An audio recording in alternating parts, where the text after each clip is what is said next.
It's the Mixed Martial Arts Hour with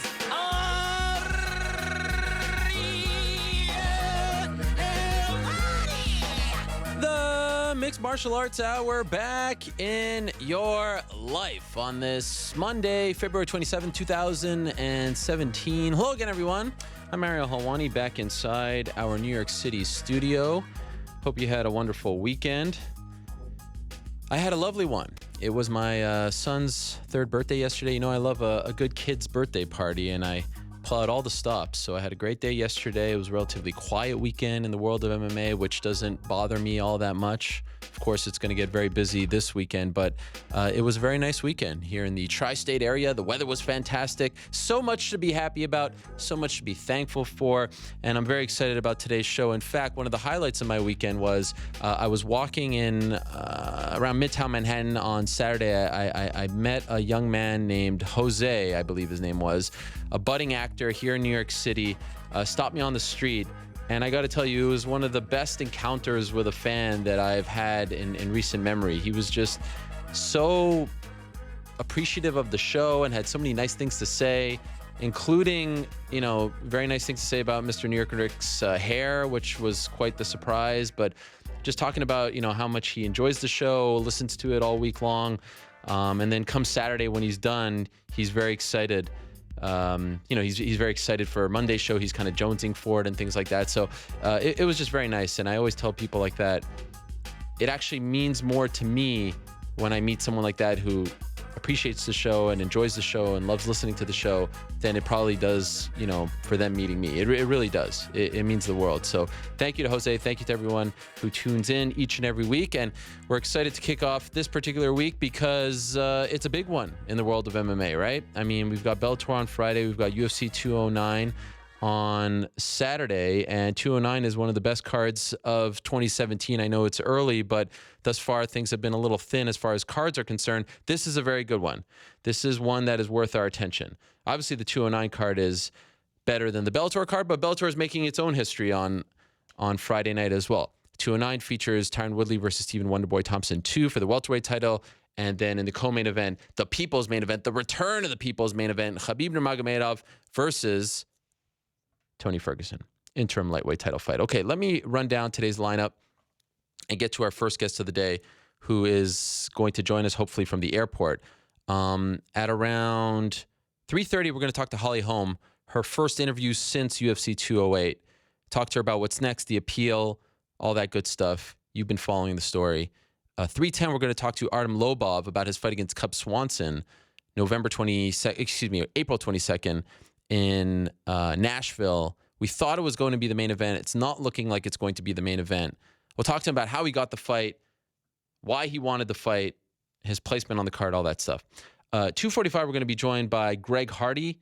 If you're not familiar with Greg Hardy, you may want to look him up.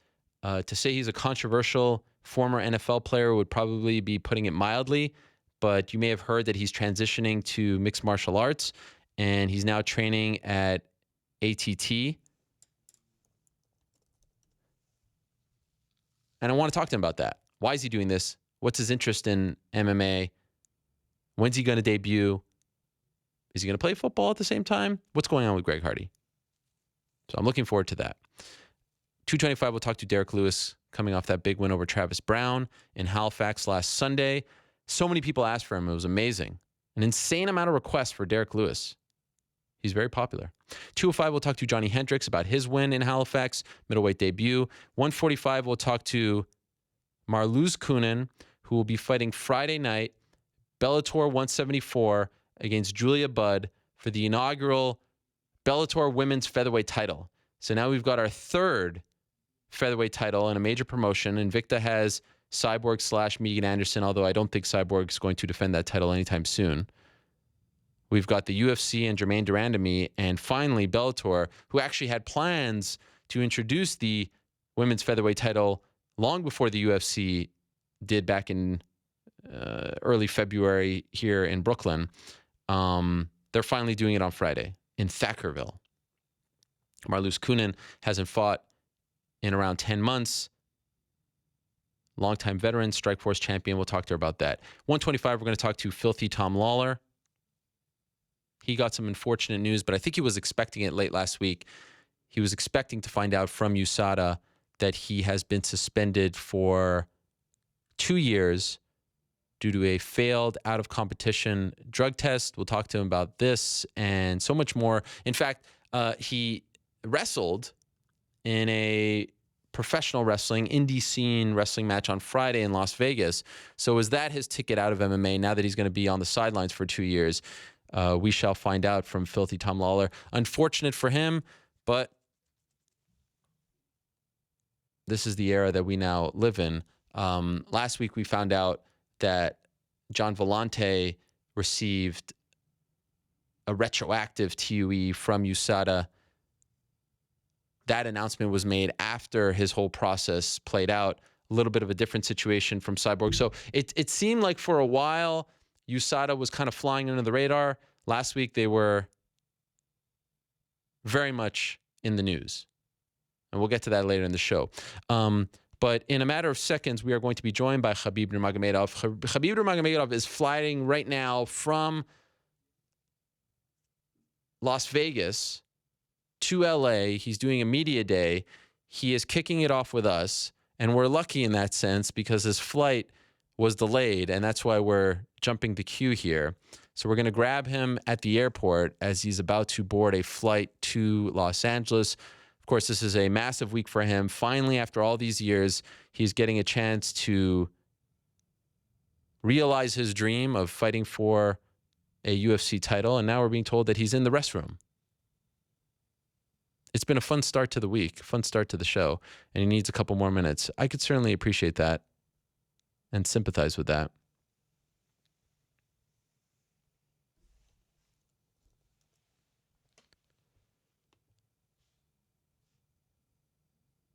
So what a roller coaster ride it has been for Khabib Nurmagomedov.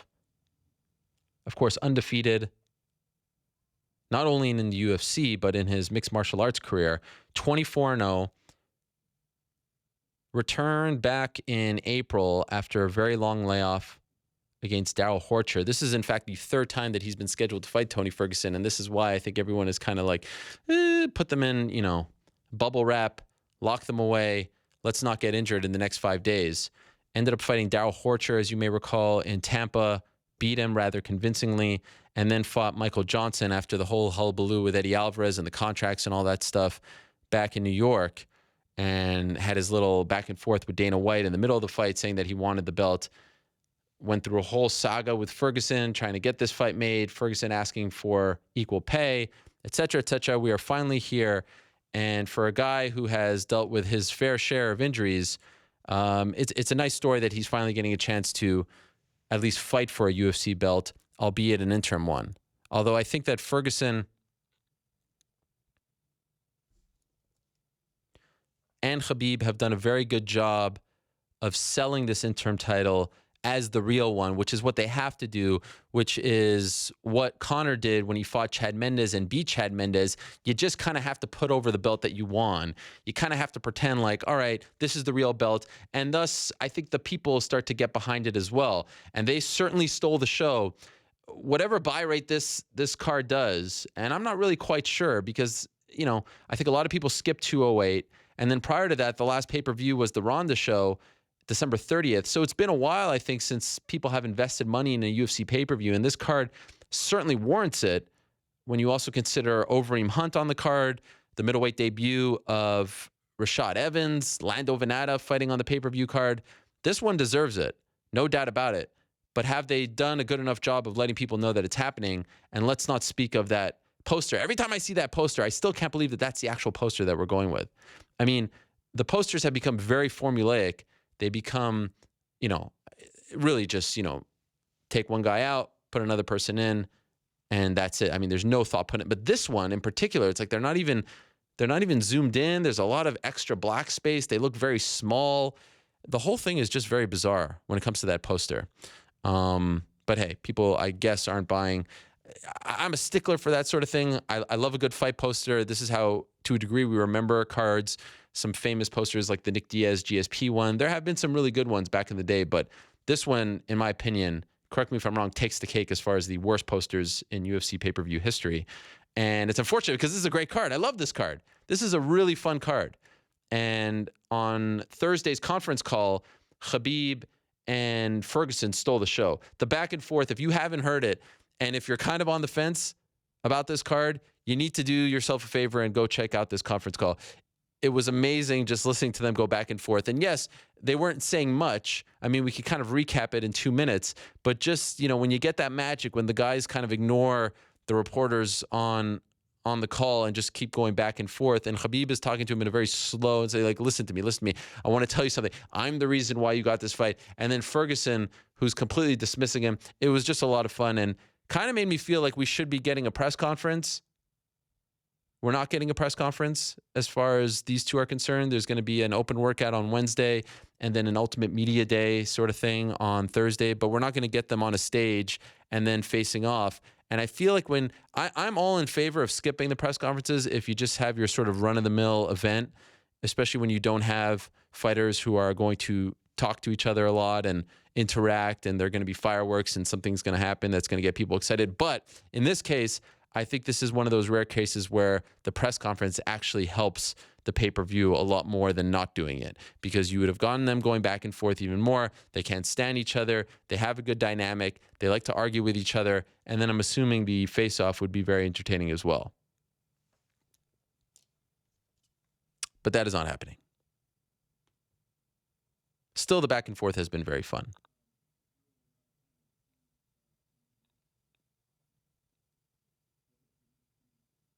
So, yeah, hopefully he finishes up in the bathroom any minute now, and we'll get Mr. Nurmagomedov. It is interesting that Woodley and Wonderboy are in the spotlight again, because we were all assuming that Damian Maia was going to fight the winner of that fight. He was supposed to fight the winner of that fight after the New York event. And then, of course, Wonderboy and Woodley fought to a draw, and Maia waited. And now he's in the news about getting a fight 5 days before that fight is about to go down. Very bizarre situation. But let me put Maia on ice, because we do have Khabib on the phone right now, I do believe. Khabib, are you there? Hey, how are you, Ariel? Salam alaikum, Khabib. Wa alaikum salam, Ariel. How are you? I'm doing great. What's going on over there? Some flight problems, delays? What's happening? Yes, we sit down almost 3 hours in airport, flight. They I don't know, I don't understand. I think they cancel flight, something like this. Ah, well, I'm sorry to hear that, and I'm hoping that it's not too stressful, but I do appreciate you squeezing us in the midst of all of this. Thank you very much, Khabib.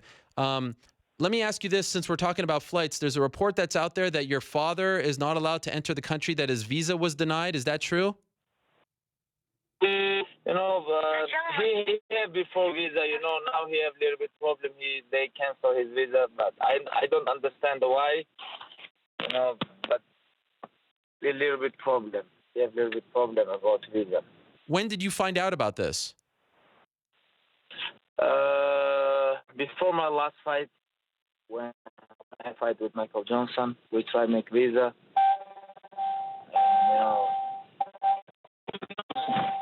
This is old news, but this now is like becomes like new. Yeah. When I fight in USA, when I fight in Science 2012, when I fight in UFC, he never can come and support me because he have problem with visa. One time USA give him visa, and he fight when my brother Islam fighting.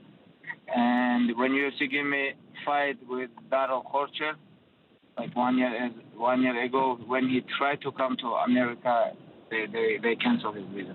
Wow, and for you, I mean, so this isn't the first time, but does it mess with you? Like, do you feel uncomfortable without him being there, especially biggest fight of your career? No. I'm fighting 8 times without my father. No, it's okay. Okay. He supports me. I know he pray for me. He with me all the time. He with my heart. I think about him. We talk with him every day. Every day we talk about my weight. We talk about my my plan, my everything. My father with me all the time. Right. Okay. Well, that is good to hear. And it's good that you're not too, torn up about the whole situation. On Thursday, as I was talking about at the top of the show, it was a very entertaining conference call. Did you enjoy that? Did you enjoy that sort of back and forth with Tony as opposed to a fight like a Darrell Horcher fight? There's no beef there. It's just kind of another fight. This one, there's a fun sort of dynamic. Did you enjoy that? For me, it's fun. I enjoy about this. For me, it's fun. I feel Tony is a little bit nervous, but like all my opponents. But for me, it's fun. I enjoy about this. I talk with him. Enjoy a little bit. Try joke with him, make him nervous. Why do you think he's nervous? What about what he's saying or doing makes you think that he's a little nervous for the fight? And how he talk, I feel this. How he talk, and now everything is finished. Talk finished, everything finished. We're here. We're in Vegas, 5 days before fight week. I can't wait when cage closes. And March 4, this is gonna be a people main event, and this is number one exciting fight in this fight card. I think this is truly main event fight. And it's a very interesting fight for me, for him, for everybody who's gonna watch.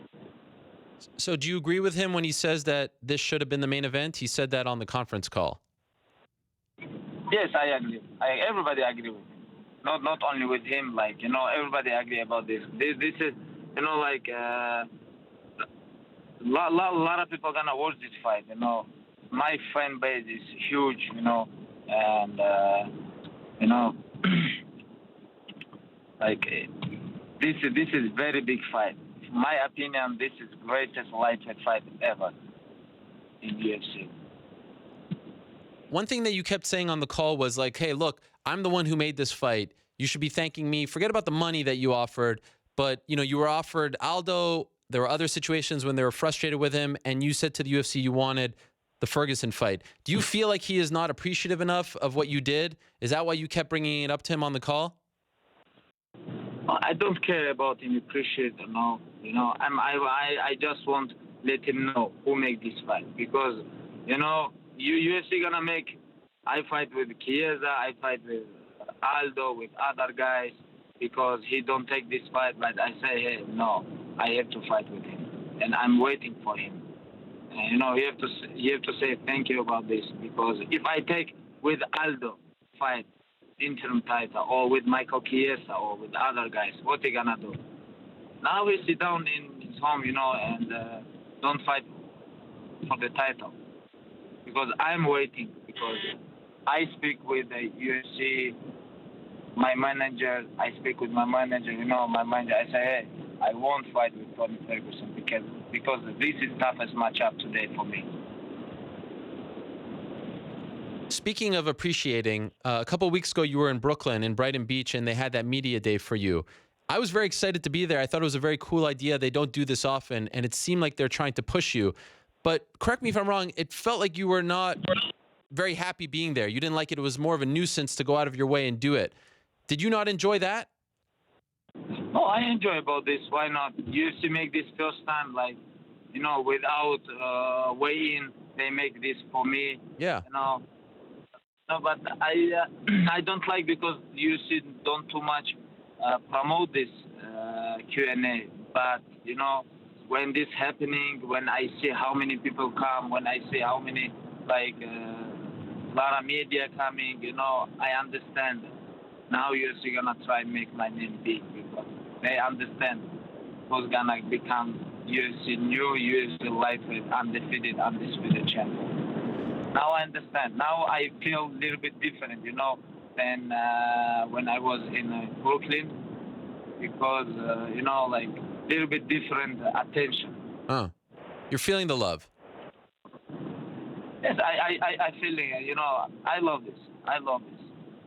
Now I'm here. Now I focus in my fight. I don't think about this too much, but I know after this fight, my life is gonna change. Right. And you've talked about dealing with the fame and people recognizing you. If you become a champion, it's clear your life is going to change. Are you worried about that? Are you kind of dreading that aspect that comes along with winning a belt? To be honest, I worry about famous. To be honest with you, of course I want a belt, but I understand with belts coming like crazy attention. Like, to be honest, I worry about this because I like when people don't know me. I like when all the time people's coming, like talk about fights, all the time talk about MMA, I can talk with people like in other stuff, not only MMA, but sometimes I'm tired about this. But I understand, this is like, MMA is like crazy now. Like, this is not like 5 years ago, like 10 years ago. Now MMA is one of the biggest sports in the world, and I think after this fight, it's gonna change a lot of stuff. In a way, do you prefer living or do you enjoy living in San Jose more than back home in Russia because less people recognize you there? Of course, I love Dagestan when I'm living, but in San Jose, I feel a little bit relaxing because not too many people come. But my family, like my everybody, like very close people living in Dagestan. That's why I all the time wanna go back to the Dagestan. And it's different. San Jose different. I feel in Dagestan I feel different, but for living, I wanna live all my life in Dagestan. Dagestan for me is everything. Dagestan give me like everything. My father born here, like my grandfather, everybody, and I'm born here. Dagestan, Dagestan. I learn here like a lot, like about mental, about physical, about like everything, That's why Dagestan for my life is everything. When you were dealing with the injuries, Khabib, the 2 years away, the knee and all that stuff, was there ever a point where you thought the dream of becoming a UFC champion would not be realized, where you were just dealing with too much bad luck? Did you ever have to come to terms with that, or did you always believe that this would come? Yes, of course, I believe. That's why I keep working, keep going. When first time I met my brother Ali, and we, like 3 years ago, when I had surgery, when I living in Vegas, like almost half year, and make recovery. This is like very, very hard time for me, And now we're here, we're fighting for the belt. This is like my dream is come true. And this Saturday, I'm gonna take this, inshallah. This is not only for me. This is for my old fans around the world, like 1.4 billion Muslim people who follow me, who support me. This is like almost 500 million people, like former USSR country, like all my friends around the world. Then like I have like crazy almost 2 billion fans, and I believe I can do this, and with God, I'm gonna do this Saturday. If you win on Saturday and get that belt, will you consider that the real belt? Sometimes we see people win the interim title and they don't put it around their waist. They want nothing to do with it. How will you react when you get the belt? I don't think about belt. This is interim or real belt because, people knows who is Holm. People know. And Conor fight one time in UFC in lightweight, and he tapped a lot of time. And this Saturday, inshallah, when I become undefeated like the champion of the world, I don't think he can change something. Only way he have to fight with me, but I don't believe this. Has the UFC told you that if you win this fight, you will get him? Because Dana White said recently his next fight will be an MMA fight. Have they told you what the plans are? No, I don't talk about this with nobody because I focus with Tony. Okay. I focus on Tony Ferguson. I don't talk about this, but nobody knows what happened, because maybe they're gonna make money match, like money fight, because this is big money fight. Floyd versus Mayweather, Floyd versus McGregor, this is a very big fight, but nobody knows what happened. I'm focused on the tournament. I'm focused. I don't think about like other fights. Not to get too political, Khabib, but I feel compelled to ask, since you mentioned that you're very proud to be Muslim, I know that you are very proud. Do you feel uncomfortable with what's going on in the United States with regards to your people, with regards to the president? You know, I don't think that your father's situation has anything to do with it, since you said it happened before Donald Trump became president. But do you feel uncomfortable being a Muslim in the United States right now? Ariel, I am professional athlete. I'm not politics. I don't want to talk about this. Okay, fair enough. What about this comment that Fedor Emelianenko told me a couple of weeks ago on this show? He said that he's not so sure if the UFC wants you to become a champion. Did you hear this? And if so, what do you think he meant by that? I don't know. Maybe, you know. But if UFC don't want I become champion, why they give him title? Yeah. You know, before UFC don't give me title because I think because this is my wrong, because I have 3 surgery in a row. That's why. But a little bit agree with him, but not too much. Not too much. Which part do you agree with? I agree with him, like, you know, but in UFC 205, I supposed to fight for the title. But they make money fight. I understand because this is business. Right. Maybe that's why. But other things, I think everything is deserved. Okay. I have injury because I broke my leg. I broke my ribs. No, not UFC. Right. That's why. But UFC 205, 100%. I supposed to fight title and I deserve. But they make this fight. You know, this is business. Everybody understands. It's money fight. Business fight, you know, like that's why I say, okay, you're gonna make this fight. Okay, I wanna fight with these guys, same card, and UFC give me this fight, you know.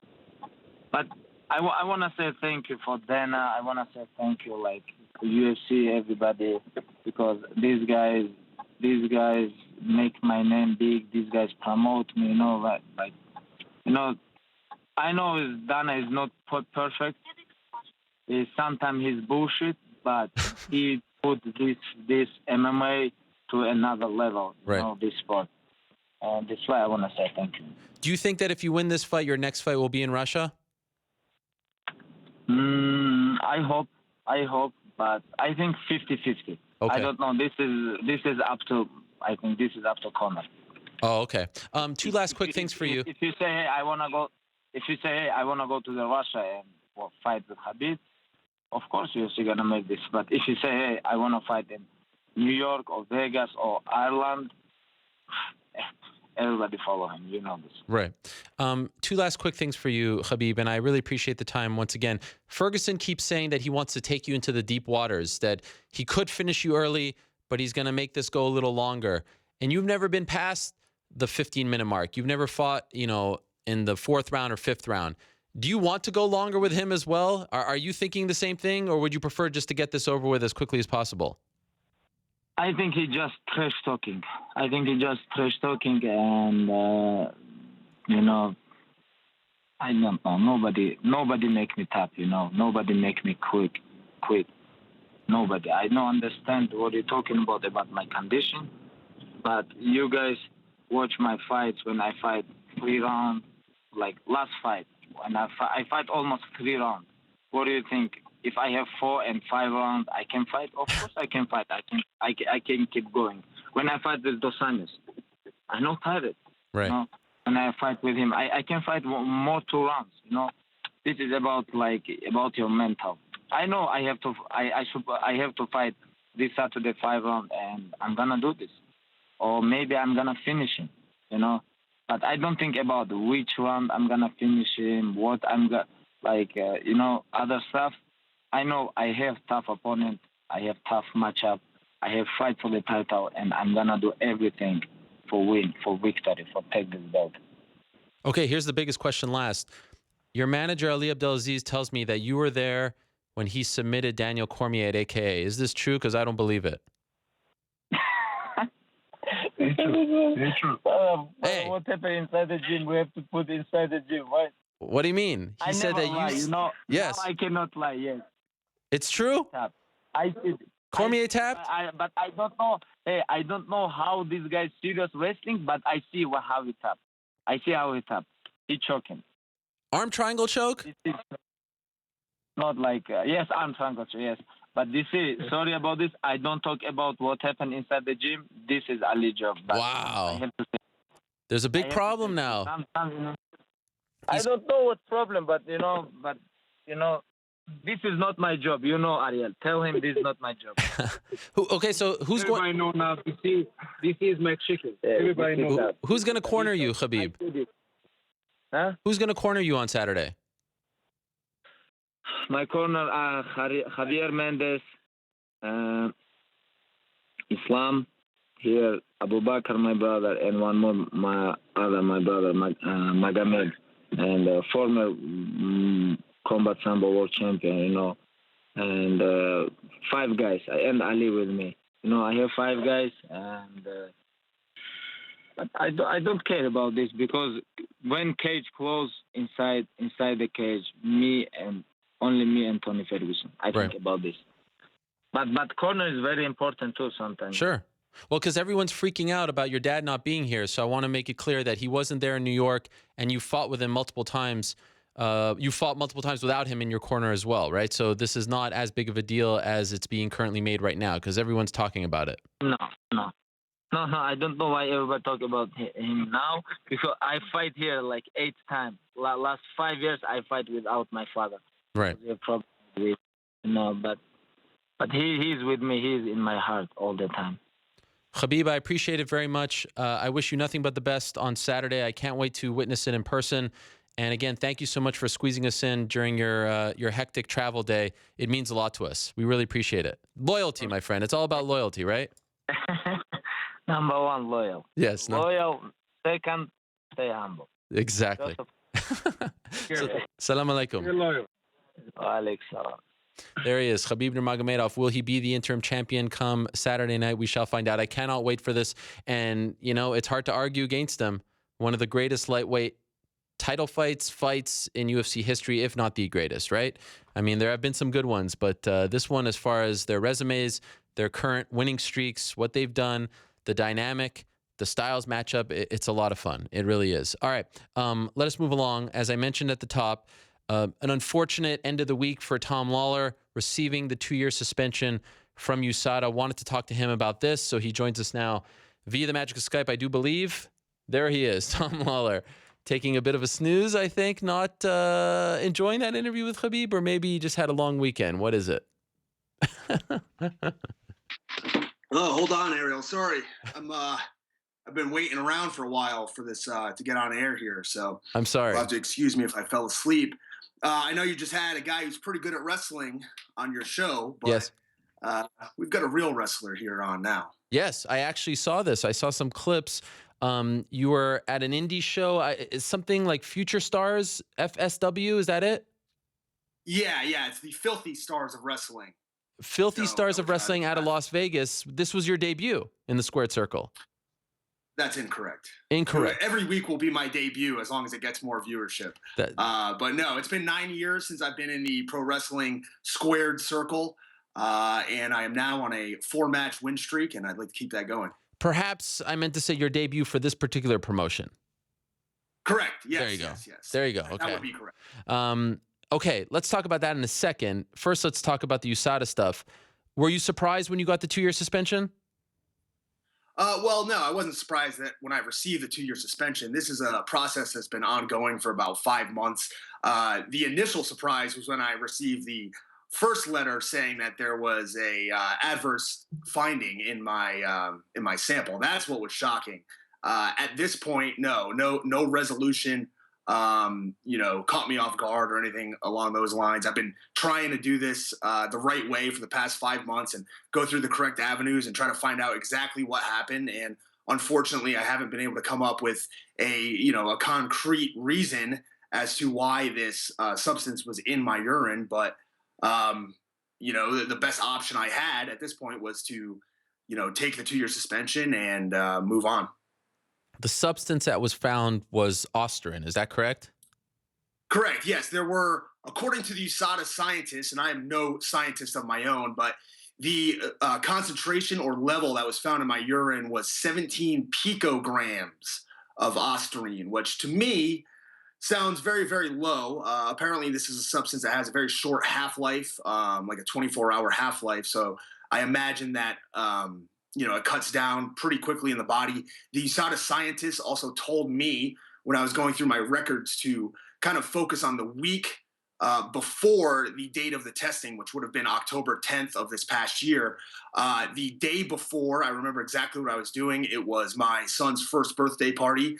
So I was able to retrace that entire day. I mean, there was not one thing in there that was abnormal that I consumed, unless you're talking about like a birthday cake that I don't normally eat. But, the USADA was, I guess I would say pleasant to work with. They tested 2 samples of a supplement that I had sampled. Like, I'm at the gym and there's a cup of coffee laying around, which happens to be a coffee supplement. I have a sample of it. And that was the only thing that I could think of that was abnormal out of my normal schedule, besides going to somewhere like Jamba Juice or Tropical Smoothie Cafe or, drinking a Monster energy drink. That's all the supplements that I've taken over the past year. So as we sit here today, you have no idea how this came to be in your system. No. And initially when the process was going on, I had sent Jeff Nowitzki, who works with the UFC in these matters, basically pictures of the substance that was in question. And, we thought it was a viable route to go down to look into it. And lo and behold, 2 separate batches later, 2 separate tests, and they both came back negative for the substance. And, honestly, financially, at this point, I'm not really in a position to dump a bunch of money into fighting this when it could possibly come out with the same exact resolution of a 2-year ban. That was actually my next question. Did you consider appealing it? I'm sure maybe if you could have, you would have liked to, but you're saying you just don't have those means? No, I could appeal it. I have the money to appeal it. The problem is that there's nothing for me to go on. It would be me going in there and it's my word against the scientific test. And I think I know which one's going to win out in that battle. So, I tried to work with USADA. I told them, basically everything I could remember or, that I could think of, and they were willing to work with me. But they also contacted me before doing the second test on the supplement and asked if I would be willing to, cover some of the costs. And I expressed my concern with that right then, due to the fact that, it's probably going to come back the exact same. Yeah. Supplement come back the exact same. There's no guarantee that it's going to lead anywhere for me. And USADA was nice enough to cover that test. But, in the future, I think it was made quite clear that the bill would be on my foot, Huh. That is interesting. So I'm, again, like you, I'm no scientist, and this stuff is fairly new to all of us. Just reading a little bit about this substance, there seems to be no kind of medical use for it. I mean, the only reason someone would have it in their system is for a PED. Have you ever heard of it? Because I know Tim Means was caught with it in his system, but they found the supplement that it was, he took a tainted supplement, so to speak. Did you look into his story? Did you talk to him? Did you try to find any reasons how this could possibly end up in your system, even as small as a picogram, as you said? Yeah, absolutely. I spoke to Tim Means the day after I received the document stating that I had failed the test. I see people on the internet, these keyboard warriors out there, talking about, oh, well, this guy just took a 2-year suspension. Why didn't he fight it? You guys are fucking morons. I've been fighting it for 5 months. Okay, I didn't just take a 2-year suspension. I tried to find out what the deal was. I talked to every single person that I could. I talked to Tim Means, who's probably the best example of this in MMA, because it was found in his creatine, unlabeled. It was an unlabeled ingredient, and he was able to get his suspension reduced to 6 months. Now, one thing that goes along with that is it costs a lot of money to get that lawyer.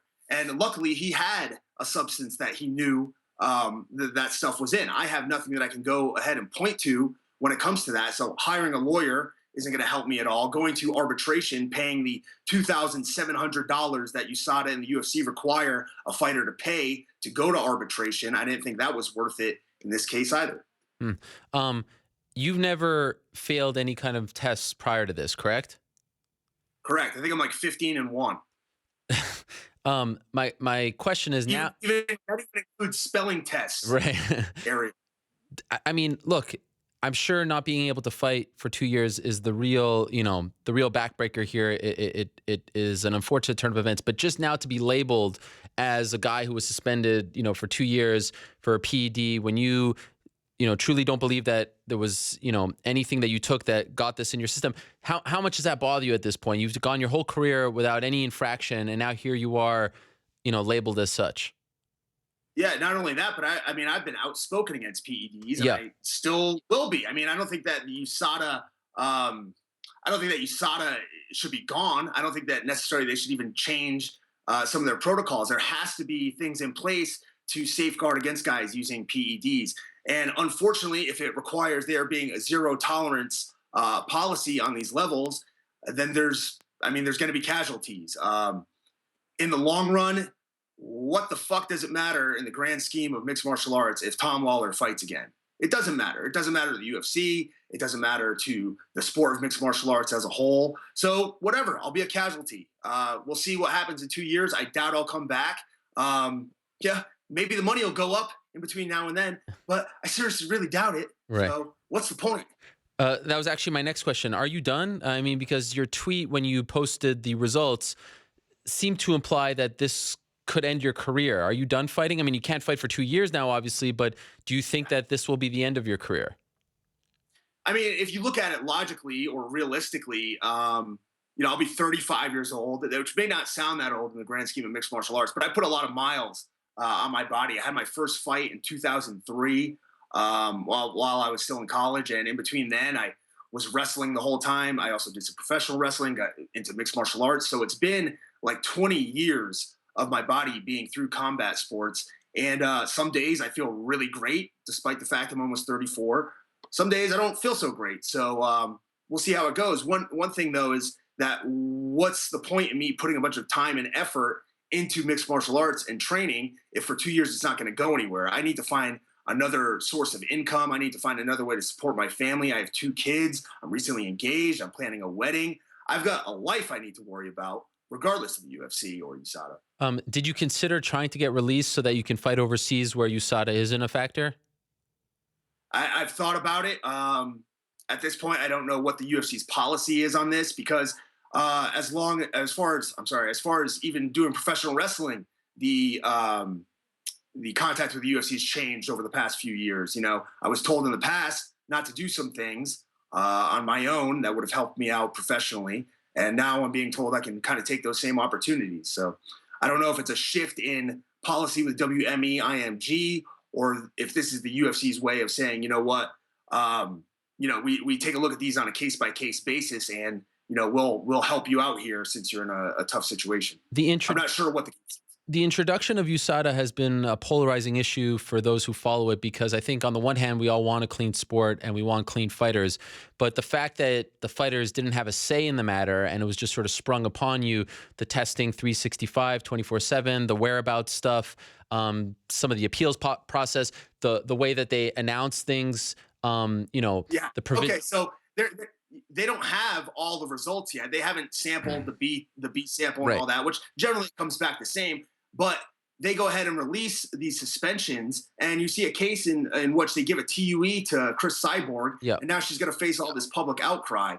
And regardless of what the deal is with that situation, is it really the better policy to go ahead and announce these suspensions beforehand when you don't have all the facts on USADA's end? Another thing is USADA will hand out these whereabouts failures for TUEs for not communicating your whereabouts online or on an app, but they don't get back to you right away. It takes them days. I sent a letter regarding a whereabouts failure. It took 4 or 5 days. My first point of contact from USADA was the DCOR showing up at my door. USADA didn't call me and say, hey, we're going to take care of this, or they didn't discuss it with me. They just sent somebody out to test. So, on one end, it's very imperative that the fighters communicate well, but on the other end, they don't offer the same reciprocation, I guess. So my question was, Yeah. So my question was, as far as you are concerned, you're someone who now went through the entire process. Do you feel I like watched B sample. I drove to LA. I watched them de-thaw my urine for 45 minutes wow? and then run it through machines for 6 hours for the small little glimmer, this ray of sunlight coming through the window here, hoping that something would come back negative in that test, and it didn't happen. So I watched the whole process. Why'd you do that? It's my career. Yeah. I mean, I put a lot of work and time and effort into this, and if it's gonna go down, I want to be there to watch it. I don't want to leave it to happenstance.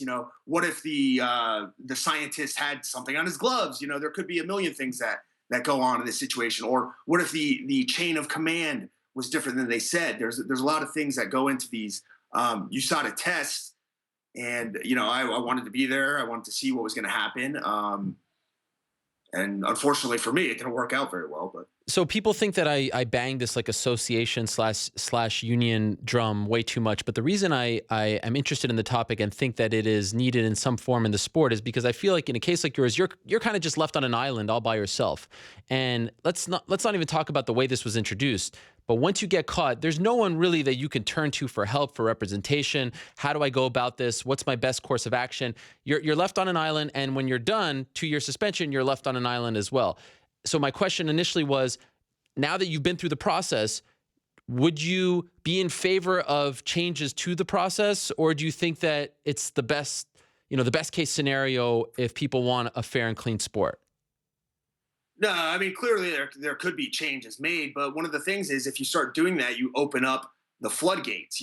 I take a look at the UFC the past week, they've issued 2 retroactive TUEs. Okay. Well, in the case of Jean Vellante, it's one thing. In the case of Chris Cyborg, it's another. But in both cases, it's the UFC, I believe, that's handling these things. And why are there retroactive TUEs anyways? If the whole thing is that you should be transparent, you should be putting these substances on your forms, then somewhere along the line, Chris Cyborg's fucked up, didn't put the substance on there. Why is she getting a retroactive TUE? Hey, guess what? The one thing that they say Ostarine is good for is osteoporosis, right? Who's to say my bones aren't all fucked up and I need a TUE? Yeah. Right? I've been beating the crap out of myself for years. I don't drink that much milk. Maybe my bones are hurting. Where does this begin and end is the question. Right. You're either going to have zero tolerance like it is, and maybe make some changes to the way that USADA announces things, or and just be clear, it's the UFC, by the way. It's the UFC's decision to announce, not USADA. When USADA takes care of the Olympic athletes, they don't announce until it's all said and done. The UFC is opting for full transparency, so they get the initial suspension, they announce. Well, I'm not saying I agree with it. I'm just letting you know that it's their decision, not USADA's. Okay. Well, then that needs to be changed, perhaps. I'm not here to point fingers at the UFC or USADA. Like I said, I think that the policy is the right thing. There should be a zero tolerance policy. Otherwise, it starts opening up all these other things. Unfortunately, I'm caught in the situation where, it just sucks. I don't know what to say about it. Is it driving you? It's disheartening. Yeah. Is it driving you nuts, though? Like how something like this could just enter your system and you have no idea whatsoever where it came from?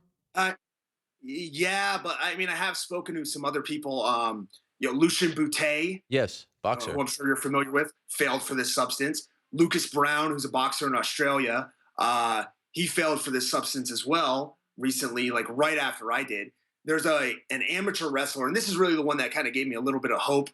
There's an amateur wrestler by the name of Obi Blanc, who was very high up on the Olympic ladder for a while, and he is currently a assistant coach at North Carolina State. But I think in 2012 or 2013, he failed the USADA test, had over 25 things tested by his team, 25 supplements, took a polygraph, a lie detector, did all of that, still 2 years. Wow. So after speaking to him, and I believe every word that he said, I think you can be in this situation and still just get the shit end of the stick at the end of the day. So I've had people that have come out, and I've had fans support me. I'm going to have fans support me maybe for the wrong reasons, because they're fans and they just want to believe what I'm saying. I'm going to have people that are against me because no matter what I say, they just think I'm a cheater, despite the fact I never competed or did anything competitive in this time frame where I had 17 picograms of Austrian in me, I'm sitting around just training at the gym, coaching. Yeah,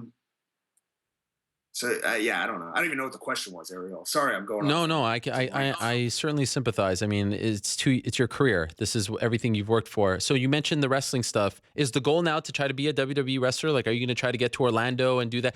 You mentioned trying to, support your family, getting married, all this stuff. Is that the new career for you for the next 2 years plus? I don't know that WWE is the end goal. I don't know that was ever my end goal, even when I was doing professional wrestling back in the mid 2000s. UFC's got a pretty sweet schedule, Ariel. I'm not going to lie. That WWE schedule, 300 days on the road, doesn't really sound too good at all. Sure. Full-time NXT schedule sounds great, but that's also a $50,000 a year job. Right. Basically, since you sort of handed out the suspension last week, I've been taking it one day at a time. The goal is to kind of follow the path, I guess, that Matt Riddle has walked in those shoes, but I'm looking to blaze that path and blow right past them. Okay. So, professional wrestling is the goal at this point, and I'm going to keep going. Any interest from, I mean, I will admit I don't follow it as much, but I still know about the Ring of Honors and the TNAs, and I know Barnett recently popped up on TNA. Any interest from maybe not the WWEs of the world where, they're traveling a lot, but some of the kind of mid-level promotions, if you want to call them that? Yeah, I've spoken to a number of organizations, but Ring of Honor hasn't showed any, if much, interest. Same with TNA, so we'll see where that goes. I'm assuming a lot of people are waiting to see, exactly how serious I would be in this situation. You hear a lot of people talking about wanting to get out of MMA, and the grass is always greener. Yeah. But now that I'm actually doing it, we'll see how the offers come through. But I've already gotten some decent feedback. I've put a couple of clips up on my Twitter and been contacted by some promotions. So as long as I can make that work financially for myself and my family, then I'll be kicking ass in that squared circle. I love it. By the way, what about coaching? I know you've cornered fighters. You're a big part of the syndicate team out in Las Vegas, and John Wood is there, and you seem to have a great relationship with him, and the fighters all love you. So what about being a coach, not only cornering, but just at the gym? Yes. You're familiar with the policy that the UFC has, where if you are under suspension, you cannot corner. Okay, correct? So you can't corner, but come April 1st, I know the policy is changing where you're allowed to train. That there was actually a policy where you couldn't even train, right? Yeah, you couldn't associate. Right. Does that change also April 1st? The corner one? Not that I'm aware of. I mean, as far as I know, and I was a lot of the information I got. You mentioned earlier that in this situation you feel like I'm kind of out on an island. That isn't necessarily true. Okay. I can't tell you enough how much of a help Jeff Nowitzki is during the process. I mean, very willing to help, willing to answer any questions. So I'm not essentially out on an island, but now I forget the original question. Well, I was asking, not even just UFC. I mean, there's Bellator. There's a ton of other promotions. Yeah. Will you corner? Will you try to make a living as a coach now as well? Fill out an athletic commission form. Yeah. It says on the form, are you under suspension or some sort of regulation from another athletic commission? From what I understand, all the athletic commissions are going to honor that USADA suspension. That's how I understand it. That's what I've been told by the UFC. So, nope. Unless I'm on an Indian reservation, I guess. But as far as coaching at the gym? As far as cornering fighters. No, I'm talking about coaching now. Like, are you still going to be a part of the gym? Absolutely. Okay. Yeah. All right. My heart goes out to you, Tom. I'm sorry. No, I'll be 100% honest. As soon as I got this call, one of the first things I did, I think it may have been the first or second person I called, was John Wood. And I told him the situation, and he just said, "Look, I believe you. Here, we'll do whatever we can and try to make it work. I understand it's not ideal for anybody, but any of these people take a look at this on the outside and easily go, hey, we're going to cut our ties with you. This is a sport where we can't be having this sort of thing. And, luckily I've got enough support where people haven't done that." Well, that is good to hear. My heart goes out to you, Tom. I'm sorry to hear that this happened. You've always been great, and I wish you nothing but the best as far as the wrestling stuff is concerned. And I want to see Matt Riddle versus Tom Lawler. I saw him in Cleveland at a show before UFC 203, and he was great. Shayna Baszler was there. I loved the style, and I saw some of your clips. So, look, if Tom Lawler, if you make it big, you will be the reason I get back into pro wrestling. I will hitch my wagon to your bandwagon, so to speak. You've been trying to deny it for years. Yes, I have. And years. But you see, now I'll have a reason. I'll actually know someone who's being successful. So I like that. Wish you the best, Tom. Thank you very much for the time. Thank you for being so honest, and good luck with the wrestling. Yeah, thank you. And Ariel, this goes out to anybody that's out there. Anybody, if you have questions about this situation, I will answer any question that you have. Please, I am trying to be as transparent as possible, and I am trying to figure out exactly what happened. So I respect that very much. If you have any help, please. I feel like this is unsolved mystery. Thank you, Tom. Much respect. Thank you. There he is, Filthy Tom Lawler. An unfortunate turn of events, really is. But look, he's got something else under his hat, something else that's cooking. And I wish him the best. I really was impressed with Matt Riddle and Shayna Baszler when I saw them wrestle that night before UFC 203 in Cleveland. And if he has that similar style, you know, that sort of MMA shoot style, I think it'll be good. I really do. All right, let's move along. It's a big weekend in MMA, as I said, UFC 209. It's not happening in Stockton, by the way. It's happening in Vegas, so we can talk about that later. But the night before, in Thackerville, Oklahoma, Bellator is making its own kind of history because they will be crowning their very first Bellator Women's Featherweight Champion. Long time coming. It's been in the works for quite some time, and one half of that main event is Marlos Coenen, and she joins us right now via the magic of Skype. She's been very patient. We apologize for our tardiness, Marlos. It's great to see you again. It's been so long. How are you? Yeah, you're looking good, Ariel. Well, thank you. Thank you. Thank you very much. I've been working on my dad bod. You know, when you become a father, you pack on a few pounds, but thankfully you haven't noticed. I only see your upper body, so that's fine. Perfect. So, wow, this is, like I said, a long time coming for you, Marlos. They've been talking about this for almost a year. And the first time they talked about it, you versus Julia Budd, you were going to be on the prelims, and people were very upset about it. But this time you're in the main event. Were you surprised when you were told that you were going to be headlining the show? Well, I was surprised that we were not the main event the first time. I mean, we were fighting for a title, so you expected to be on the main event. But I'm very happy we're now on the main event, and I'm well prepared. I'm really looking forward. You were going to fight her, like I said, back in May of last year, and she got injured, and you fought Alexis Dufresne, and then she shocked the world and submitted you. Did you think after that this opportunity would not come, that you lost the opportunity to fight for the belt? Yeah. I was really, I thought like, okay, it ends here. But I have to say that Rich told me straight away after the fight, he said, we believe in you, Marloes. He didn't say you will fight for the belt again, but he said we keep believing in you. So that was really good to hear. And I had just one thing on my mind, and that it's the belt. So whatever it takes, I will do. And I wanted to fight Dufresne again, but she refused because she said, I only will fight you for a belt. Huh. And then I was offered to Lida Nogueira, and she didn't make weight either. So at that point, I was like, I'm not going to give up. You know, when you're on weighing day, the difference is like, I don't know, like 5-7 pounds. But you know it too. When you're in the cage, it can be easily 15 pounds. And I felt it also. So I was like, I did my part. I made weight. So I expect we're professionals, you know, like long in advance that you have to make the weight. So I'm not going to give him that opportunity anymore, because in the end, even you say like, yeah, you lost. But, you know, she was way heavier than me. I didn't have to fight. I fought because I wanted to fight. Right. And in my record, it shows there's a loss too. So I was like, I have to put my foot down. You know, my parents flew out. My brother, he lives in London. He flew out. So it was really hard for me to say I'm not fighting. Although Bellator already said she couldn't fight.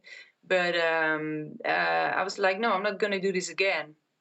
You said, quote unquote, it ends here. That's what you thought after the loss to Alexis. Do you mean your career? Did you think that might be the end of your career? Yeah. I mean, it was a devastating loss to me. And I had it coming. I mean, I was arrogant, first of all.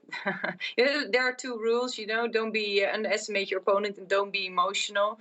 But with everything what had happened prior to that fight, I've never been so aggressive in a cage. Normally, it's always a mixture of feelings that keeps you very, you know, like sharp. That's what I need. And this time, the only thing I thought was like, I'm going to kill you. Yeah, not kill you, but like, I'm going to hurt you. Let me put it like that.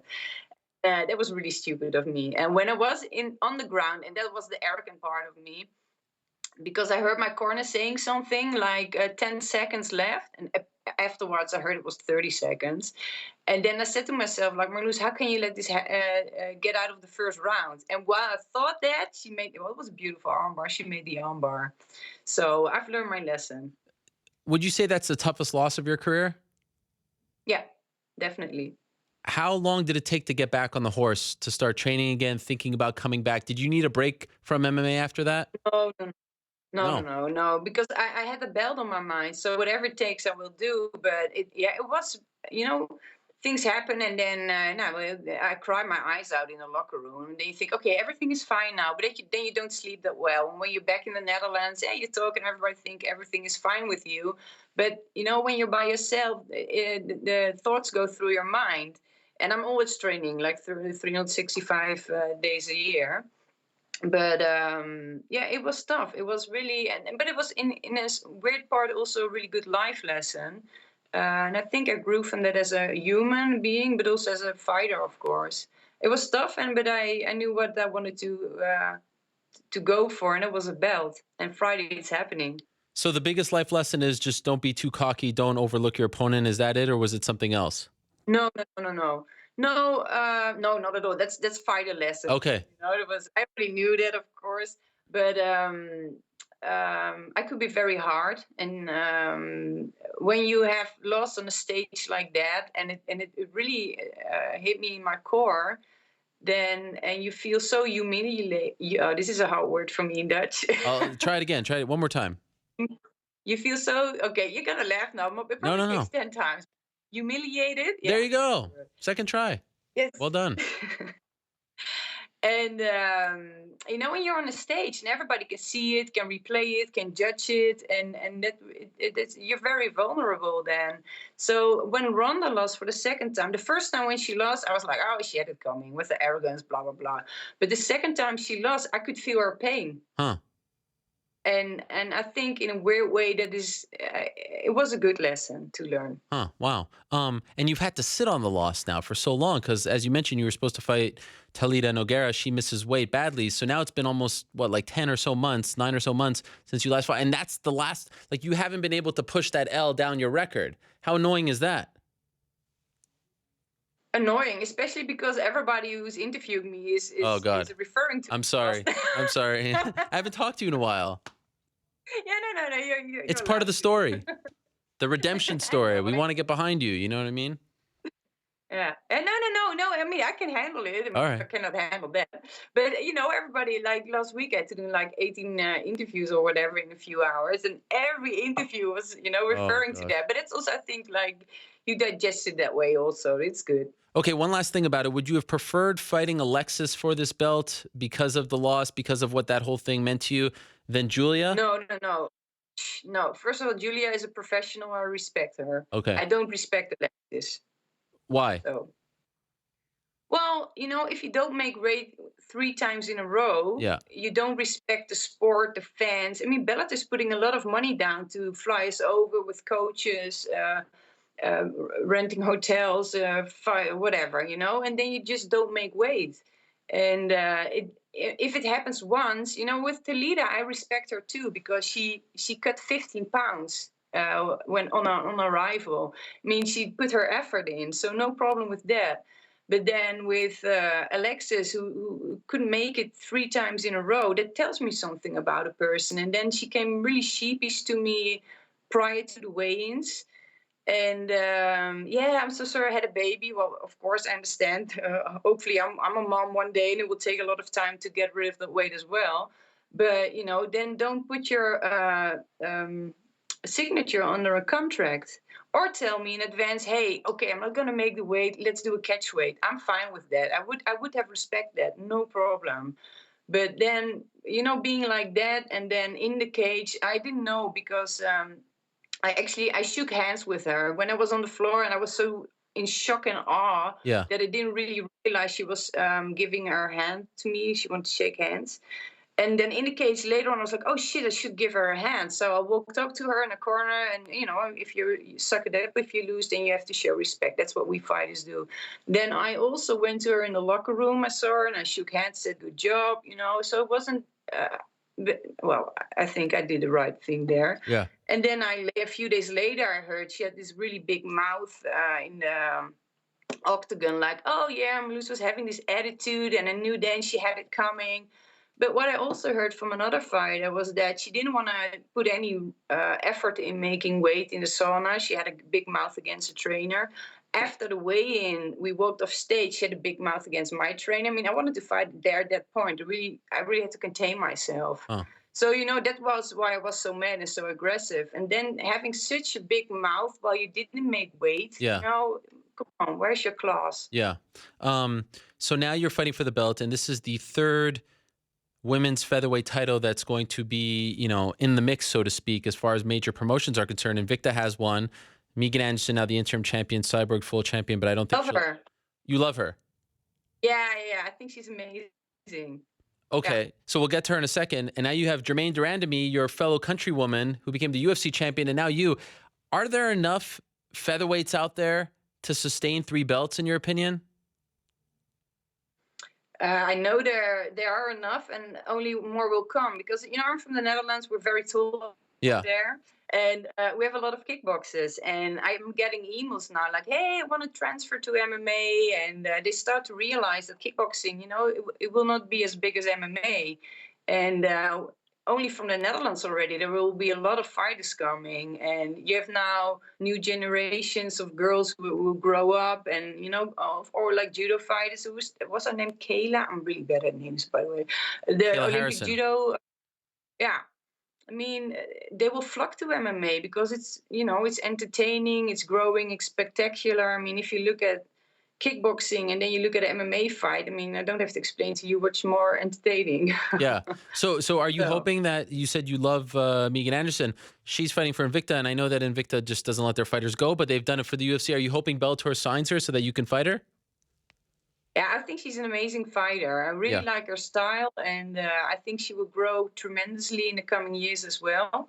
And really keep an eye on her. Were you surprised to see Germaine become champion? No, out of Holly and her, I knew she would win. Oh. Yeah. And I mean, they're 2 stand-up fighters. Holly started grappling when she was 30. And I saw the progression in Germaine as well. When she started out with MMA, she was a kickboxer who was afraid to get to the ground, and then she couldn't apply her Thai boxing game in the cage. But in her last fight in Rotterdam, you saw the progression she made in her stand. I still think of course, she has flaws in her MMA game, but I know she hits. Of all the kickboxing girls I've met in the Netherlands, everybody tells me how hard she hits. And she's very fast, and she has a really good mindset. And I mean, I love Holly too. I respect her a lot. Don't get me wrong, but I already tweeted it. I put it on my Instagram prior to the fight that she would win. How big of a deal was it when she won back home in the Netherlands? Oh, crazy! It was a big deal. No, really. Yeah, because normally, we don't get. First of all, we don't get attention, and if we get attention, most of the time we're criminals, we're weird people, whatever. And but in the Netherlands, people, UFC was there, and the Bellator's coming to Europe, and it's on Spike TV in the Netherlands, and people start to be aware of all these superstars in MMA and how big it is. And Conor McGregor did a big part too as well. Even in the Netherlands, they start to know him.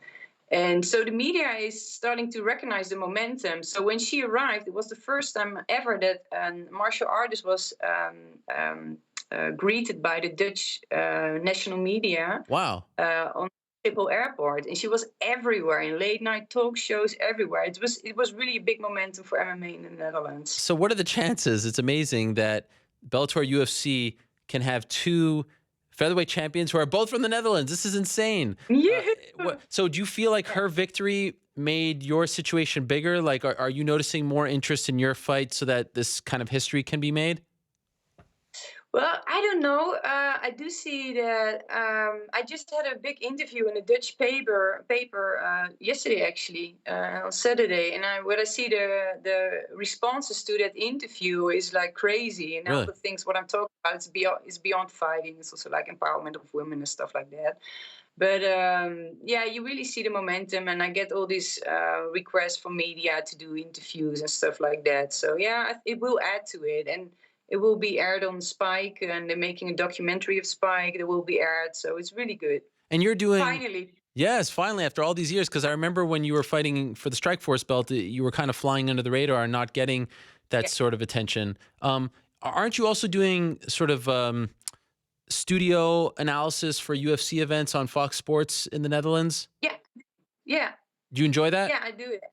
Yeah. My partner Holm, he's doing the commentary by the live fights, and yeah, it's really lovely to do because now normally I'm only focused on the 145ers, but then and there's some other girls 135 of course as well. But now I'm seeing everything, and especially when I have to do a show and I prepare and I see all the old fights of the fighters who are on the card. And it helps me to become a better fighter as well. Well, what did you think of the whole Chris Cyborg situation? You have a history with her. She was provisionally suspended by USADA, and then she gets this retroactive TUE. She says it's a medical issue, and USADA agrees. How do you feel? Because she is a polarizing figure in our sport. There's no doubt about that. She has the history with PEDs, and people just were kind of quick to judge her and condemn her and say that she's guilty right off the bat. Did you think that was fair given her past, or did you think it was unfair? It's very dual. I hope that is English. But the first time I was fighting Chris, well, if you see the pictures of that back on Sherdog, you see like this really, really muscled woman fighting against another woman. And I can remember it felt like she threw bricks at my head. It was so hard. Before and after, I've never been hit harder in my life ever again. The second time I fought her, she didn't hit that hard anymore. So I don't think she did that on peanut butter and bread. I think. I'm not accusing her of anything. So I don't think that's fair. On the other hand, if a man gets caught for using whatever they use, they will not get that judged that much. And she's always judged for her the way she looks and so on. It's because she's a woman and she draws that negative attention. And then you can think, is it the person or is it the how to put it, the surroundings around it? There's a different paradigm between what's allowed now and what's allowed for women. Oh, I'm so messing this up because it's in English. No. Anyway. I fully understand. I think, oh, that's very smart of you. But I think there's a double standard in this. I know that the second time I fought her in Invicta, afterwards I heard how hard the cut was to make the 145. Like it was extremely hard. And then when she was forced to fight at 140, I genuinely was afraid something would happen to her. I mean, that was crazy. And I think if you're such a famous fighter and you beat up everyone who crosses your path, you deserve a title fight. You deserve your own division. People will tune in. I mean, in the end of the day, it's about entertaining. Yep. On the other hand, and that's what is so double about it, I don't think she has got it that fair. And I know it from I think it was 2010 when I was fighting her. That was crazy. That was really not fair what we were doing. On the other hand, I love Chris. I like her a lot. So it's very complex for me. And yeah, if you are a high flyer, people will judge you anyway. I've always wanted to ask someone who's involved in women's MMA this question, and I think there's no better person than you because you've been around for so long. Arguably the two most famous women's MMA fighters of the last 10 years, Gina Carano and then Ronda Rousey, right? Gina Carano lost to Chris Cyborg and she didn't fight again. Ronda lost to Holly Holm, came back, but clearly wasn't over the loss, and now it looks like we might not see her again. Why do you think, is this just a coincidence? Or, I've heard promoters say, I've heard managers say, dealing with women are different. They handle losses differently. They take it more to heart. They're very emotional as opposed to, is this just a coincidence that this happened to the two most famous female fighters? Or do you think that women do handle losses differently? And, we should in that regard kind of handled them differently. Do you get what I'm saying? No, I don't think there should be double standard in that. If you want to be a fighter and you want to get into the cage, you have to train like a fighter. And of course, there are differences in like making weight. Women do not lose that easy water as men do. We have our periods, yeah. Also, that influences us as well. I think that Ronda has too much of her body and her mind for a long time. She's also a controversial figure. There are millions of people who love her, and vice versa. There are also a lot of people who don't like her. And she's, I think, a very intelligent and sensitive person. And I think it touches her core more than she would like to admit.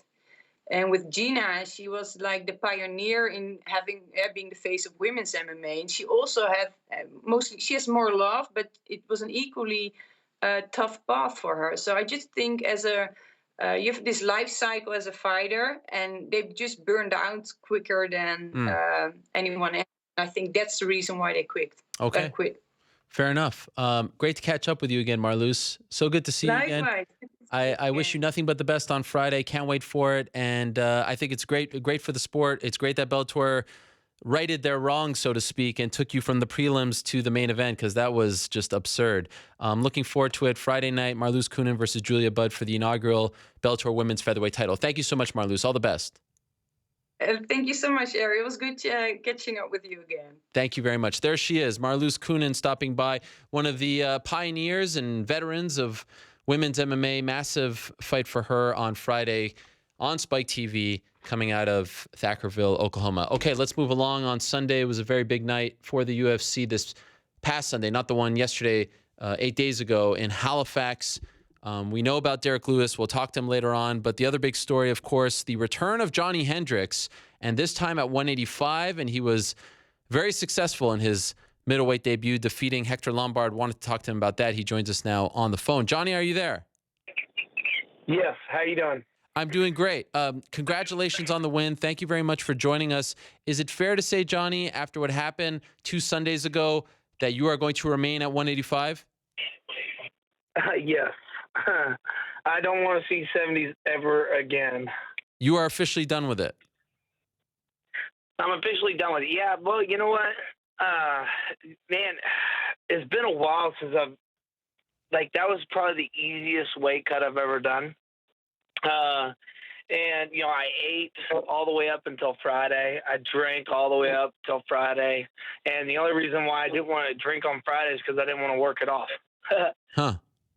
Wow. So this must have been, it seemed like in the early days you were having an easier time, but as far as your UFC career is concerned, maybe the easiest week of your career?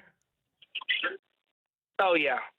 You know what? I was sitting there and I was looking at my coach, and I'd constantly be like, man, we got to be doing something. Like, usually I'm having to run. I'm having to do a lot of work to try to touch down.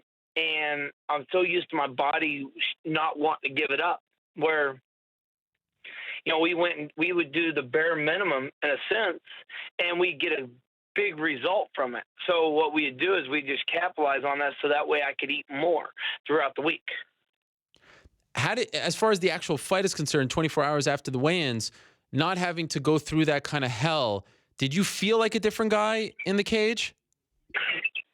You know what? I did. I pushed myself, but really, there's more that I can push there's more that I can do in there.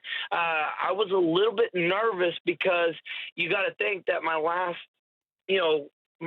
fights have always been where the first round's good, second round, it's okay, and third round, I'm trying to survive it, right? Yeah. People don't see that, but in my mind and my body, that's what I'm trying to do. And in the first round, I pushed myself. Second round, I was like, hey, we got to be easy. Still move your feet, still bounce around and do that, but don't kill yourself. And then in the third round, I was like, wow, my energy level really never depleted. If there had been a fourth and a fifth round, I think I would have been able to get stronger. And for me to move forward, I needed something like that because, one, it made me where like I said, more than anything, it just brought back the love that I had for the sport. Not having to hurt myself, not having to do all these things. And not only that, but having the energy to be able to go out there and do what you want to do. I was a little surprised that you came back so quickly after what happened at 207. Was that your decision, or did they call you with the opportunity and then you considered it and ultimately took it? No, that's the thing is, hey, now that I'm at 85, as long as my body's healed, if I could fight every 2 months if I wanted to, you know what I mean? Because cutting weights, right now I'm at 205. I'm actually probably a little bit lighter than that because now that I don't have to slam my, my body isn't sitting here going, hey, in 12 weeks or in 2 weeks, you're not going to get to eat anything you want to eat for the next 12. I'm actually not eating as much. I'm eating a little bit better. My diet's actually not super clean, but I don't jump off the deep end like I used to for the 70 class. So now I'm like, all right, I think I woke up this morning at 202. So, I'm 17 over. Did you consider retiring after 207? Well, the reason why I really thought about retirement is because I didn't know how the UFC would accept me moving to 185. Okay. You know how that is. Yeah. You put such a good damper in and such a legacy into 170 that, not only the UFC, but also the fans, how are they going to accept that? You know what I'm saying? Like, are they going to open it with open arms? And, all this kind of stuff. And so that's why I wanted to retire, because fighting was not fun. It was 12 weeks of hell, and you're just like, why am I doing this? I could do a lot of other things. Yeah. You know what I mean? And at one point I was just like, I'm going to retire. And then I had talked to a couple people about going 85, and they didn't turn their head about it. You know what I'm saying? Yeah. And then I was like, you know what? All right, let's go 185. And then they offered me a fight, and I said, yes, I'd love to go 185. Let's do it. I don't care who it is. Let's just go 185. And the rest is history. It was an awesome training camp. Don't get me wrong, I was sore, but I was actually able to train through it. I was actually able to focus through it. And like I said, more than anything, it just brought back the joy that I used to have. Waking up, not knowing what to train, how to train, and going from there. So in other words, if they would have said, you know what, it's time to part ways, were you not interested in fighting elsewhere? If the UFC would have made the call after the performance against Magny, would you have then called it quits? I don't know. Okay. I don't want to sit there and say, yes, I would have, because what if another organization would say, hey, we want you at 85. I'm not the person that's ever going to slam a door and say, I would never do this. I would never do this. And that's one reason why I got into fighting in the first place. Because if I thought that way, I would never got into fighting. I would have wrestled for the Olympics. Are you at all concerned about the damage you may have done to your body by trying to make 170 for the last few years? You know what? Out of mind, out of sight. I try to forget those last couple of years. Okay. I know that after a fight, whenever your body doesn't kick back on for 6 days afterwards, you know that you've done some damage. And it probably wasn't even just from this. It could have been from since I was 13 doing damage. Because, as a wrestler, like I said, you don't have to cut weight the right way. You're going in there, you're losing 10 pounds of practice. Even in high school, I was losing 8. So you don't really have to focus on your weight that hard like you do in MMA. Where in MMA, you're getting a 6-pound practice, you're super ecstatic. Would you like to see more weight classes in the UFC and in MMA in general? For example, some people have said 155, 165, 175, 185. Do you think that would help fighters like you who are kind of maybe a little too big for 170, maybe a little too small for 185, that sort of thing? You know, I do, but I also talked to a couple of people from the UFC, and I get where their point is. You got to look at the 55 and 70 class. You know, look at the 170 class. The top 15 are stacked. Yeah. You know what I mean? Like they're stacked. Well, let's say we do a 65 and a 70. Let's say 7 of them are going to go down to 165 and 8 of them go to 175. Well, now you're going, it's not 15 people stacked. It's only 8 stacked or 7 stacked. And, you know, now don't get me wrong, there's other people that have a chance, but that's what makes the welterweight division so competitive is that it's just ridiculous how many good fighters there are at that weight class. Are you at all concerned that you may be too small for the upper, like the Luke Rockholds and the Romeros of the world as far as 185 is concerned? You know what? Yes. But guess what? You never know until you try. Yeah. And, you know, and here's the thing. For example, look at the last guy I fought. He had an 80-inch reach. How many times did he hit me? Not that many. You know, but I think he hit me twice. You know, maybe let's even say I'll give him 10. I don't remember 10, but he's so long. Yeah. So long that whenever he throws, I mean, you might as well say, hey, I'm going to throw with my right hand. Hey, I'm going to throw with my left hand because it's so easy to see the punches come from that distance. So the taller the person is, the easier it is to read sort of where they're coming from. And that's why Carlos Condit, he hit me, but he didn't hit me that as much as people thought. And he had, what, a 76-inch reach? Something of that, yeah. So you're sitting here going, you know, most people that I fight have 73 to 76-inch reach. Yeah. I've had to deal with that my whole entire life. Now that I'm moving up, the only thing is that now I get to actually keep my strength because, you know, they were like, Hector Lombard's a strong guy. Can Johny hang with one of the stronger 185s? Well, I guess I proved that I'm stronger than he was, you know? Yeah. Because he couldn't take me down. He couldn't do anything.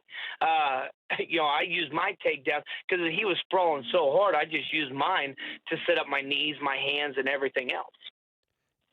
I noted this after the fight, and I'm wondering if you shared the sentiment. It just seemed to me like you were so happy after that fight. Like you had this amazing smile on your face, and we've seen you go through so many ups and downs in front of us, like at the weigh-in scale, and you're kind of, you know, you look depleted and dehydrated. And in that moment when they announced that you were the winner, and I believe you were talking to Brian Stan, you just seemed so happy.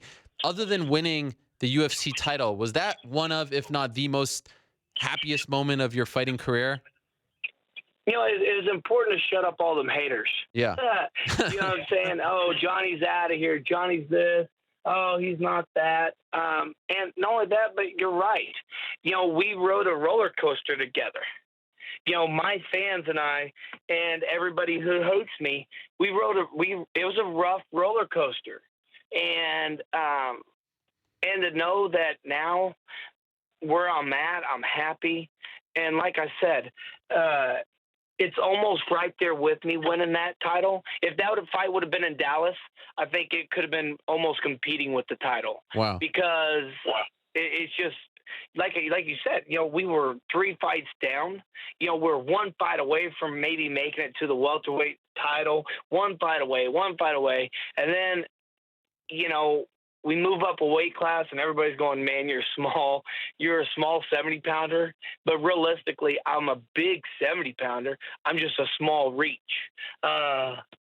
And you go out there and you fight somebody, you win. You're just like, you know what? That was worth it. That was worth it. Speaking of Dallas, UFC returning in May, what are the chances you're on that card? You know what? I'm hoping that I am. Okay. That's sort of where my heart is I'm actually going to start campaigning for Dallas. I mean, no better time than now, Johnny.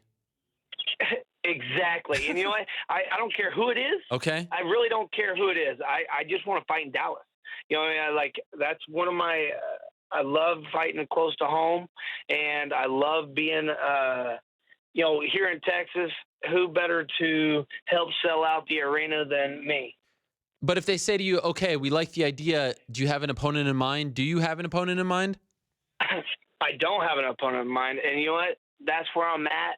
I'm back to that stage again. Okay. I don't care. I don't care. I just want to fight. You know, like realistically, I just want to get back in there and compete. And like today's been a week since I've been off. My hands are starting to heal back up. Right. Everything's starting to feel better. And I can't wait to get back into the gym. I mean, realistically, after most fights, I try to take at least a month off. And I'm at a point where I can't wait to get back into the gym. Johny, last time I spoke to you was before 207. We had that scrum where you were kind of challenging the media to cut weight and things like that. And it felt like somewhat of an erratic interview or scrum, if you want to call it. Looking back now, what was going on there? I mean, was the weight cut kind of were you hurting there? It seemed like you were having a hard time standing. It seemed like maybe you were lightheaded. What was going on there? Can you reflect on that now that it's over? Yeah, I can. You know, and yeah, it was erratic. It was a little bit of everything. It was the fact that you're dying.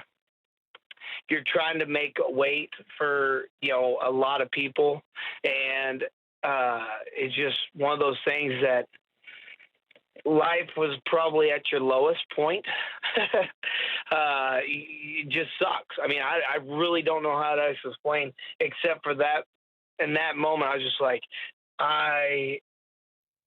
you know, if they said, hey, you could retire today, and people wouldn't be pissed that I didn't make weight or I didn't fight that day, I was pretty close to saying that's where I was at.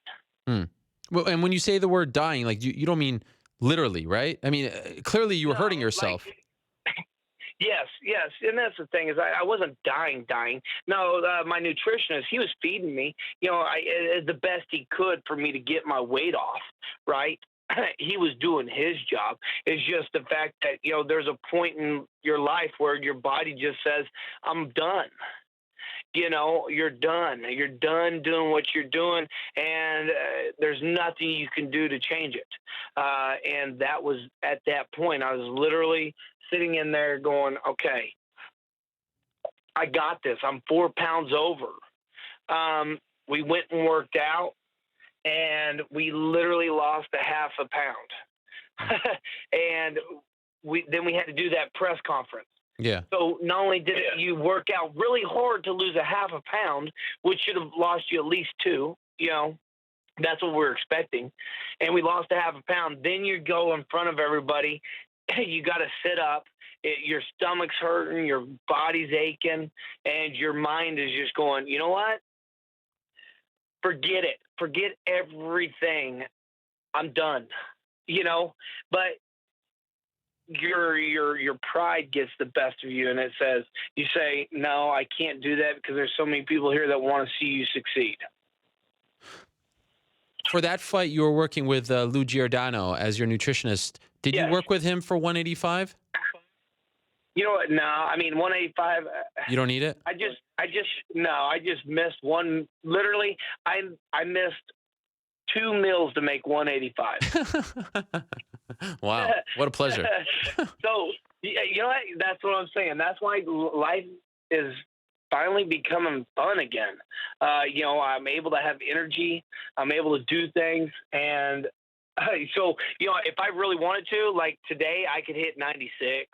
So I'm 10 over, you know. And so, and that's just one workout. I could hit 10 over. Wow. You will always be connected in some way with George St. Pierre in my mind, because I think that you did beat him that night, even though it was super close. Thought you did enough, and it was amazing to see you return at 185. In some ways, trying to save your UFC career the weekend he returned as well. Are you surprised to see him back 3.5 years later? You know what? I am. I wish he would have stayed out. But you know what? A competitor is always going to be a competitor. We'll see how he comes back. And I heard that he might be coming to 185. You want a piece? Oh, you know I do. Well, why do you wish he would have stayed out? Because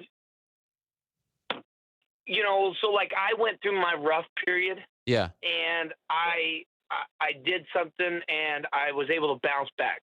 Where whenever he went through his rough period, he got out, and now you look at these guys, you know, yeah, you can train, yeah, you could do these things, but has he done enough to where he's going to be able to come back a different fighter? You know, time changes. It always does. Just like I said, one day the time's going to change where I'm not going to be able to compete with these guys anymore. Right. You know, it's just the way that it is. And once I showed how to defeat George St. Pierre, I think people are going to start using that game plan. And it's going to be so much harder on him. And, you know, you look at Chuck Liddell, you look at Randy Couture, these guys that didn't stay out whenever they were on top, they come back and they're not the same fighter. You know, 3.5 years is a lot of time or 2 years, whatever it is, for somebody to decrease or for everybody else to move up. Yeah, well, we will see. For now, what a story. I'm really happy for you, Johny. Like I said, it was so nice to see you happy in there, not hurting, victorious in the winner's circle, so to speak. And it's good to see that you didn't give up and that you kept on going and now reinventing yourself at 185. Congratulations on the win, Johny. Thank you for not making me cut the weight as well and dropping that stipulation. You're very welcome. And you know what? I do want to say I do apologize for that. You got me at my weakest moment. No problem. And I made everybody pay for it. And you know, it does suck, but it is what it is. I'm sorry. No problem at all. Congratulations and good luck getting on that Dallas card. Okay, thank you so much. All right, there he is, Johny Hendricks. Back victorious, looking good at 185, happy, looking to fight at UFC 211. So that was the co-main event in Halifax. Main event, of course, featured Derrick Lewis knocking out Travis Brown. You asked for him, you're getting him. There he is via the magic of Skype, the Black Beast himself, Derrick Lewis. What's up, man? How are you, Derrick? I'm okay. How you doing? No Shirt Nation. Yeah, I'm at home, man. 80 degrees outside right now. 85, actually. Wow, summertime has hit Houston. It's not the. It was warm this weekend, but not quite right now. You're just loving life. What are you drinking? Dos Equis. Oh yeah, look at that. A little early. I like it. What time is it over there? It's 1:30. Why not? You got nothing better to do today, right? Nothing, just resting my foot. That's about it. Okay, there's a lot to discuss with you, Derrick. Holy smokes. I can't recall the last time after a win I got this many requests, not just tweets, emails. You better have the Black Beast on. We better hear from Derrick Lewis on the show. Now, this was Monday of last week, and you were traveling home, so I had to give you a week. You wanted a bit of a break, and I felt that was only fair.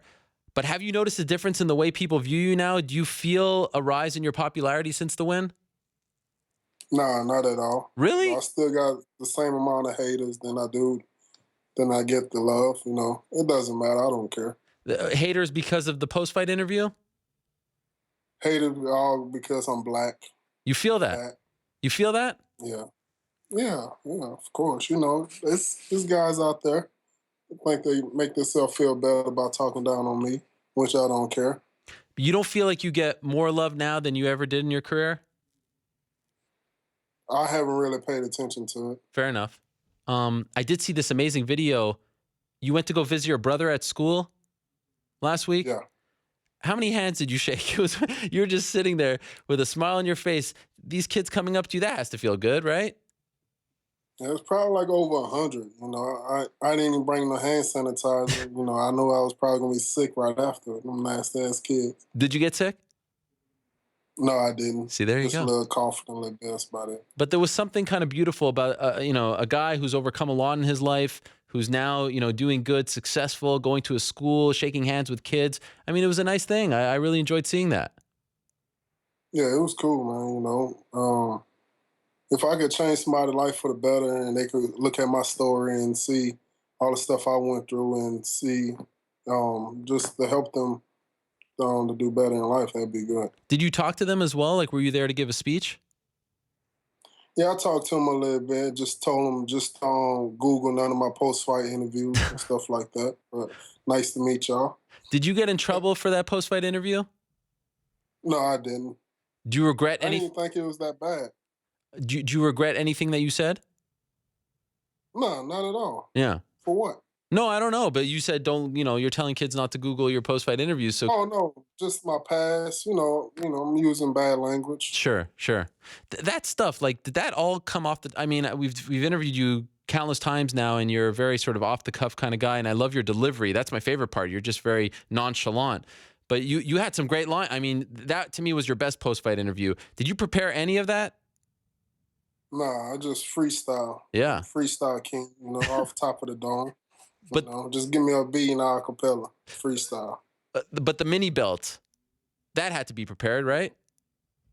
Nah, the guy I was walking back in the backstage, and it was a fan with a Travis Brown shirt on, and he said, "Man, here, man, you the real champion." I said, "You damn right, give me that belt." And I took the belt and just started walking through the crowd. They sell Travis Brown shirts? I didn't even know that was on the market. I don't know. He had a Travis Brown shirt on in the audience. I don't know. Wow.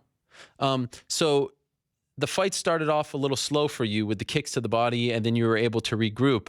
At any point, were you starting to get worried? I mean, because I don't know if you were doing a rope-a-dope there, if you were really that hurt. I mean, I know you said you had to go to the bathroom, but they did seem to affect you. Were you worried that the end was near? Oh, no, not at all. I've been in deep waters a bunch of times in my fight. I told my coaches, and I told a couple of fans, and I told a couple of reporters before the fight, I could be in trouble the first or second round. And any fight, just know that beast mode about to kick in sooner or later. You posted a video of your broken foot. It is broken, correct? Yeah, so it's 2 bones broken in it. The right or left? The right. Do you know when you broke it? Yeah, every time I kicked his thigh, I broke it. Like, I kicked him like twice in the leg, and I broke it. So you broke it in the first round? Yes. Could you feel that it was broken? Yeah, for sure. Oh, man. Yeah. And that didn't phase you?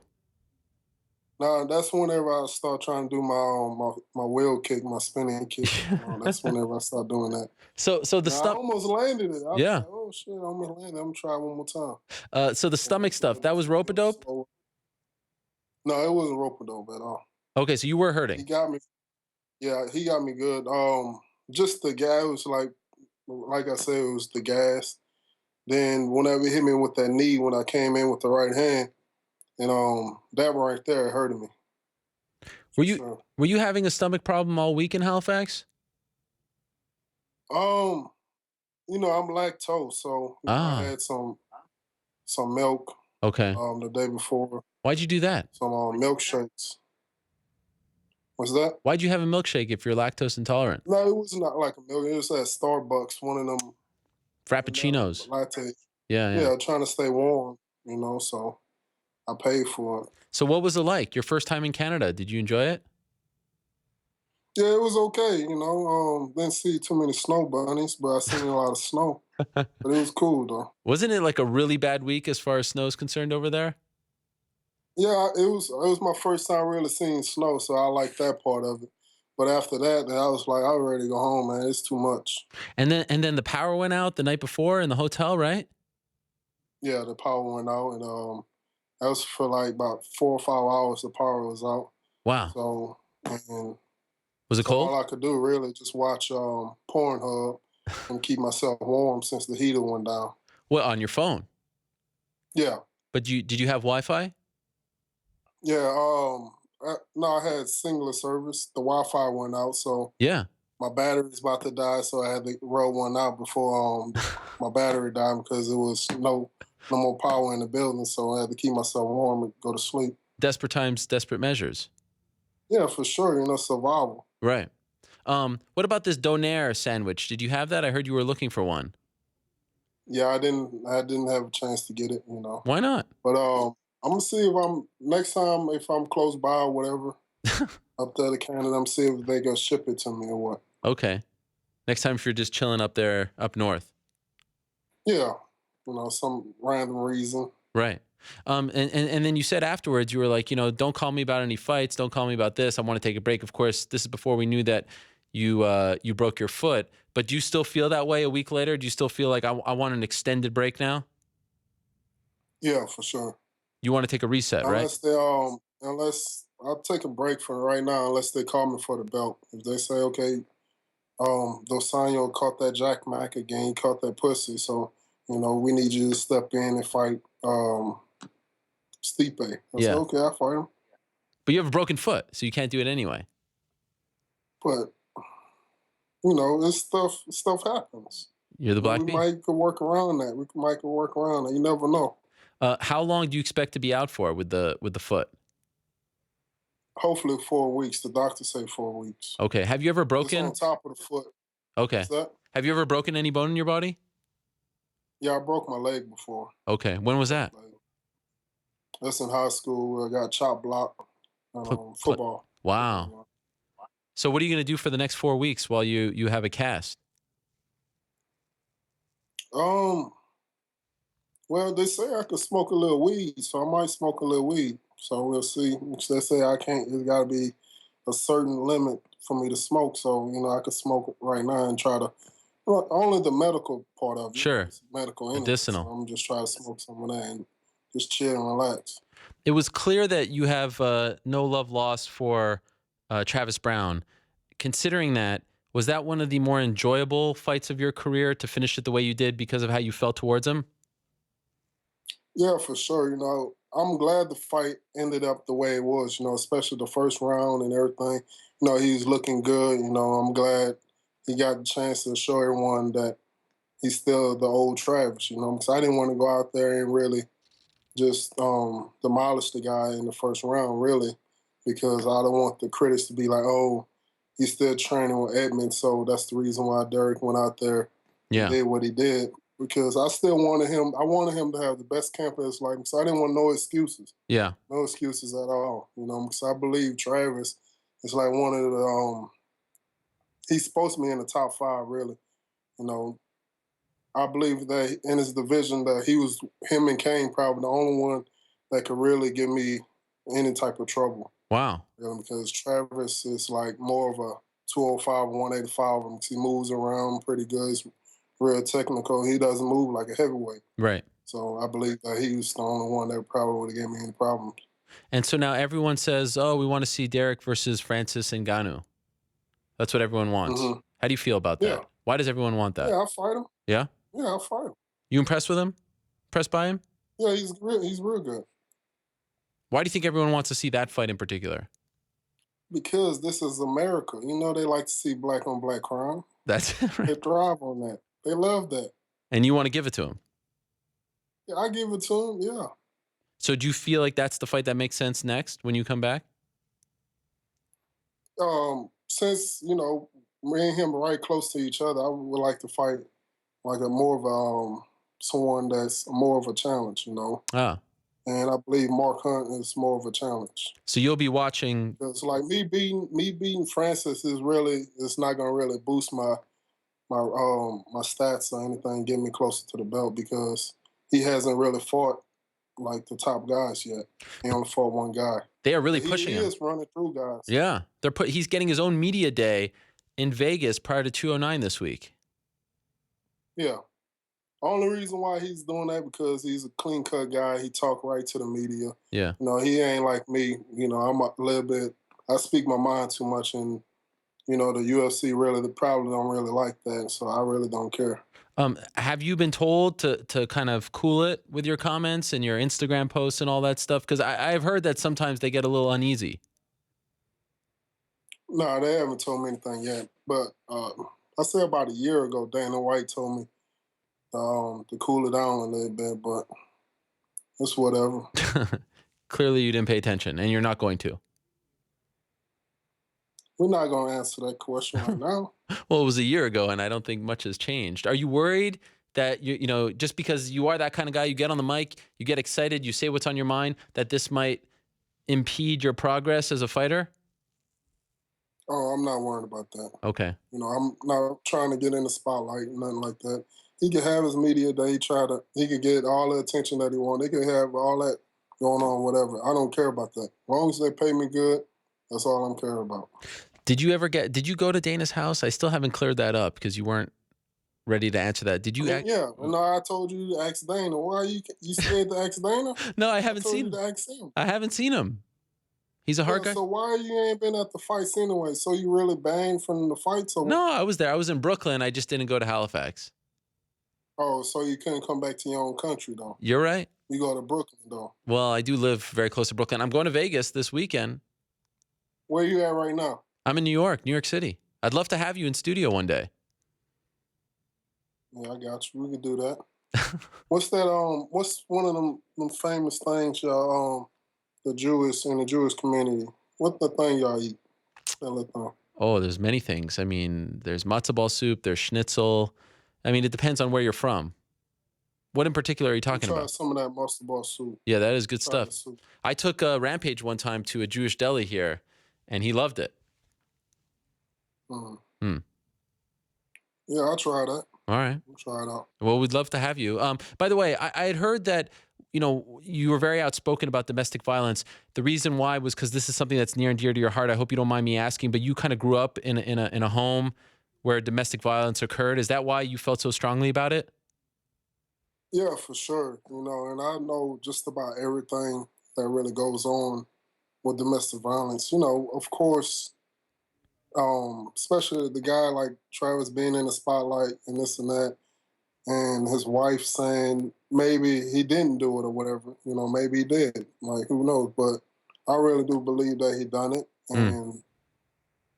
And since he have kids with her, and they probably did a bunch of investigation and stuff like that, and she was telling him, okay, we're not going to pursue it because we have kids and stuff like that. It's going to really mess up everything that's going on with their relationship with the kids. And so I believe that's why they couldn't really find anything that happened. But I believe it was pictures out there, wasn't it? Yeah, but to be clear, I don't think the kids were with this particular woman that accused him. I think it was someone before. Oh, okay. Well, still. Yeah, no, but this is something. This is something that's close to your heart. It's not just something you're talking about. You've experienced it. You've been a part of a home that's been affected by it. Yeah, for sure. Since I was probably 8 years old, just about every day. I ate all the way until I was 14, 15 years old, just about every day. Wow. My mom and my stepdad rolling around in the living room fighting. Wow. Did it ever get to the point? Did it ever get to the point where you got big enough where you felt like you can step in? Yeah, it was all the way until I was like 13 then. Okay. Back then I just used to just try to like pull my mom or pull him off my mom and just like cry and stuff like that. Then, like whenever I was 13, then I just started like just swinging on him whenever he started attacking my mom. Are they still together? No. That's one of the reasons why we moved to Houston. Oh, okay. We were living in New Orleans. That's the reason why we moved to Houston. Okay. To get away from him. Are you still close with your mom? Yes. Does she appreciate when you talk about this?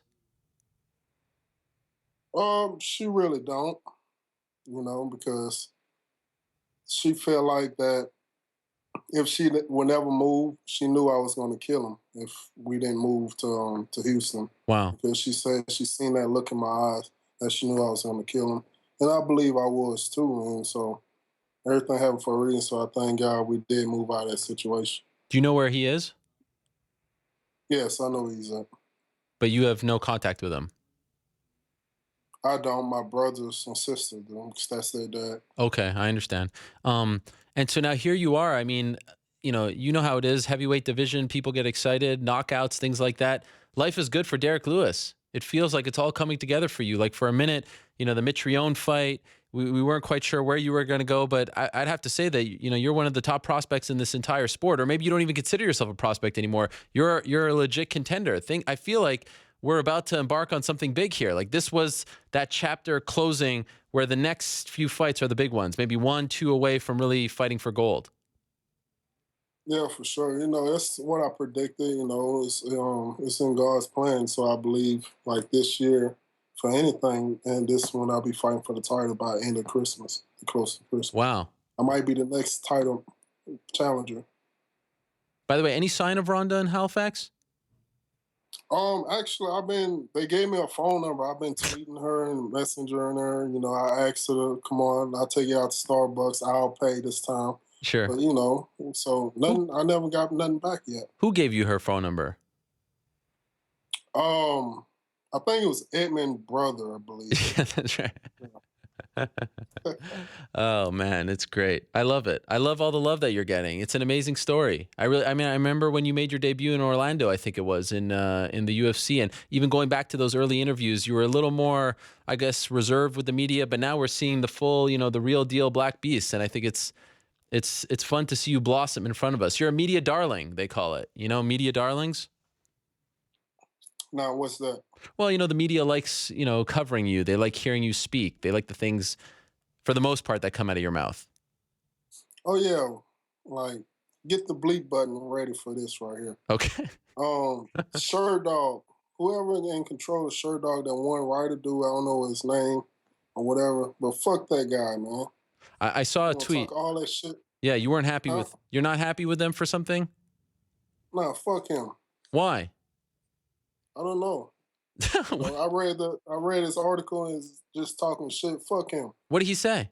I didn't read the article. You gotta go back and read the article. Was it disrespectful? Yeah, it was disrespectful. You just talking shit. All right. I'll check that out. Are you going to celebrate? Are any parties coming back home? And anything going down?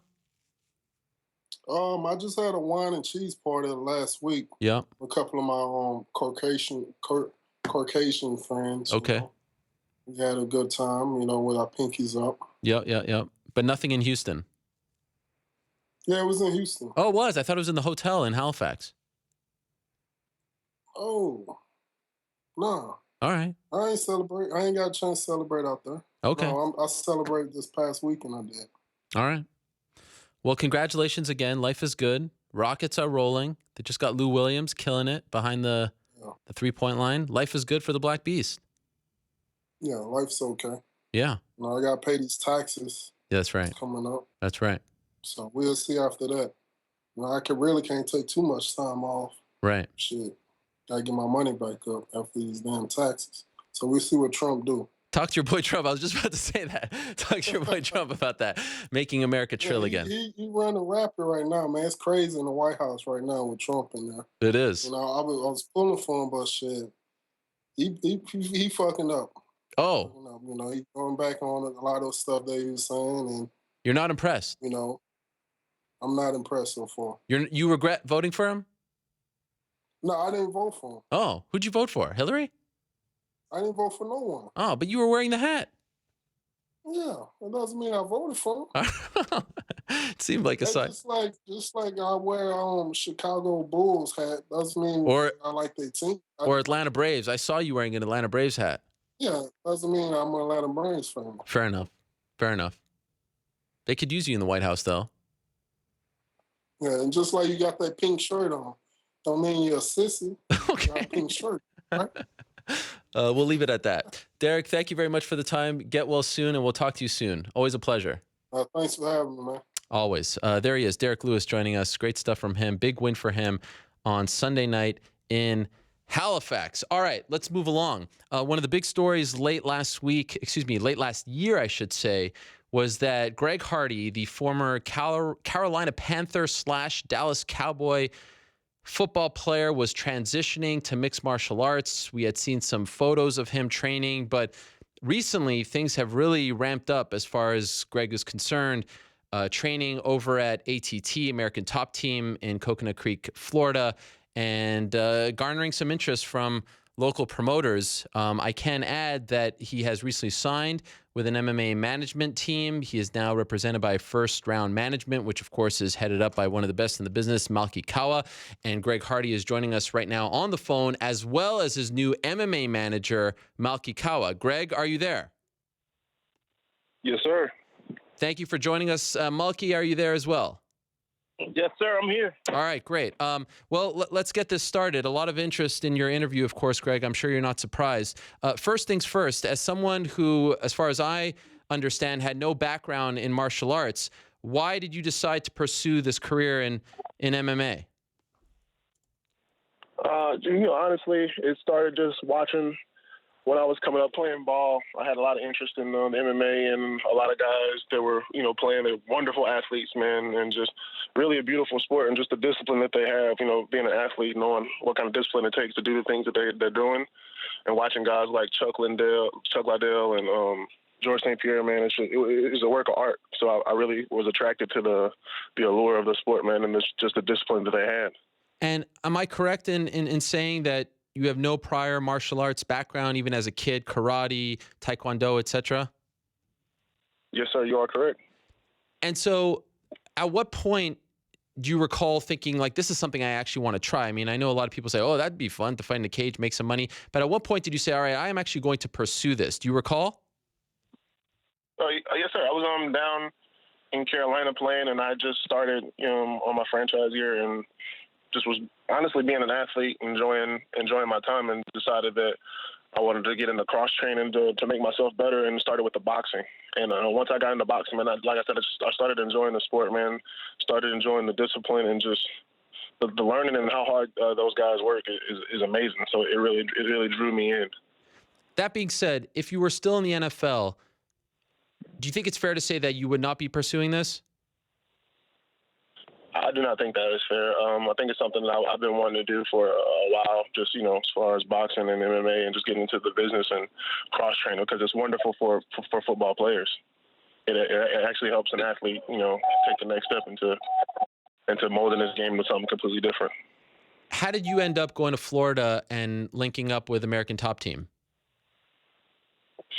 Originally, it started with just joining up with Mal and joining the new team, and kind of just showing myself to these guys that I can be in this, I can do this, I can change, because that's a place where the best go to work. They learn their disciplines, they train, and I felt like joining the team and joining those guys was something that, it was a step that I had to take to change what I had going on in my life, and it was a place where I needed to be, and being with Mal was a place I needed to be, so it just felt right. I stuck with it. How long have you been there for? 3 months so far. And is it true that you're living at their dorms? Yes, sir. Upstairs above the gym. What is that like? I mean, you're a multimillionaire. You made a lot of money in the NFL. You're living in very small rooms, I'm assuming, with other fighters. Mentally, how are you dealing with that? It's good for me. It's a humbling experience, man. It's making me really appreciative, of everything that I've had and everything that I have, and the opportunity that I have to kind of come in and show myself as a guy that is not what everybody says on TV, or he's not a monster, he's not a killer, a woman beater, or this, that, and the other. It gives me an opportunity to just come in and be a humble guy and learn, and honestly just be at the feet of all these champions that walk around like they're just normal guys. Like I said, it's a humble sport, so it's really been a wonderful experience, man. Just being able to get in there, put in work, compete, train, and have the opportunity to make myself better one last time, and in sports and in life in general. I recall when I reported that you were transitioning to MMA back in October, most of the responses were, oh, of course, given his background, as you mentioned, domestic violence, things like that, this is the perfect avenue for him. A cage fighter, he's too aggressive, he likes to punch people, etc. Did you hear those comments a lot? And if so, how did you react to them? Honestly, I just try to tune a lot of it out. You got to stay focused, especially, in this kind of environment. Like I said, these guys take their craft very seriously, and it is a craft. I don't really believe, especially being there for 3 months, that it's about punching and knocking people out. These guys are some of the most disciplined people I've seen on the face of this earth. So, it's about the kind of human being you are. It's about what you are, who you are. And I would say that the best way to just get to that is ignore everything around you. Kind of just make your space about being better at your craft, learning these crafts, and becoming the person that can master these things, from inside out. Do you have an anger problem? Do you feel like this kind of helps you? It's helped me in a lot of ways. I have a lot of problems as a human being. It's not something that you just walk around saying I'm perfect or I'm good, man. I have a lot of different issues that, I'm definitely working through and working on. I would say this helps me channel everything. It helps me just come back down to earth, be humble. Because these are machines that, that I see every day. I get choked out and punched in the face and lay down on the mat daily. That's not something that a guy my size and my stature and with my history has ever come across. So it puts me in a place to where those things can not, I wouldn't say be mastered or worked on, but it puts me in a place to where those things are irrelevant. That's not really what it's about. It's a people thing. It's a person thing, and that's what you're learning, and that's what you're practicing on and perfecting every day down there. You said that you have a lot of issues that you need to work on. Do you mind expanding on that? Like, what are some of the biggest issues right now that you feel like you need to work on yourself? I feel like the biggest issues right now are myself. Right now, not exactly right now. In general, just throughout life, just the last little bit of my life, the years that have led up to this moment, I need to work on Greg Hardy as an individual. And I made mistakes, and I've hurt people. I'm sorry, that all that happened. I put those people in those situations, and that any of it happened because that's not really me. I've had a lot of personal growth being here, and those problems kind of just fold into place, and they help me channel anything that I got going on in life. Not just anything in particular individual. It helps me grow as Greg Hardy, as the guy that I want everybody to see me as, not what everybody hears and says and talks about. It's really me learning about life and becoming better, honestly.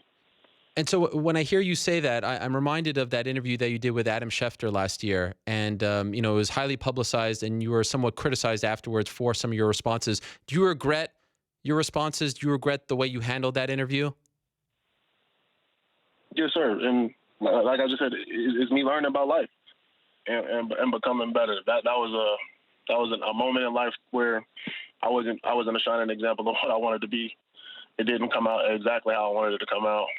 So I would say I wouldn't say I'm disappointed because I don't want to leave that taste in anybody's mouth. But I want to say that it didn't portray me as the person that I feel like I want to be, person that I'm trying to become right now.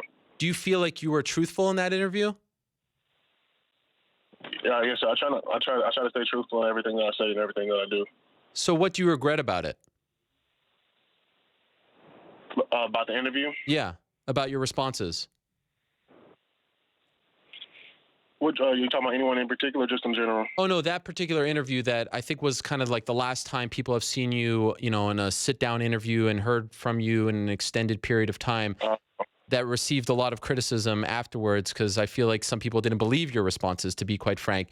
And I was wondering if you regretted some of the answers and regretted some of the things that you said in the interview, in hindsight. Oh yeah, okay. Yeah, it's pretty much. I kind of regret overall just the way it came across. It was a moment where I needed to portray something for myself. Not to make anybody believe anything, but just as a man and as a person, I wanted to get something across, and that didn't get across. The fact that I wasn't able to let people know how sorry I was about it. Like that was something that really frustrated me. The way that the outcome that people got from it. Malky, when did you sign Greg? I signed Greg probably about, I want to say about a couple of months ago. It was about 2 months ago. 3 months ago. When he started the American Top Team, it was like right before that. It was about maybe 2 or 3 weeks before that. Was this a no-brainer for you, or did you have reservations as well? And if you did, what did you go about doing in order to find out that this was someone that you wanted to be in business with?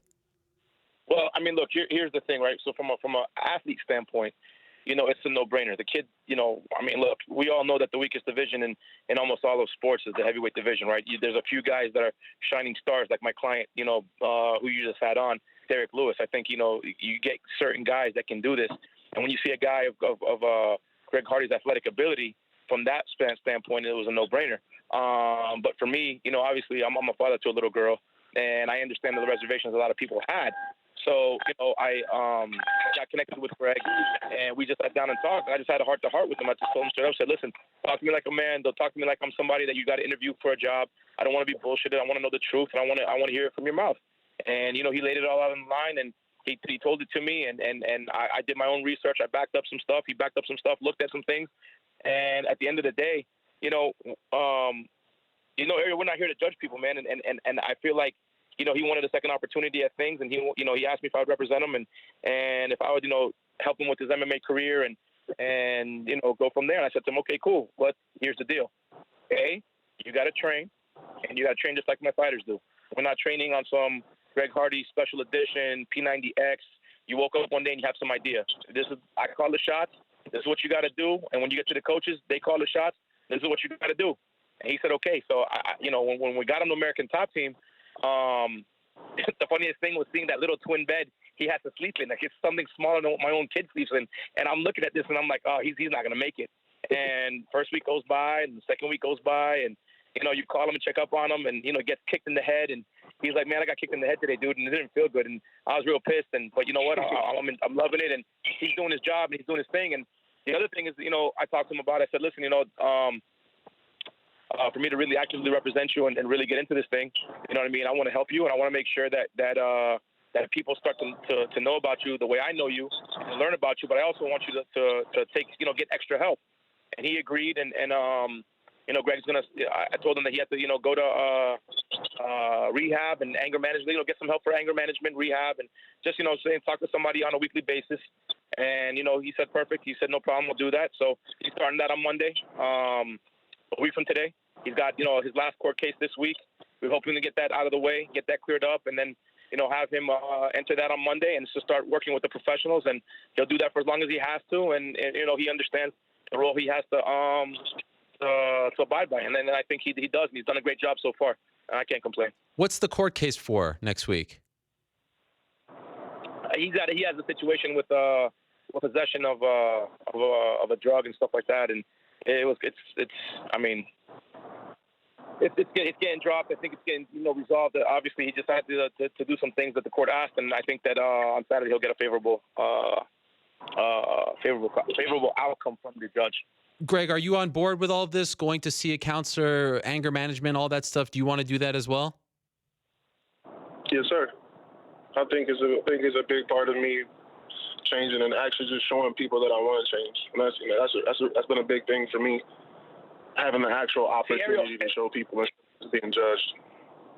Ariel, but my biggest thing with him was, I don't have time to waste, right? I don't want to be in the business of the Greg Hardy business to do MMA just as some sort of like stunt. Either you're in. If you're in, then prove it. And he's like, look, whatever you say. So I've kind of put some stuff that he might not even need on him to do, and he's done it all. And I just think that there's the one thing I love about martial arts is that, you ask him a question. Have you ever done karate or this or that the other when he was younger, right? He said no. But he started boxing while he was in college, and he started boxing more when he got to the pros, and he started understanding the discipline, and he liked it, right? He goes off to the left. He got in some trouble. He comes back.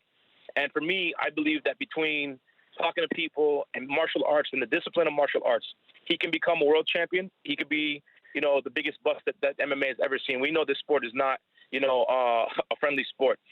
Whatever can happen. My thing was I just wanted to give him a chance and help him, you know what I mean, get back out there for people to see him different. I mean, this is a guy that for whatever he's done or didn't do, you know what I mean, he's sorry for it. And, I'm nobody to judge anybody. And if I can help him through mixed martial arts, that was my whole goal with this thing. But I needed him to prove that to himself and not just to me or anyone more than to himself. You know what I mean? He's got a family. He's got children. They've got to all look at this at some point.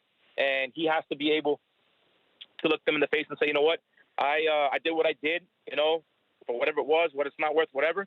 But I did everything I could also to make it right. And, he plans on giving back to the community afterwards and mentoring young kids. And once he gets, I think, to a point where he's comfortable doing what he's got to do, I think he'll, be able to be a bigger help to the society than not for that.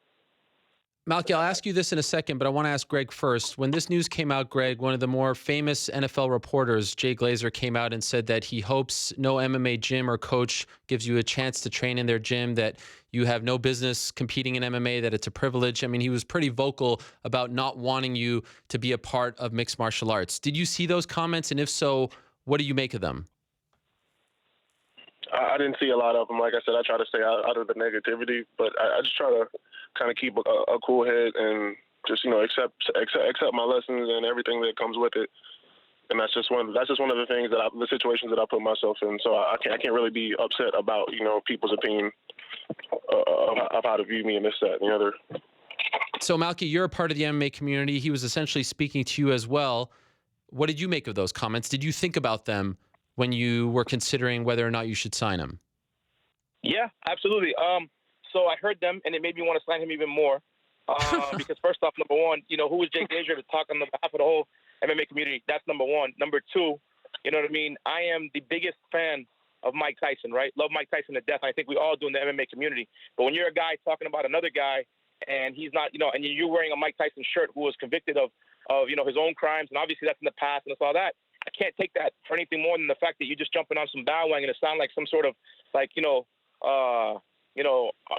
higher than thou type guy. And I don't know Jay, he's a good dude, and I don't think he meant it like that. I just think that maybe at the time, you know what I mean, he's upset, and you know, every guy who's, you know, got a wife or a kid probably was disgusted by it and looked at it and, you know, doesn't really see everything or didn't see everything that I saw or all the, you know, the facts of the actual situation. And, you know, when I heard those comments, to be honest with you, Ariel, it's what made me want to sign him even more, because I felt like, you know, we do this in society. People get in trouble, and instead of helping them, we kind of, you know, set them off on an island somewhere, and we don't try to help them. We don't try to rehab them or try to put them back out there. And at the end of the day, as an agent and as a manager, you know what I mean, I realized some of the mistakes I've done in my past with some of my clients and where I could have stepped in and helped and avoided a lot of situations. And so here's a guy like Greg Hardy, and I'm like, you know what? Why would MMA turn its back on a guy when martial arts itself was there always since the beginning to help kids, you know, people in general that wanted to kind of like have an outlet to go in there and learn discipline, respect, honor, courage, bravery. I mean, George St. Pierre, you know, talks about being bullied his whole life and what he used to fix that, martial arts, right? And there's other guys who will tell you that I was gangbanging. I mean, I think Tyron Woodley today said that he was gangbanging when he was younger. People don't talk about that part of his story. He came from nothing, right? And he was doing a lot of things that probably would have ended him up in jail. And look, now he's a husband, a father, you know, a champion of the UFC. Martial arts is an outlet for people to do better and become better. And I think that this is what this guy was looking for and needed in his life. And why would we as a community turn our backs on him? I think we give him a chance and we give him an opportunity to show, you know, to either prove us right or prove us wrong, right? It's on Greg.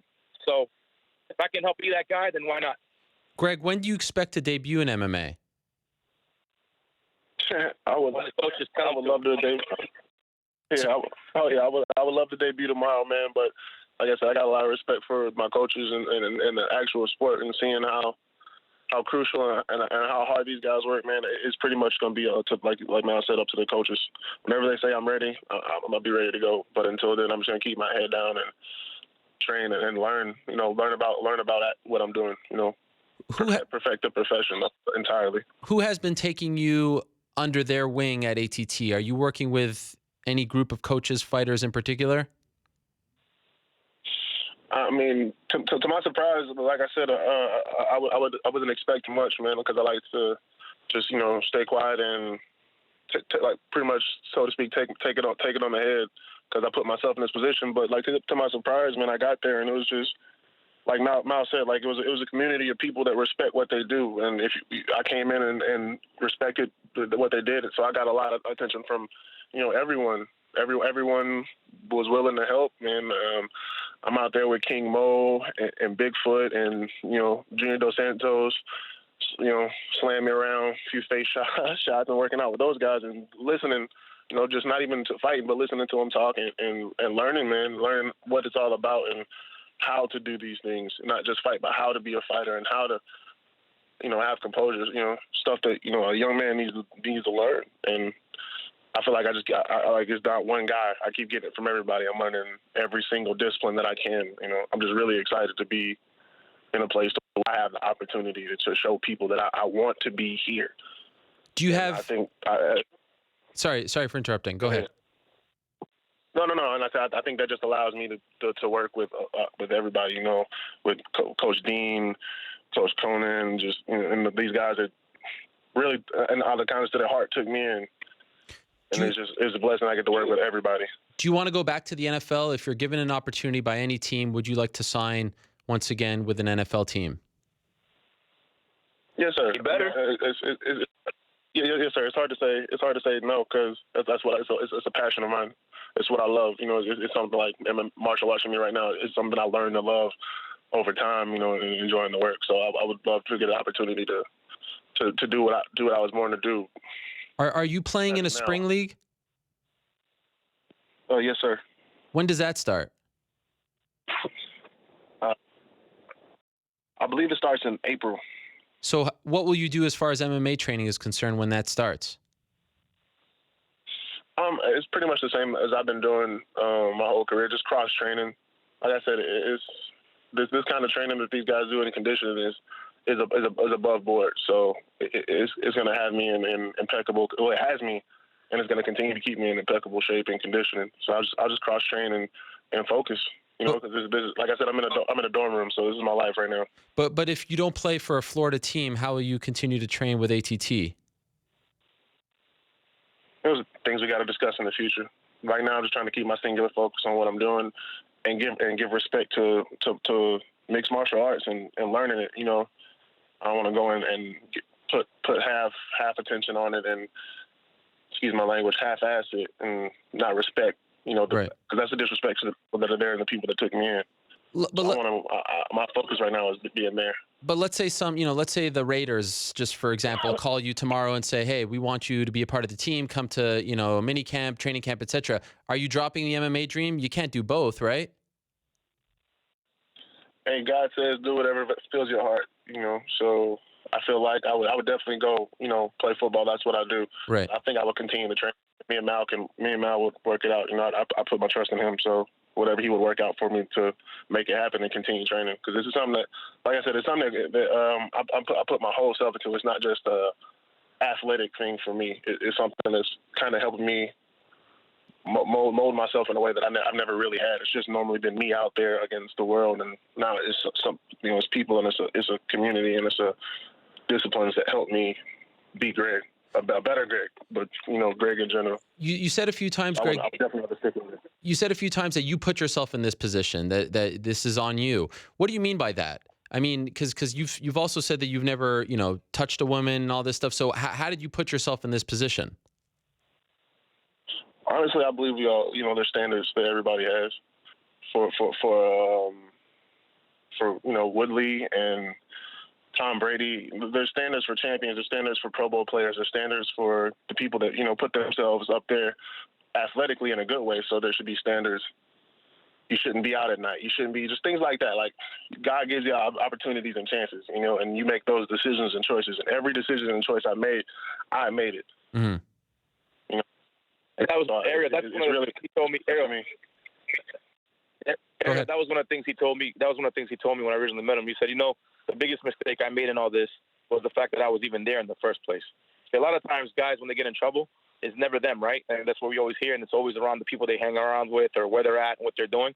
And I'm not in any way, shape, or form trying to blame this on circumstance or whatever, but you can start to kind of see the growth of what he's going through, where he's starting to realize, like, hey, I don't need to be out at night, late night. I don't need to be drinking. I don't need to do drugs. I don't need to do this. I don't need to do that.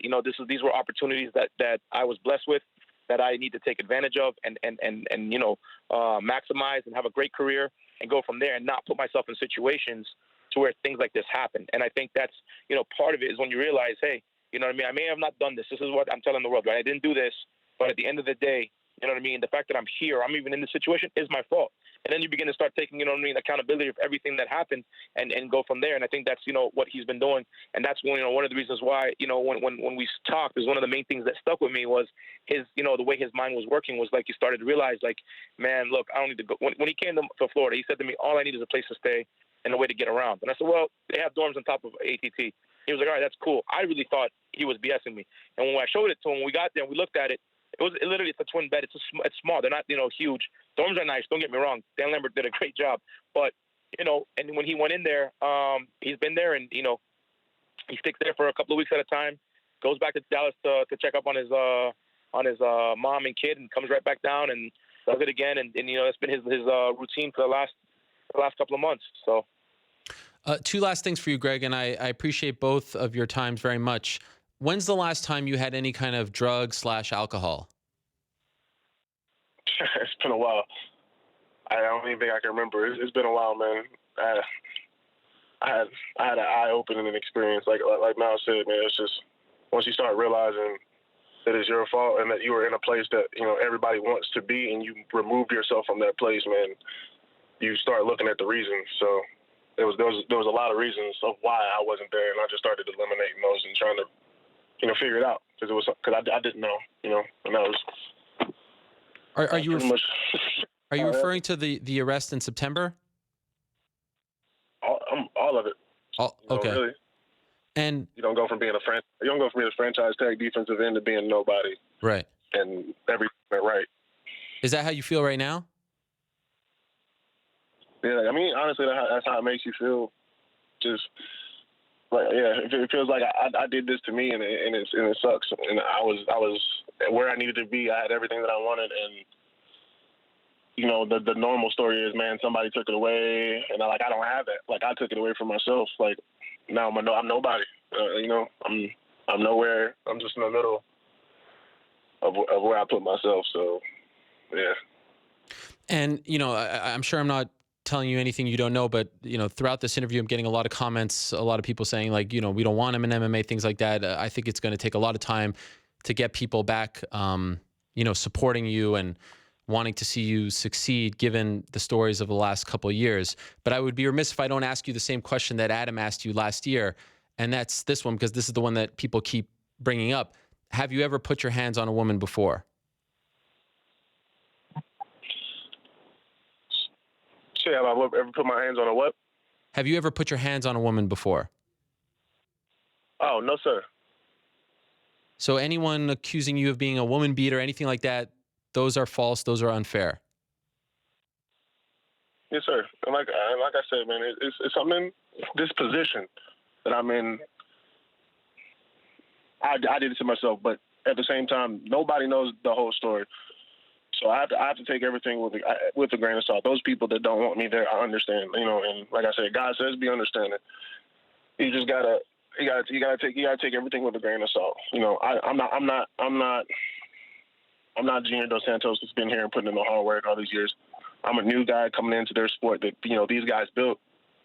So that's something that's gonna come along with it. I just like Mr. Lambert, like, I appreciate those guys and Mal letting me come in and have the opportunity to prove that I belong here, that I'm somebody that can actually help the sport and bring, you know, a work ethic or something good, whatever I can bring that's good to it, so that, you know, people don't go to thinking instantly when you hear my name, oh, Greg is a wife beater, Greg is a woman beater.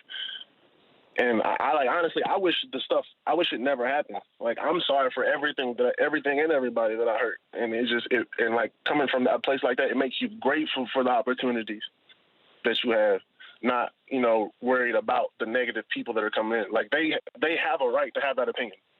I'm telling you, I answered your question, and then I stick to my answer because it's the truth. But because of what I did, like Mal said, the reasons I was there, any of it, all of it, I did the work. I had it all. And I gave it away. So they have the right to think those things. I'm glad that, like, Mr. Lambert and all these guys are giving me, like, the opportunity.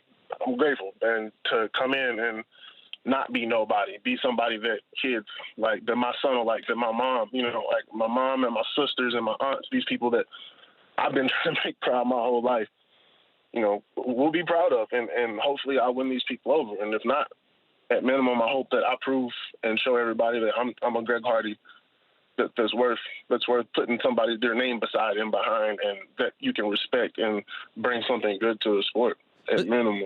But that is a major label to have on you. That has to bother you, right? If you're saying it's the truth that you've never done this before, and then you're saying people have the right to believe that because you put yourself in those situations, that has to eat you inside, that people feel, I mean, so passionately that you are this quote unquote monster that has been, you know, you've been called that many times. You've been called worse, to be honest. So that doesn't kind of beat you up inside. That doesn't kill you inside that people say that about you.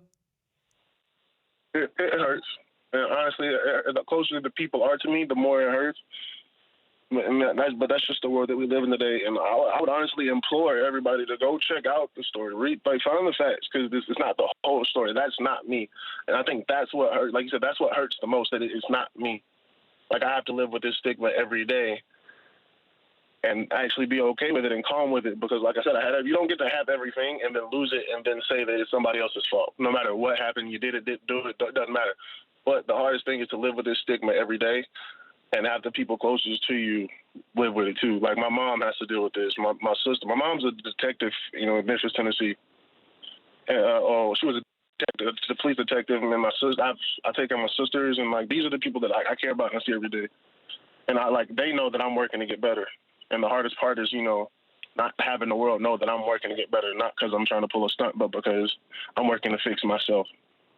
Last quick thing for you, Malky, because we do have to run. Any offers on the table, any interest from promoters right now for Greg? Yeah, they're all over the place. I mean, I could get Greg a fight next week if I want to.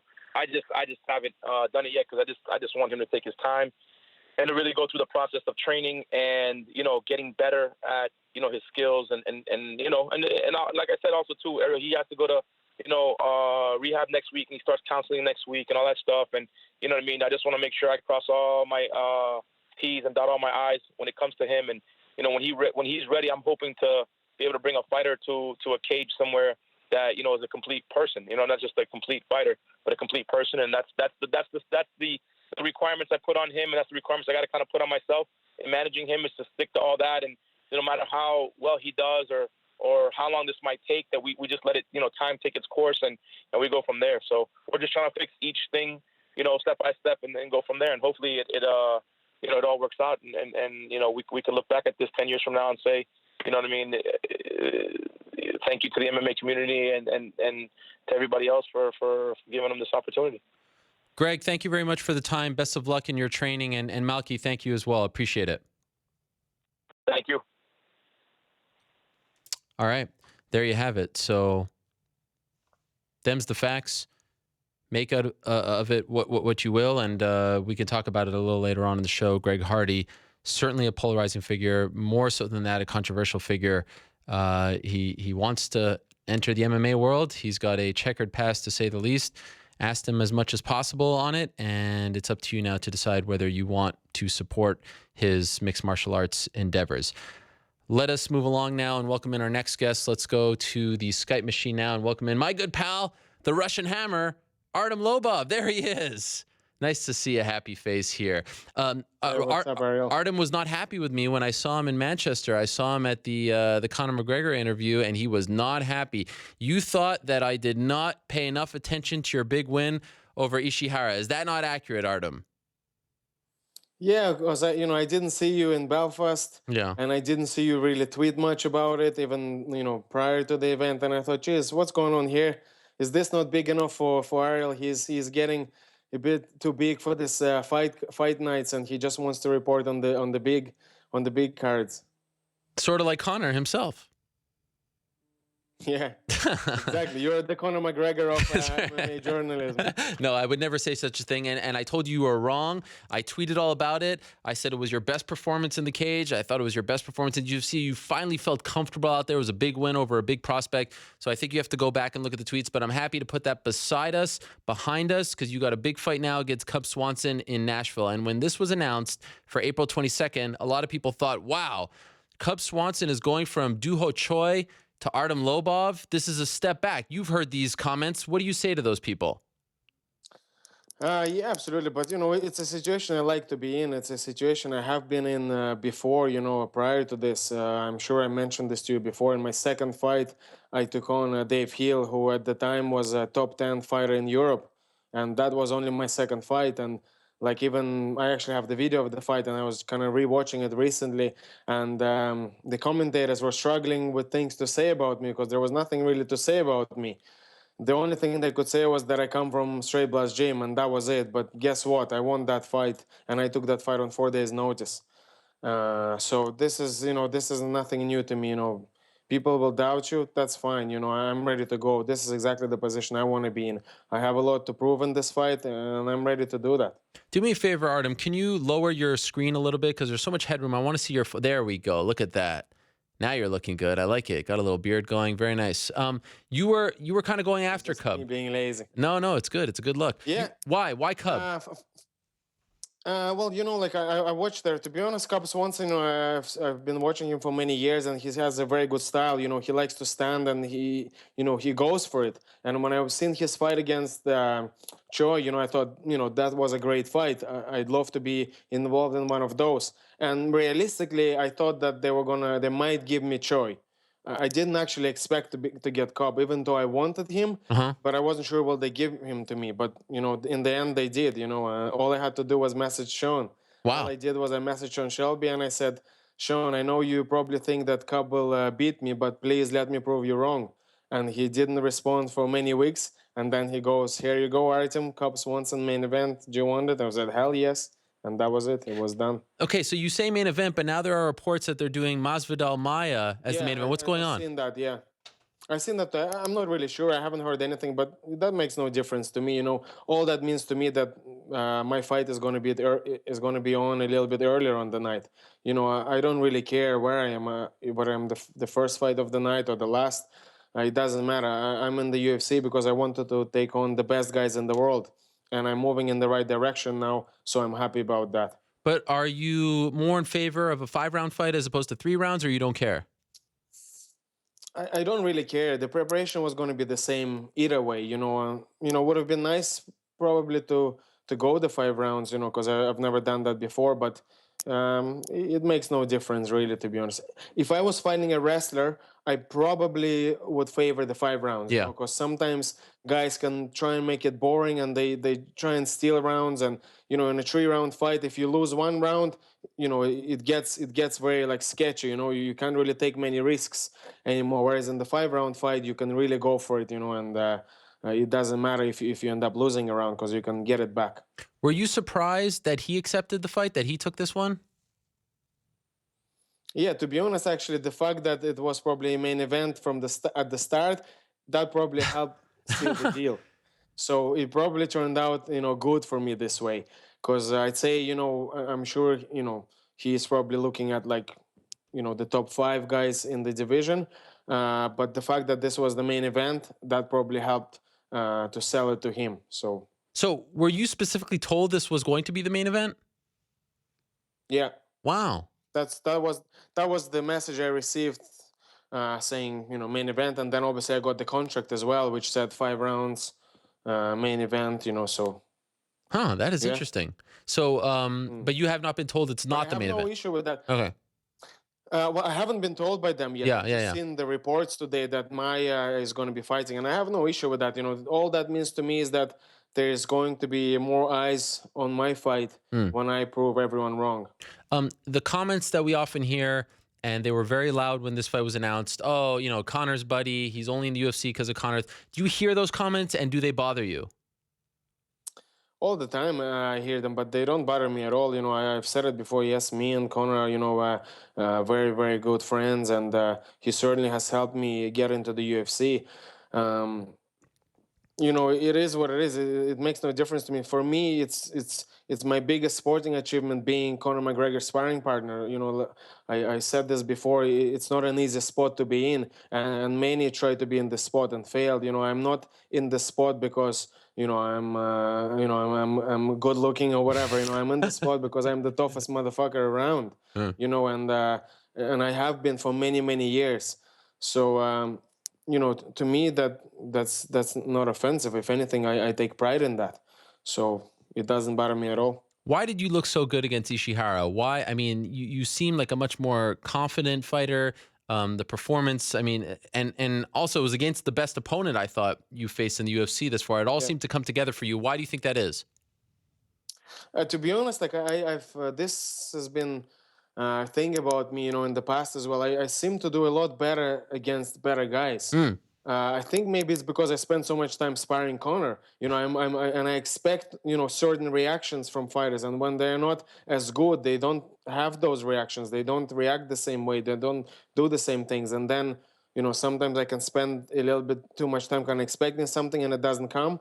Whereas the better guys, they're closer to that level that I'm used to dealing with. So I think it just seems more familiar, and I do well. Well, that's my theory on it, but I don't know. Maybe I just rise up to the occasion or whatever. I don't know. What a nice moment it was afterwards when you won and Conor jumped in the cage. You guys were hugging. It was like the Ultimate Fighter all over again, right? Yeah. That was really cool. Exactly. That's why I was asking him to jump. I was screaming at him because he wasn't going to do it. Obviously, we're in Belfast and it's an actual event now. There's people around, so But I felt like I kind of like twisted his arm a little bit because I wouldn't stop screaming. I was like, "Get in the cage, get in there." Just because I obviously missed his fight in New York, right? And like you said yourself, he had done this in the Ultimate Fighter, so it was a great celebration of our 2 wins, and it was just a very good moment. Will he corner you in Nashville? Probably not, because his baby is due around That's that right. time, so I wouldn't expect him to do that, of course. And like I said, to be honest, by the time it comes to cornering, the work is done. Yeah. I am sparring him quite a good bit now in preparation. So he will certainly give me what I need for the win. In the sparring, in the training. So and when the fight comes, all the work is done. There's no really a need for him to be there. In fact, I do think a video surfaced of you two sparring in boxing. There was no confirmation that it was you, but that was you, right? Yeah, that was me. Yeah. And then you had all these sports guys, I don't know, in the United States, critiquing this 10-second video and saying how bad he looked at sparring and how he looked slow and things like that. Did you see this and do you find it funny? Of course, it's all these experts, look at them, the truth is none of them haven't got a breeze, what's going on. I was the one that after Brimage fight, I said straight away that he was going to destroy Aldo, because in that fight, you can actually see how he would be a very difficult fight for Aldo. But not a single one of them experts picked it up. And now suddenly they all seem to know, oh yeah, look, they all seem to say that they knew that he was going to do it to Aldo, but they didn't. They haven't got a breeze. In fact, in terms of actual stand-up fighting, there are very, very, very few people out there that understand it. Even that fighters themselves and coaches themselves. In jiu-jitsu, you get a lot of people that actually understand it and know what's going on. But in stand-up fighting, very, very few. So break some news for us. Is this going to happen? Is the Mayweather fight going to happen? I certainly hope it will happen. What do you got? It was a fight that... What do I got? I mean, I don't really know. You're better off asking, Conor himself. You're the guy. You're the one who's in there with him. You know what he's preparing for. Yeah, well, I mean, we're ready. You know what I mean? We're ready. We're getting ready for that fight. You know what I mean? We're make no mistake about it. Conor is ready to go. So he is a loaded weapon. So, if whenever Mayweather wants to, sign on the dotted line, we're good to go. Because, Mayweather, he's a big man for talking, but whether he will actually fight, whether he actually wants the fight, I don't know. I don't know. You think it happens, though? What do you think?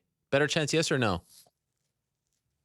I don't know. I will say this, right? I was the one that first suggested to Conor that this is the fight to make. Really? This was years and years ago. Yeah. Wow. This was before he even became a champion in the UFC. Even before he became featherweight champion. I just told him, I said, look at boxing. This is a way forward.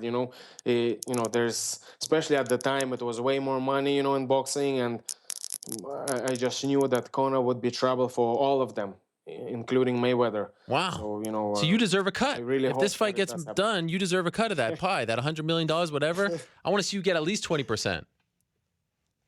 Stop. Come on. No, I just want to see it happen. All right. If it happens, that's it. That'll make me happy. I would love to see it happen because, like you say again, there's more and more haters, and I would just love for Conor to shut them up. He is so good at shutting them all up. He's the best out there doing that. And I would love for him to do it on this occasion against Mayweather because, trust me, if I'm honest, and I know I'm going to get a lot of hate for this, but I don't see Mayweather making it past the 6 rounds. Wow. Honestly. You think he knocks him out? If it was Pacquiao, I don't see Pacquiao making it past 2 rounds. Wow. And look, and I was the one that predicted the 1 minute against Aldo. There is an interview of me, I can't find it now, but there is a video of me saying that Conor keeps talking about 4 minutes. He kept saying 4-minute mark he's going to stop Aldo, and me saying right before the fight, no, forget the 4 minutes. It doesn't get out of the first minute. And sure enough, it was. And I'm sure I got a lot of hate for that back then as well. But, trust me, I know something. I've sparred this man for a very, very long time. And, I've watched this game for many, many years. So I understand a thing or two. So you're the real Mystic Mac. right? Exactly. And you guys have made a habit out of calling your shots. So give us the prediction for Cub Swanson. I know I've been saying this a lot now that I'm going to get the knockout, and it hasn't happened. But against Ishihara, I almost got it. Yeah, yeah. If you watch back at the end of second round, Yeah. I should have thrown a left hand, right uppercut, and that would have stopped the fight just down the middle. But I kind of got overly excited a little bit, and I landed a lot of shots on his arms. But that would have ended the fight. And at the end of the third round as well, he was finished. He stopped fighting. If I had 10 more seconds, that was getting stopped as well. But fair enough, I didn't get it. You know, he hung in there. He's a tough guy. But I think against Cobb, I get it done. You know, Wow. he comes in, he's very open. He throws wild shots. And he has never, I promise you, never in his life felt power like I have. Even against Aldo. I'm the hardest hit. Say that again. Even Against Aldo. Aldo doesn't have that kind of power in his hands. No chance.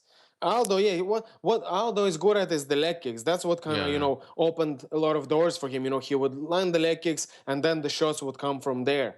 But in terms of his hands, he doesn't have, I mean, he has power, of course he does, but nowhere near the power that I have. I promise you that. Now that Conor is gone from the division, I am the hardest hitter in the division by a long shot. Wow. He told me that he is going to teach you a lesson about manners because you were very rude in calling him out. What's your response?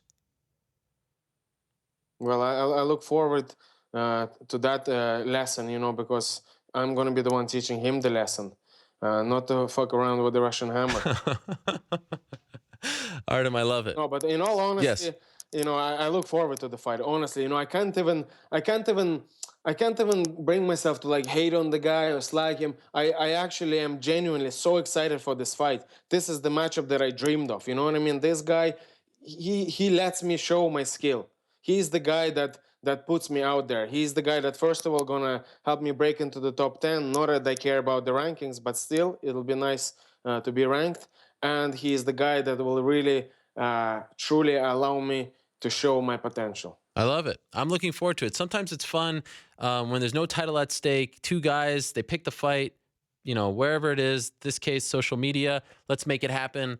And a very fun styles matchup because, you know, with your striking, his striking, what he's coming off, what you're coming off. I mean, it's just a lot of fun. So I'm looking forward to it. It goes down November 22nd in Nashville, Tennessee. Artem Lobov against Cub Swanson. Great to catch up. Thank you for forgiving me, Artem. And we'll talk to you after the win. How about that?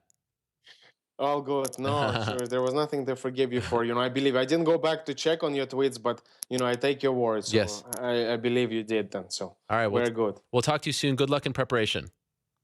Thank you very much for having me on the show once again. There he is, the Russian Hammer, Artem Lobov. Big fight for him. Will it be the main event? We don't know just yet. It's looking like not, but we'll talk about that a little later on in the program. For now, let's move along. Brooklyn, UFC 208. Just a few weeks ago, we're still talking about it and really wanted to have Holly Holm on the program to talk about the fight, where she goes from here, a little bit removed from it all. And she's kind enough to join us on the phone right now. Holly, are you there? I'm here. How's it going? It's going great. Thank you so much for the time. I understand you went on a bit of a vacation after the fight, right? Were you not in Peru? We had a friend's wedding down there, so it was a quick trip, but it was fun. And just, you know, home a couple days and then back out. But I'm back and kind of just training a little bit already here. I don't want to overdo it, but just a little bit. So we're around 3 weeks removed from the fight. The kind of competitor that you are, and you talked about, you know, the losing streak and all that before the fight, is it still eating at you? How are you coping with it all, especially given the controversial nature of it?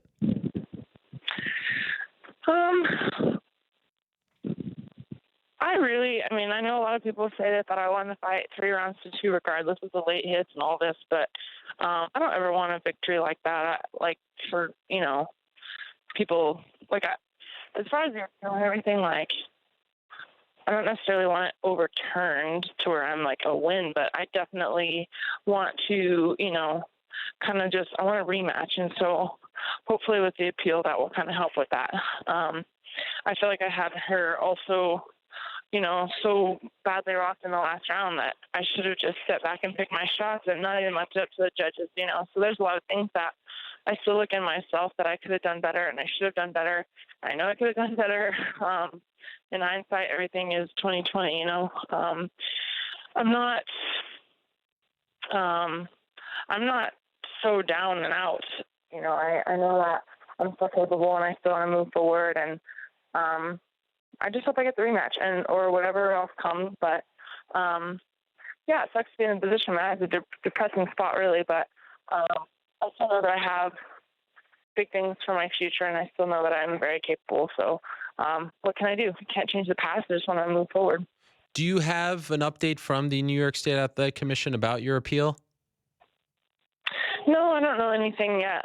And honestly, I just kind of left that up to my management team anyway. They just said, hey, we thought about doing an appeal, and I always kind of follow their lead, like their advice. I said, whatever you guys think is best, and I just kind of let it be. I don't really want to be forceful on anything. I just, let's appeal it. Let's see what happens. And in the meantime, I'm just going to be me and train and still keep trying to get better.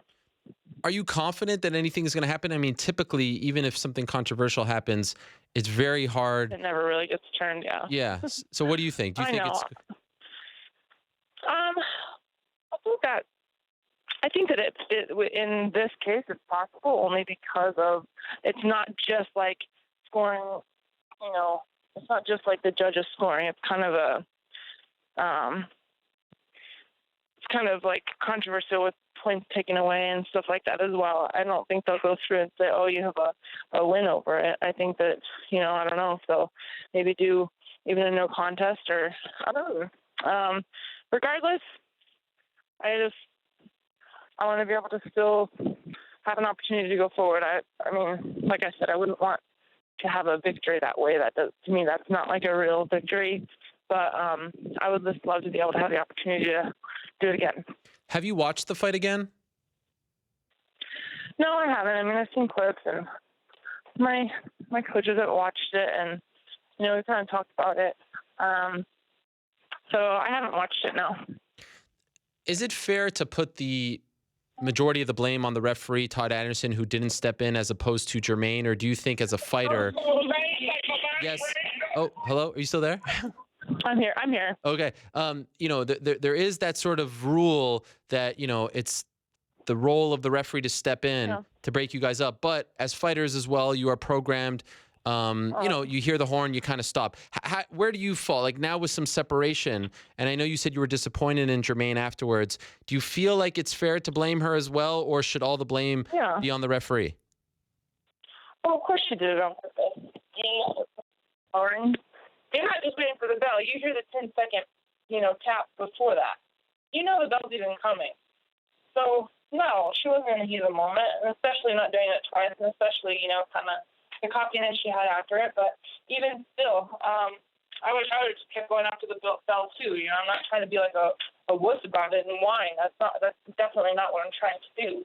And I think that's the hard spot for me. A lot of people keep saying, well, she hit you after the bell, how do you feel? And it's like, well, I'm a fighter. I'm not going to sit here and whine about it, and complain.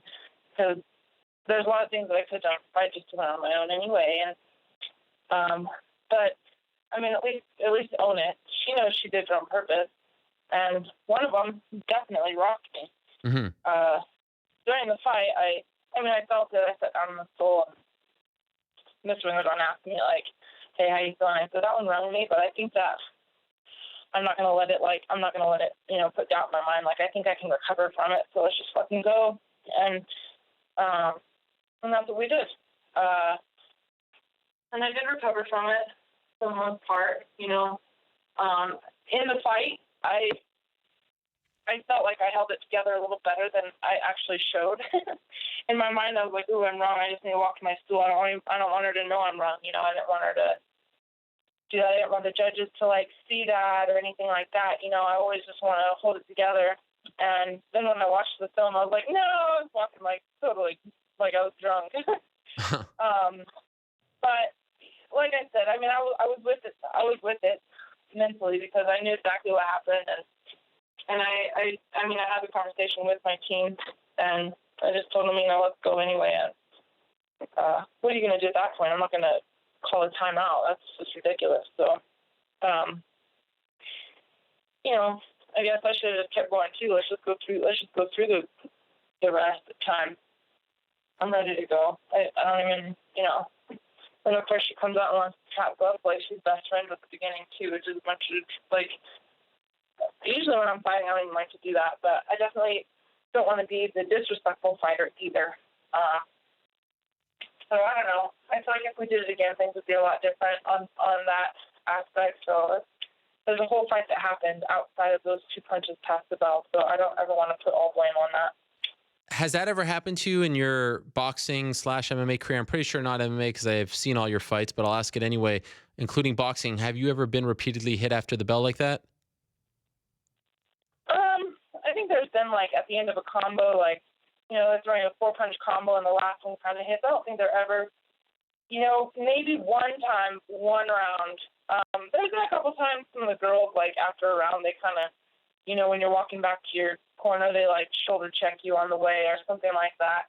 Anytime that a fighter ever did something like that, like just kind of a shoulder bump, or I would just think, oh, they're frustrated. You know, usually if you really feel like you're winning a fight and you really feel like you're dominating the bell ring, you don't feel like you have to do that. You know, usually when fighters do that, I feel like it comes out of a frustration thing for me. So it's not something I take personally. I actually take pride in it. Huh. That's interesting.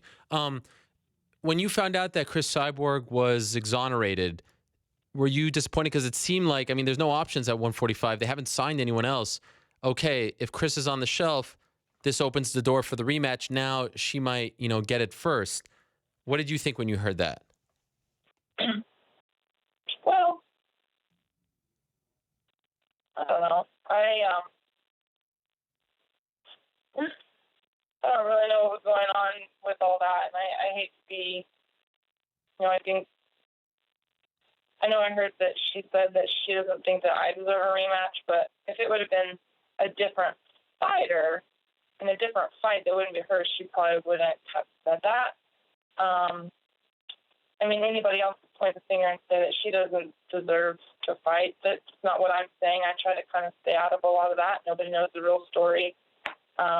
But I do think sometimes there's a lot being said out there. And I mean, to me, I feel like if there's somebody that deserves that fight, I feel like it would be me. But if they put that fight together with Jermaine and Cyborg, then okay, you know what? That's fine. I'm just not one of those fighters that's gonna sit here on the sidelines and whine and complain. You know, I want to do the best with whatever opportunities are given to me. So I hope the opportunity is given to me. If it comes, I'll just do the best I can with it. I mean, there's you can spend a lot of sleepless nights and wasted energy on something that you can't control. Do you prefer 145 over 135? Forget about belts, division, like just how your body feels in there. Do you feel a difference between the two weight classes?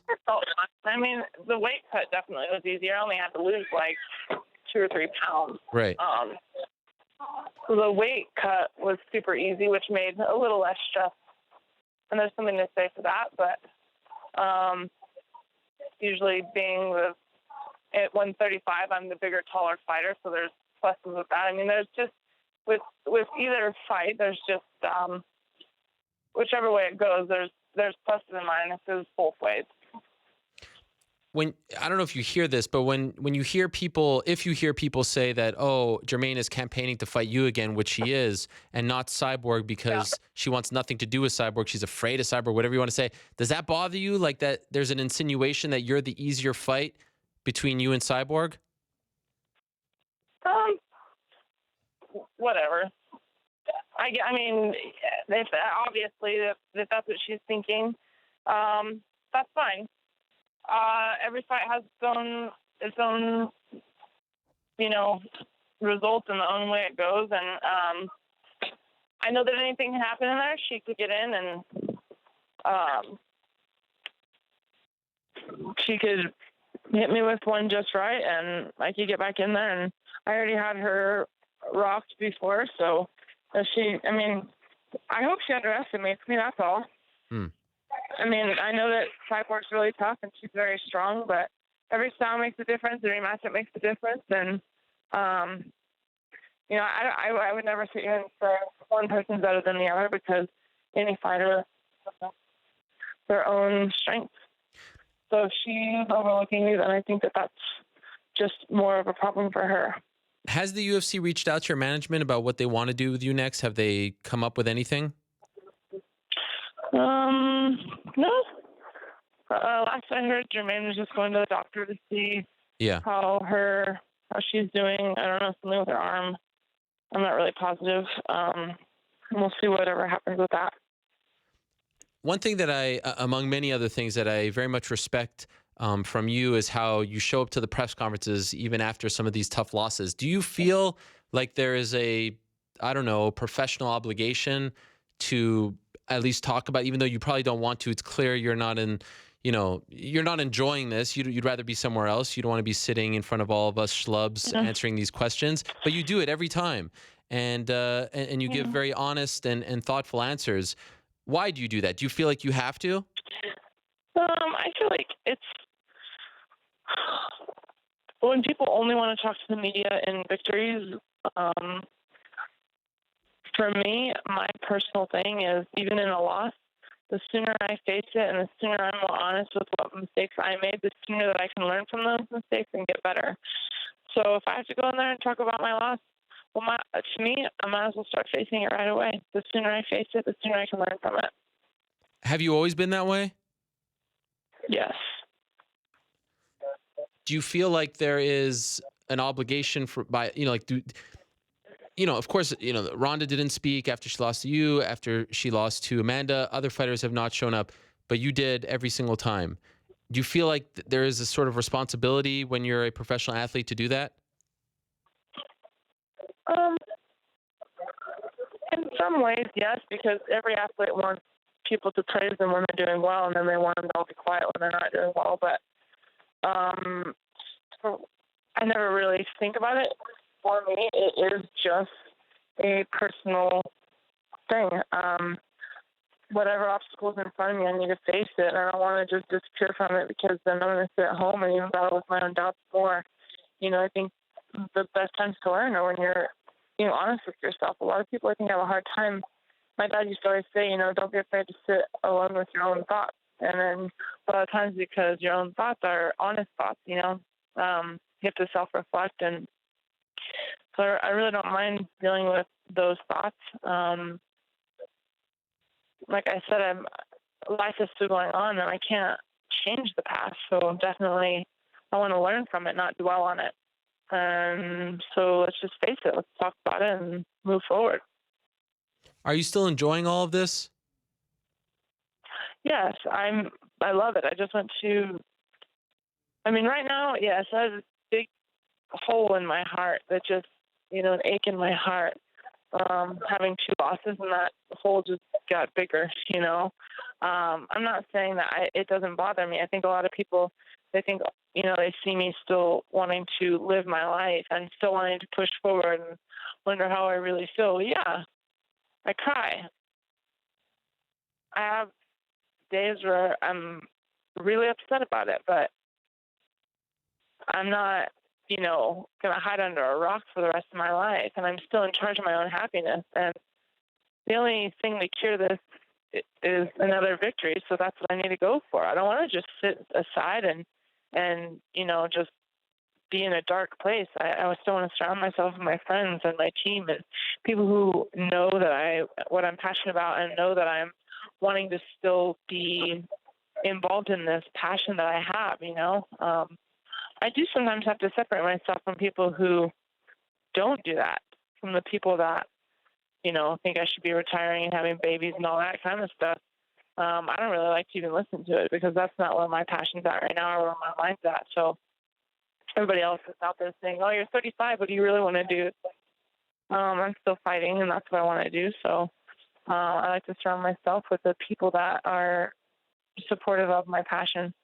Are you getting a lot of pressure to start a family, to stop doing this? You've been doing. I think it's just the main like question everybody asks. Like, oh, you're coming off of 3 losses, you're 35, you're female, you're married. I mean, it's like that big picture I think that only people can really see. And so it's a lot of questions that I get.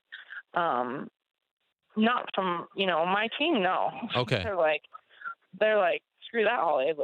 Like, let's go forward. You know you're capable,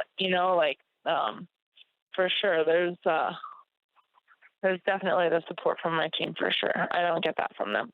Okay. And, so at this point, when you're like, I know it's kind of a crazy question, but I'm just curious because the first fight against Misha, that was, it was a submission. There's nothing you could do. Second fight, I don't think there was any controversy. But when you're dealing with a fight that's controversial, where you think you won, where pundits think you won, is it possible to say like that one bothers you more than the other because that's almost taken away from you? Do you get what I'm saying? I think for me, actually, it bothers me more. Like my last fight wasn't controversial. Right. That bothers you more. That means like I got beat. That bothers me more. Okay. For sure. Okay. Because that one was clear cut. There is no controversy. Yeah. You didn't do enough to win. I lost the fight. Okay. Right. But when you do enough to win, me, at the end of the day, it's all about the victory. That's it. And I don't want a victory given to me either. Uh-huh. But when I want to win because I want to know I'm the better fighter. And when you get beat, you just get beat, and that sucks. I think that's the worst feeling to have. But when when the win is taken away from you, doesn't that hurt? Doesn't that bother you? It's frustrating. But in my own mind, I know the things that when everybody else is thinking that I did well or did enough, we all know I was capable of more. But to me, at the end of the day, I know the facts and I know how things really went. And if I just get beat, that definitely bothers my heart more. Like, whether you go home with a win or a loss, I mean, I'd rather in my own heart know what I did and what I was capable of. But I sleep better at night with that. Okay. When I just get beat just because you get beat, that bothers me more. Yes, I know, like, opportunities are different, and money is different, and career opportunities, going forward are different when you don't have a win. But for me, I've never done it for the money. Yes, it is my career. I'm not trying to be walked all over either and just take something for nothing. But I don't know. In my own heart, I would rather know that I did well. If somebody takes it away from me, I just want to just deal with it. I mean, life's not perfect, not pretty. In a perfect world, when do you want to piss me off sometimes? But that doesn't mean that. Like I said, I would rather know in my heart I won than know in my heart I lost. I think that bothers me more for sure. In a perfect world, when do you want to return? Oh, I don't know. I'm healthy. I don't have any injuries. I'm good. I'm ready to go whenever they say. Are you willing to take a fight at 135, 145, whatever at this point to stay active? Yes. Yes. Is it possible that we will see you fight next not for a belt? Is that like, if I know you want the rematch, but if that's not available because of the hand, are you willing to take a non-title fight? Yes, I'm willing. Okay. All right. You wouldn't happen to have an opponent in mind, would you? I know I probably know the answer to that question, but I never do. I know. I feel compelled to ask. I have to ask. Well, I really appreciate it, Holly. Thank you for being so. Thanks for your time. Yeah, thank you for being gracious, and best of luck to you. And looking forward to seeing you back. Thank you. I appreciate it. All right, there she is, Holly Holm. Always great to talk to her. I have so much respect for her and the way she handles her fights, wins and losses. What a wonderful role model. And yeah, it's a tough one. Going to be very interesting to see what the UFC does with her, because that was a controversial fight. Many people, including myself, thought that she won the fight. But now you have the return of Chris Cyborg. And, well, we all agree that Chris is the best 145er. She was the champion in Invicta. They made the division for her. But maybe the New York State Athletic Commission, as unpredictable as they are, throws us a curveball, and maybe they call it a no contest, and we got to do the whole thing all over again. Could you imagine that? I mean, I know no one's expecting it to happen, but what if they actually do it? What if they actually do it? Then what happens? Then you got to do it again, right? Because you have no champion, I would think. but I give her a lot of credit. You could tell that there is still that pain in her heart. You could tell that she is still aching, but she still faces the music. She didn't have to do it. She didn't have to come on the show. Okay, a little bit of breaking news here. The champ, Tyron Woodley, is making a surprise appearance now. We're getting a hold of him. I believe he's in... Well, I don't know exactly where he is because I didn't ask him, but he is 5 days away from defending his title against Wonderboy Thompson. They fought at UFC 205 in New York. They fought to a draw. It was a super close fight. We didn't know what was going to happen as far as his next fight. It landed on March 4th. He is headlining UFC 209, and he is joining us right now on the phone. Tyron Woodley, are you there? I am here, man. You cannot have the MMA Hour Fight Week. Yes. The best show. Yes. In MMA, and I have the best welterweight in the world on it. Well, you know, I have to say, I apologize. I felt like, I know you were doing some media today. I saw you were going to be on some show called Sports Center or whatever, and I was like, you know what? I don't want to pour it on. I hopefully will see you in Vegas. I didn't want to add too much to your plate, but I appreciate it. Some people just bring the news so unbiasedly. You kind of feel kind of honored to be on their show. Well, I appreciate. Well, wow, that means the world to me. I heard that you said, you know what, all these rinky-dink shows, they're not big enough, they're not good enough for the champ. Let me come on the People's Show. Let me talk to the people here, and thus you gave us some time. Is that accurate? That would be pretty accurate. How are the media rounds today? How are the interviews going? They're going fine, man. At Sports Center, you know, everybody obviously is a hot topic. They want to get me all revved up on racing sport, you know, but I think I've done a good job with, you know, qualifying some of my statements. And speaking of, you know, I do want to give a shout out. I'm really kind of embarrassed and, you know, feel bad that this entire month of February has gone by, and us in mixed martial arts, as fighters, as an organization, we haven't really celebrated Black History Month at all. So I just want to shout out some of the pivotal guys that I watched growing up, guys like Lee Kemp, Kevin Jackson, Bobby Douglas, Mo Lawler, Daniel Cormier, Joe Williams, Jordan Barrows, Kenny Monday.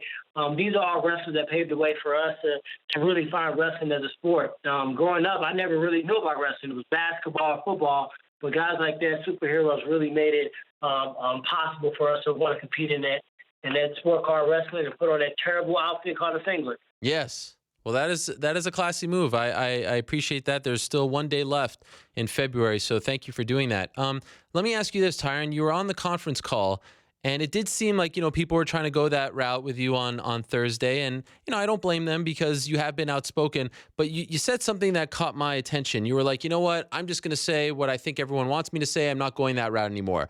Why all of a sudden have you kind of backed off a little bit? Why are you saying I'm just going to give you what you want and give you these canned answers when it seemed like, for better or worse, people were at least paying attention to what you were saying? Whether they liked it or not is one thing, but you were definitely creating some sort of buzz. Why back off now? In general, people don't like the truth. People can't take the truth. And people, in general, that are not exposed to certain things, if I'm not ever exposed to alcoholism, in my mind, in my reality, it doesn't exist. If I've never been exposed to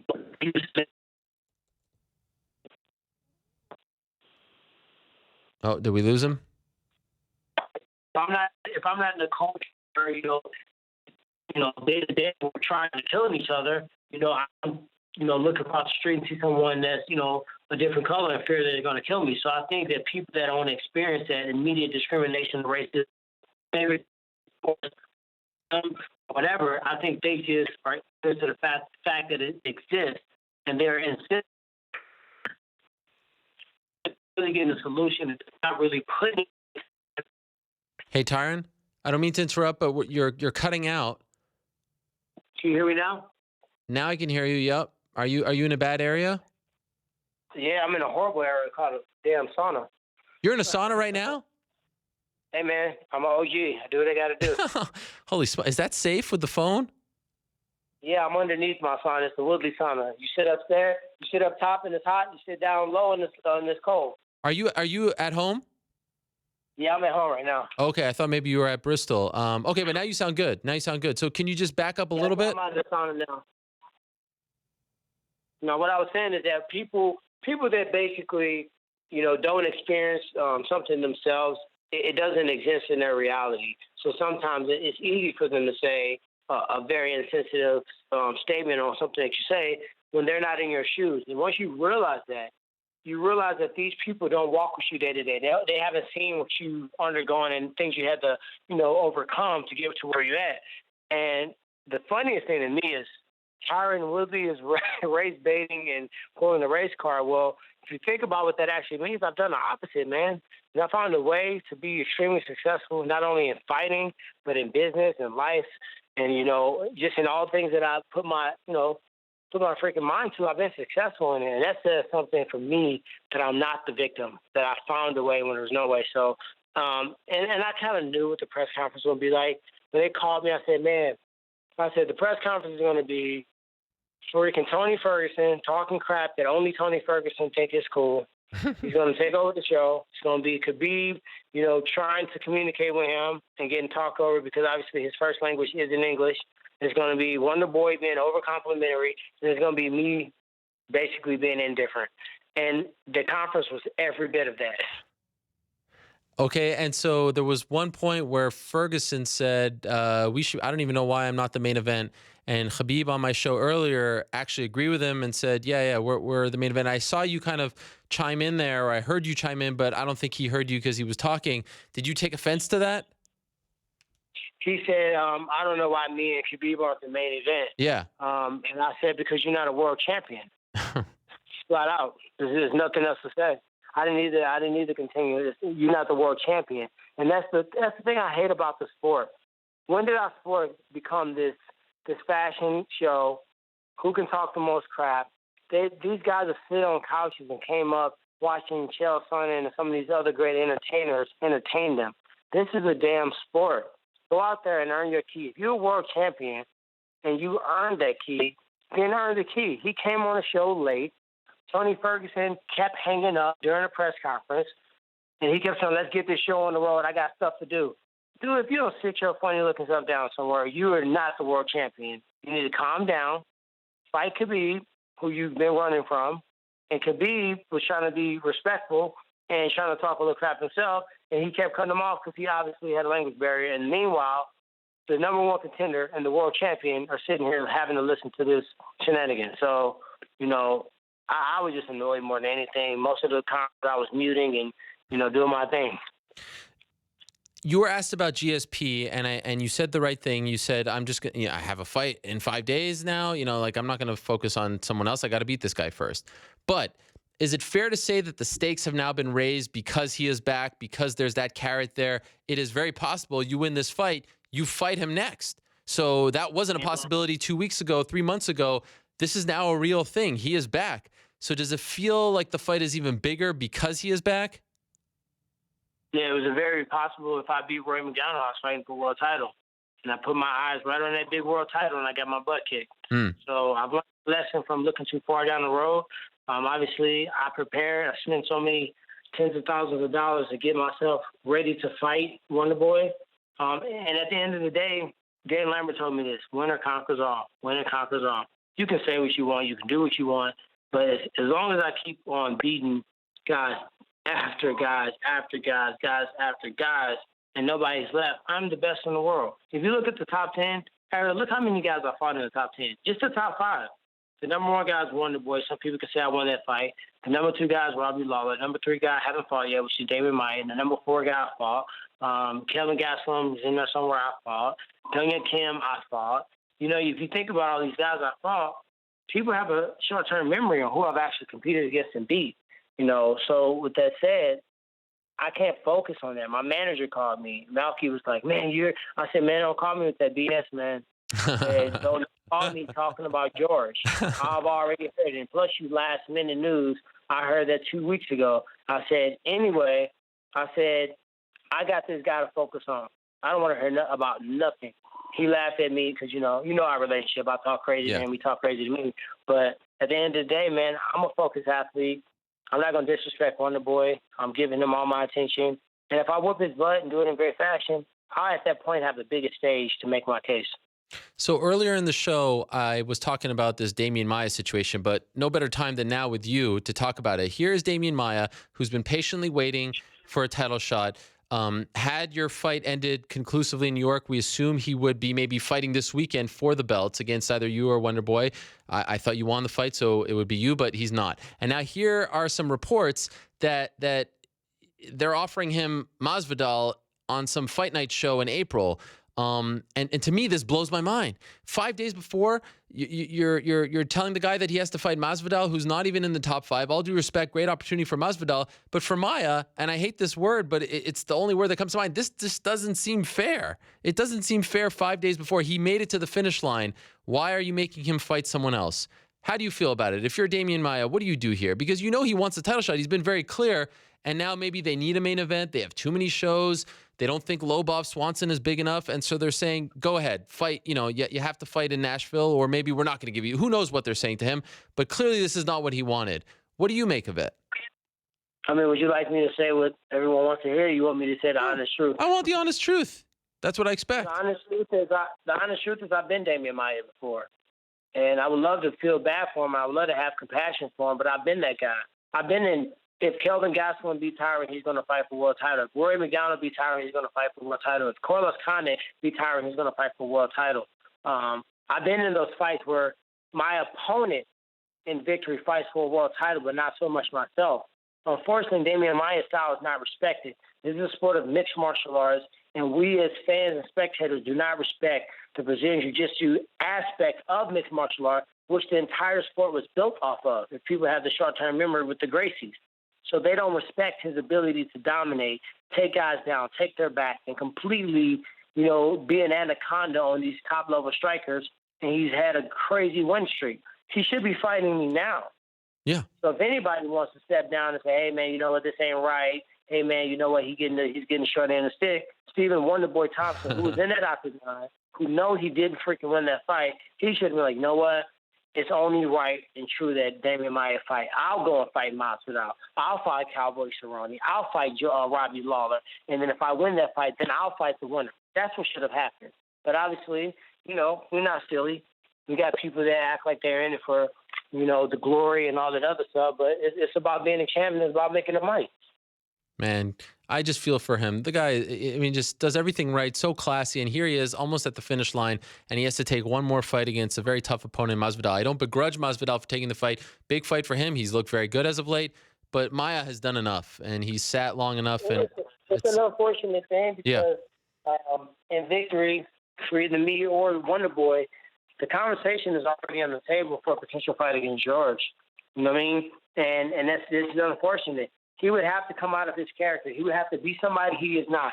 He would have to try to talk some mad crap and be a person that can sell pay-per-view for him to get this fight. That's the unfortunate and that's the uncut raw of what he would have to do. I don't think he has enough time to bridge the gap. He speaks pretty good English, but not in the accent where we're going to believe it. Thiago Alves, if he starts talking crap, we don't believe it. You know what I mean? He spent a lot of time perfecting his American language and his accent, and it's believable. So he can cross over internationally. So that's the sucks. You should only fight purely on your ability to beat top guys, and he's done that. But as a champion, I got to look out for myself. I can't go and look out for Maia or look out. Sure, no. So, no. I understand what he's at. I've been there before, but I've had to make some adjustments for myself. To make sure that I'm marketable enough to be in this position. I've been trying to get the answer to this question, and I'm hitting walls left and right, so I come to you, the champion. Why is Robbie Lawler no longer with ATT? To be honest, it's kind of bizarre. He was given a home court advantage when we fought. He didn't feel comfortable with me coming down there. Dan Lambert wanted me to come down, and I said, you know what, he's a champion. That's why I don't understand. How did George St. Pierre come through? Guys, have we forgotten respect? This is martial art. Martial art means you have to be disciplined to do it. That's why they call them disciplines. So when you have a guy like George St. Pierre, who's been the greatest champion, if he would have came in and got the fight against Robbie Lawler, I would have taken my butt and took 2 steps back and allowed it to happen and fought another fight and did what I had to do because he earned that point. Even though I was there longer, even though I'm an original American Top Team member, at that time, Robbie Lawler was a champion of the world. He didn't feel comfortable with me coming down there training, and we were fighting each other. So therefore, I did not come to Florida. So I don't understand how he would feel a certain type of way. I don't know all the details behind it, but I was more than respectful, more than accommodating during that entire time. So he couldn't have had a bad taste from me. He couldn't have had a bad taste from, American Top Team. And to be honest, he had all the advantages. He had the warm weather. He had the freaking all the flashy facilities. He had our coaches. He had all the training partners. He had all the the facilities, the bells and whistles. And I just had I had the grind. You know what I mean? So do you know why he left though after getting that kind of treatment? And I think it was just for the first time in his career, I think he was kind of a person that people were looking up to. I think he was kind of a leader, and I think actually lost to me. And walking in the gym and kind of seeing my picture on the wall with the belt on, in his mind, you start having ownership to that belt. Uh-huh. You feel like it's your belt. And I think he just couldn't take a looking at that. And this is all assumption. I've not spoken to Robbie. I called him a week after the fight, make sure we were good and he was good, and we were. So since then, man, I really haven't spoken to him. Okay, fair enough. Speaking of speaking to people, very interesting scenario played out. Dana White says you're a bit of a drama queen. Next thing I know, you're at the Super Bowl with him. So are we cool now with the boss? What's going on? I'm sorry, I didn't. What do you mean? I see you there, like on the you're like 10th row, 50-yard line. Dana, you a drama queen. How about that? What is that? Dana White is a drama queen. Say that again. Dana White is the drama queen. Oh, okay. He's the drama queen. Really? Guess what? Isn't it called the teapot calling me the kettle? How does that saying go? Something. How Dana White don't call me a drama queen? He's the biggest drama queen. I learned from the best. What do you mean by that? Can you elaborate? Well, I just think that we've seen Dana. If you get Dana mad, he gets really mad, and then really quickly, he gets.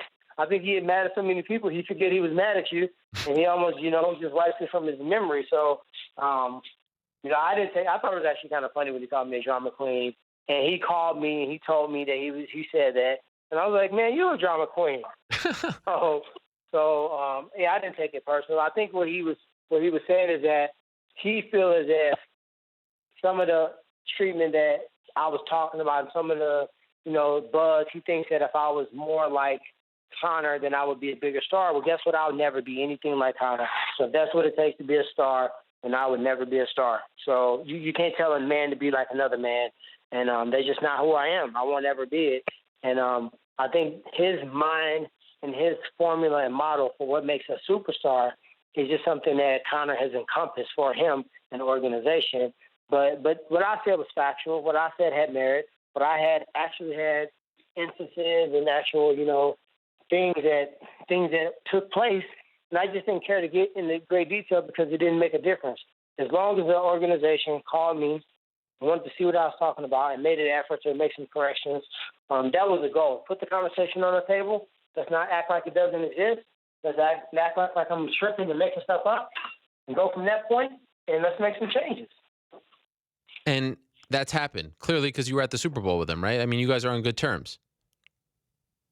Last I checked, we were, but then I got the damn drama queen, which kind of took me off guard. I think he called me because, occasionally you say the paragraph and 2 words out of the paragraph make the headline. Sure. And I had to call a reporter too. I said, man, we just got back on good terms, man. You just got off the dang old blackball list, and you gonna put on the internet, did Tyron go back at Dana White and freaking say this? So you got to read the article. I said, I know what the article gonna say, but you freaking making the headlines.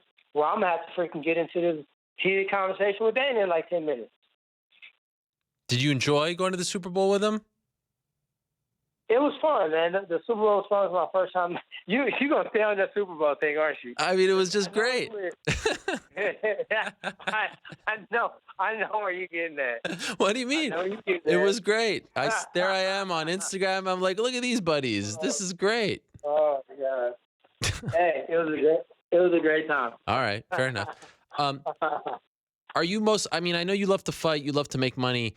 but come March 5th, when you're back on this show on Monday, because you know it's been somewhat of a tradition now after your fights, we're developing something here. It's fun.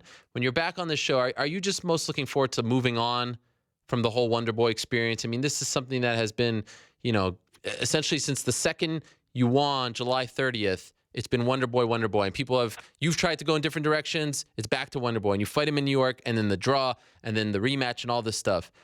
Are you almost, in a sense, most looking forward to just moving on from the guy and not having to think and talk about him anymore? You know, I don't feel obligated to talk about him, man. You know, he's not a part of my day. It's not like I wake up, brush your teeth, take a shower, talk about Wonder Boy, go take a who's-who, look at the internet, talk more about Wonder Boy. I think people in general, there's not a lot to talk about in our sport right now. You got Conor taking the key uphill. You got freaking, no one knows what Ronda's doing. Holly Holmes was given the title shot, her recently. People thought she might have won, didn't win. Now that's kind of going on the drain. Just think about our sport, If anything, people need to talk about, the ball being dropped on certain athletes and potential stars, not having marketing put behind them to project them into stardom. Like who? We don't, like myself, maybe. Okay. we don't have a lot of guys that are, what happens if Cody Garbrandt doesn't become the star that all the money is put into him to become. And Cody's my boy, don't get me wrong. That's the homie. And, I'm a huge supporter of him. I like Dominic Cruz as well, but, Cody Garbrandt has earned everything he's gotten. He's a hard-working kid, and I'm happy for him. But he's given some extra help to become a star. And hopefully he takes, full advantage of it. He becomes a star. I think other athletes should be warranted and given that same opportunity, or you're going to find a situation where Paige Van Zandt takes a few losses. You know what I mean? My boy Sage, love him to death. It's a lot of pressure on him to become a star. He's a young kid. Me and Dean and Duke have taken him on our wing, and we're going to try to help him out. But he's got a lot of pressure on him to be a star. Anthony Pedersen, he was a champ. He had a lot of pressure on him to be a star. Some of these guys didn't ask for that role. Some of these guys, didn't even self-promote themselves before to get that position. Now it's almost forced stardom. There's guys out there. Think about Aljamain Sterling. Think about George Masvidal. Think about guys like myself. People that are, we're already doing it by ourselves anyway. You know what I mean? Nobody has a better, video blog than myself. I hate to toot my own horn, but nothing's even close to the Champ Life and the Champ Camp. Not the Mac Life, not anything. It's real content. It's done in high quality. It shows substance. It's not just flashy cars, suits, talking money about, talking crap about money. It's real life, real networking, real relationship building, real entrepreneurship. You know what I mean? When I get done, after I do your show, I'm on a flight to Tampa to do a co-star in the movie. My life is not. Wait, this week? Just by fighting. This week? No, next week. Oh, okay. Oh, you're saying after? Okay, I like that. You've already booked your slot. You're that confident.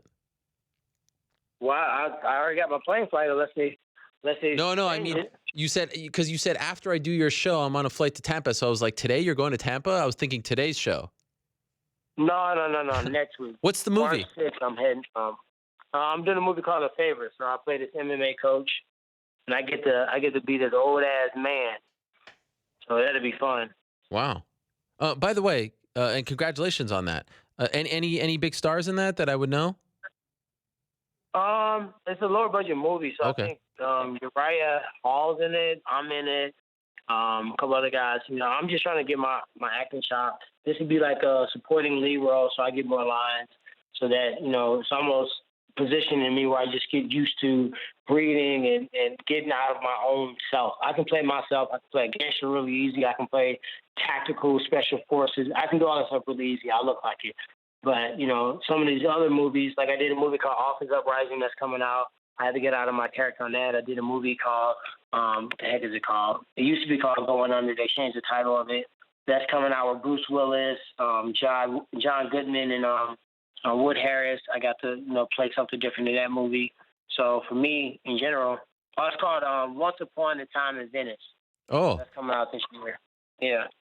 I think I've heard of that one. Yeah, so.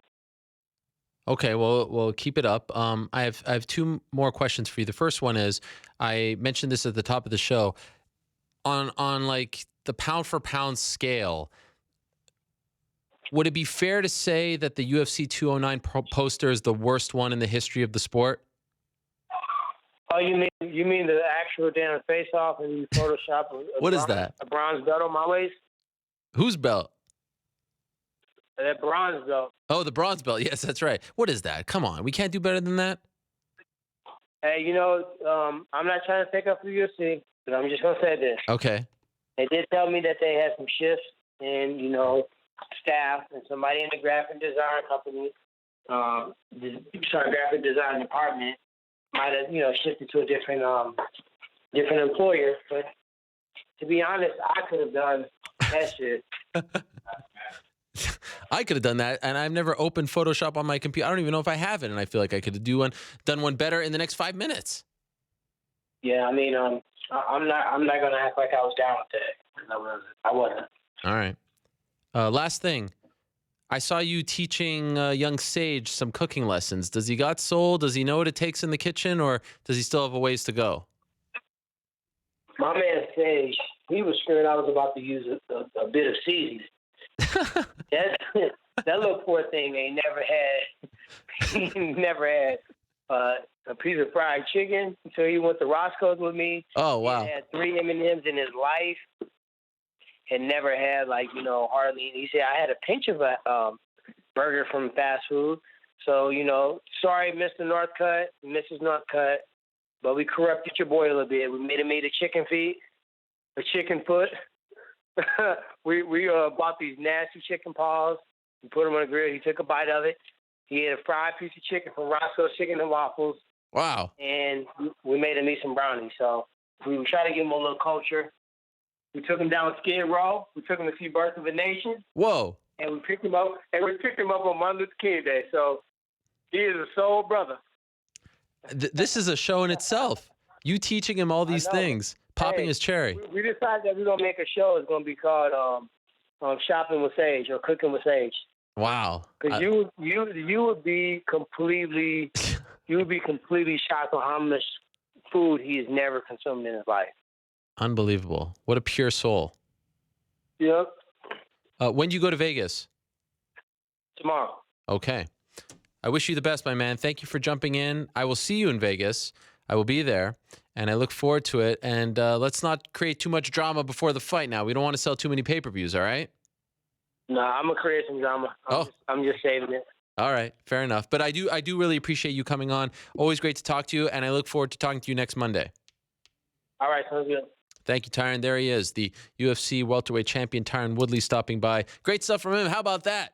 Getting a call from the champion who's headlining Saturday night's show. Surprise call, that is, right before we close up shop today. That's a lot of fun.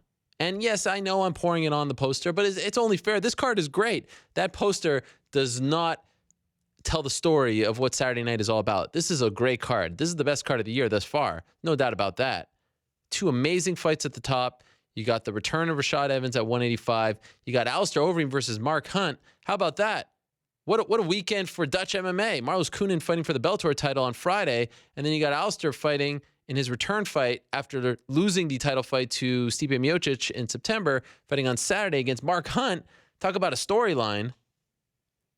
And Lando Venata. And if you haven't seen Lando Venata's portrait video posted by our Casey and Esther yesterday, Sunday, do check it out. What a character, and he is on a roll himself. So there's a lot to like as far as 209 is concerned. It's not happening in Stockton. It's a shame. No Diaz brother on the card, but we're over that. All right, let's bring in Mr. New York Rick before we say goodbye. We have not heard from him the entire show. What a travesty. Or you're very happy. I hope they're not happy. There he is. Wow, illuminated today. I feel like every week we get a little better as far as the lighting is concerned. That's it? You have nothing to say to that? I gave the wink. Okay. Well, not everyone. In fact, it's funny that you say that. This guy, Jose, that I saw on the street on Saturday, who told me how much he loves the show, says that he never watches it. He always downloads it via iTunes around 8, 9. He knew exactly when it drops on Mondays, and says for the longest time he'd hear me talk about your hair, And then at one point he was just like, I need to see what this guy looks like. And he Googled it and he said that, yes, my criticism was appropriate. I feel like that's revisionist. I feel like at the beginning of the show there was support for the hair and not From me? Yeah, you mentioned something about he liked the hair. So Well, that was me just in jest. No, I don't like it. Do you agree with my assessment of the Damian Maia situation? In case I wasn't very clear, I just feel like... I think you were pretty clear. Okay. I mean, we got this far. He's 5 days away. It's not Damian Maia's fault that there are too many shows. It's not Damian Maia's fault that they feel like they need a main event for April 22nd. He is there. He made it to the finish line. And what happens if Tyron Woodley knocks out Wonderboy in 10 seconds? What if Wonderboy knocks out Tyron Woodley in 1 round and he's ready to go right away? Don't you want to see how it plays out? And let's be clear here, it's not officially done as far as I'm concerned. It's been reported by very good sources, Combate, I believe Junkie as well. But what I'm told is it's not officially done. And I hope that they rethink this one because I just don't think it makes any sense. Forget about Maia's situation. Forget about what he's been promised, what he's done, his resume. Wait to see what happens on Saturday because you might have a situation where the welterweight champion can turn around rather easily and then fight Maia in a bigger fight. Hard to disagree with anything said there. But I just think they don't want to give Damian Maia a title shot. Why? He's actually been really entertaining. He's finishing fights. He's not taking any damage. The guy's ready to go. I think you're asking a question that a lot of us want to know, which is why they don't want to give him a title shot. But I think it's clear at this point that that's the sentiment. There's nothing so far that's been indicated that they want to give him a title shot. Only things that have said, no, we don't want to give him a title shot. And this is just another one of those. Booking him in a fight right before the welterweight title picture shakes out. Clearly, they don't want to give him a title shot. I actually find him to be incredibly entertaining. And by the way, shout out to my guy, Mike Pendleton, for this Carmelo Anthony signature jersey. It says National Champs. This young man gave you to give to me a Carmelo Anthony Syracuse jersey. He let me know that he had promised it to you and that you... He mentioned it in passing. I wasn't expecting him. You know, can't accept it, obviously. But I made sure it happened because it's a nice gesture and it looks good on the set. It's unbelievable. Yeah. I was there in 2003 when they won. It brightened my day after all the moves. Knicks releasing Brandon Jennings, Joakim Noah out for the season. Bit of a disaster. And then I show up and I have this jersey here. So thank you very much to Mike Pendleton. Yeah, this situation, we'll see how it plays out. It's not done. One fight that is very close to being done and might even be announced tomorrow is Alexander Gustafsson versus Glover Teixeira in Stockholm. Do we like this fight? Yeah, definitely like that fight. What's not to like? I mean, almost there's really no combination of light heavyweights that I wouldn't want to see right now. Mm-hmm. It's very hard. There's not really a queue that's properly ordered in terms of next challengers for the title. I'm up for all of it, and that's a great fight. No problem with it. Will really tell us, which guys, ready to get back in the title picture and which guys probably going to fade to the middle of the pack. Which fight are you most looking forward to as far as this weekend is concerned? I'll throw out all 5, but really I'm talking about the top 2. I'm guessing you're going to choose between those 2. Interim lightweight title fight, welterweight title fight. Interim lightweight title fight. Not even a question? Not even a question. Who are you favoring? Two of my favorite fighters in general. Khabib and Ferguson? Oh, yeah. Since when? Never heard you talk about those guys. Funny, good one. What are you talking about? I talk about them every time. I've said that Khabib is the best fighter at 155 or below at least a dozen times on the show. Still believe it. This will prove if that's true because I think very highly of Tony Ferguson. So if Khabib can make it look as easy as he's made all his past fights look, I think there's no question that he's the best lightweight on the planet and will definitely, put himself in a different class. I think there's a lot of people that support him at this point, but getting that belt will mean a lot for his career. So that fight interests me a great deal. And if Tony can upset him, I think that's all. Or at this point, I think it might be close to even odds. So I'm a little hesitant to call it an upset. It is. I'm seeing plus 175. Oh, now Khabib has actually climbed quite a bit, but there was a point where it was nearly even odds. But if Tony can get the deal done, I think it says a lot about where he is as well. I think these are the 2 best lightweights it's hard to kind of classify McGregor at this point. He has ambitions that are in boxing, and he's also, back and forth between featherweight. So let's put him aside for now. I think these are clearly the two best outside of that. I think someone at the UFC was watching today's show, not only my comments about the Maia fight, also Artem's interview, because Cub Swanson just tweeted this. I just got confirmation that I am still the main event for UFC Nashville. So Artem is still getting his 5-round ass whooping, or he quits. So and how about that? We've Maybe had a cooler question. Heads prevailed. We've had a question about that. By the way, I never reported it, by the way, because it was not a done deal. But how do you feel about that as a title fight? We talked about this when it was first announced. Ultimately, a main event. I'm sorry, a main event. Definitely not a title fight. As a main event, we're now it's official. It's official. What's your attitude on it? I have no problem with it. I really don't. I mean, look, we've had worse. We've had worse main events. I think that there are too many shows right now, and the UFC is spreading themselves too thin. And like I said last week, Fox bought an a la carte menu, so they have dates to fulfill. But it's not Damian Maia's fault. He doesn't owe them this favor, so to speak. He doesn't have to do them a solid because, let's be honest, when his time is done, they'll say goodbye. You know what I mean? So you got to do what's best for you. And if they're not going to give him a title shot, well, then that's a different thing that he has to, deal with. And he's 39 and, the clock is ticking. But you got to wait at least 5 days, right? What if this fight lasts 10 seconds? And you could turn him around quickly. Maybe you'll have him, main event Fox or something. It didn't make any sense to me. And we'll see what happens. I mean, crazier things have happened, but I know it was discussed. I know it was targeted. I actually like the dynamic between Swanson and Lobov. I don't know how ticket sales, I don't know if they're on sale yet. I don't know how they will go. There's Iaquinta Sanchez on the card. There's some solid fights on that card. This is a fight night card. It's not a pay-per-view. And so, like I said, we've had way worse than this. I think this is actually a fun fight between two guys who are going to, for the most part, I think, stay on the feet. They've got a nice little, back and forth going. This is fun. I'm invested. I'm emotionally invested in it. Khabib versus Ferguson. Has the fight gained steam or lost steam after all the time it's love it. Possibly been put together? Is now the right time? It's only more interesting, in my opinion. Don't you agree? I mean, that conference call was magic. I think it's given the opportunity for Khabib to come out of his shell a little bit more. Oh, it's been great. He was in the beginning stages of that. Now he's really taken that and run with it. And I think now is a great time for it. I'm excited for it. What about in the main event? Who do you got? I'm gonna say. First one was so close, it's hard to say. I'm gonna stick with Woodley. I've picked Woodley. In the previous one, I think he'll be able to get it done. Overeem Hunt. Whoever lands first. That's not a prediction. Yeah, it is. Whoever lands first.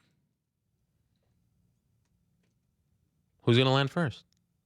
Whoever lands first. Oh, that is the weakest prediction I've ever heard. And yours is? Since when do you sit on the fence? You're the prediction guy. Whoever lands first. Oh, my Lord. Okay, Mark Hunt. Oh, wow. There we go. And then do you like Mark Hunt versus Derrick Lewis, or would you rather Derrick Lewis and Ngannou? Yeah, Derrick Lewis and Ngannou is where I'm at, for sure. Let's see those two throw down. What do you think of Greg Hardy? I think he came across well. I think the idea of still trying to play football and entering camp and that seemed a little interesting, having to figure out, how that works around MMA makes me hesitant to say that he's all in on this. But at the same time, living on the compound and doing all that type of stuff definitely shows that he's at least given it a legitimate shot. Yeah, I mean, all that's been said about him in terms of his off the field issues and things like that have already been said. There's nothing really to add to that at this point. He has to try and change and turn his life around, and it seems like at least he's saying the right things, and Malky has helped him in getting in that right direction. So we'll see where this plays out. But the idea, right at the end, you guys were talking about football, and it's interesting which one he'll prioritize in terms of his career from this point on. Okay, feel free to weigh in here. Some news and notes for those that rely on us for their news of the week. Few things. Ryan Bader update. Still nothing concrete. They're still going back and forth. It's very much stalling. Even though Dana White came out and said, we're not going to match it, for some reason they're still stalling. They're asking for more information, which has stalled the process considerably, but there has been no interest shown as far as, matching the offer. So I don't know why they don't just let him go, to be honest. Matt Mitrione has passed all his stones, even tweeted a picture of the catheter that was in his, in his penis, and it was quite large. Not the penis, that is, the catheter. That was weird. Yes. The whole situation. They are still working on booking Fedor Emelianenko and Matt Mitrione for later on this year. They are thinking about booking the Pitbull brothers on the same card in April. So that would be Patricky Pitbull versus Mike Chandler and Patricio Pitbull versus Daniel Strauss. Do you like this? Someone said to me, why is there this kind of infatuation with brothers fighting on the same card? I don't know. It's just a nice little storyline. Doesn't really swing me one way or the other. Huh. Okay. Yeah, I don't know. I never think of it as a package deal. They're individual fighters. They have individual things to kind of worry about, different matchups. It doesn't really get me amped, or it doesn't really bring me down and make me really consider it too much. It's kind of its own entity. Nice little performance by James Gallagher on Friday, and then called out AJ McKee. I love this fight. This is a great fight for Bellator.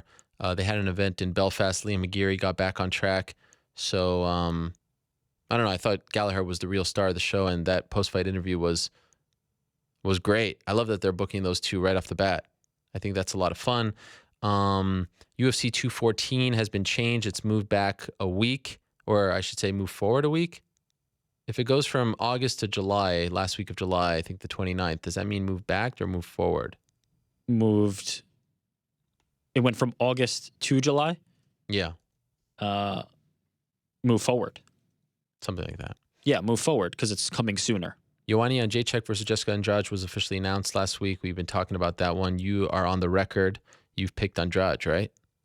I don't believe I have. Yes, you did. No, I that one I definitely sat on the fence. Wow. I definitely think she has the tools to make it happen. I don't know if she'll be able to. I'm still on the fence on that one. All right. Needs to be closer before I can decide.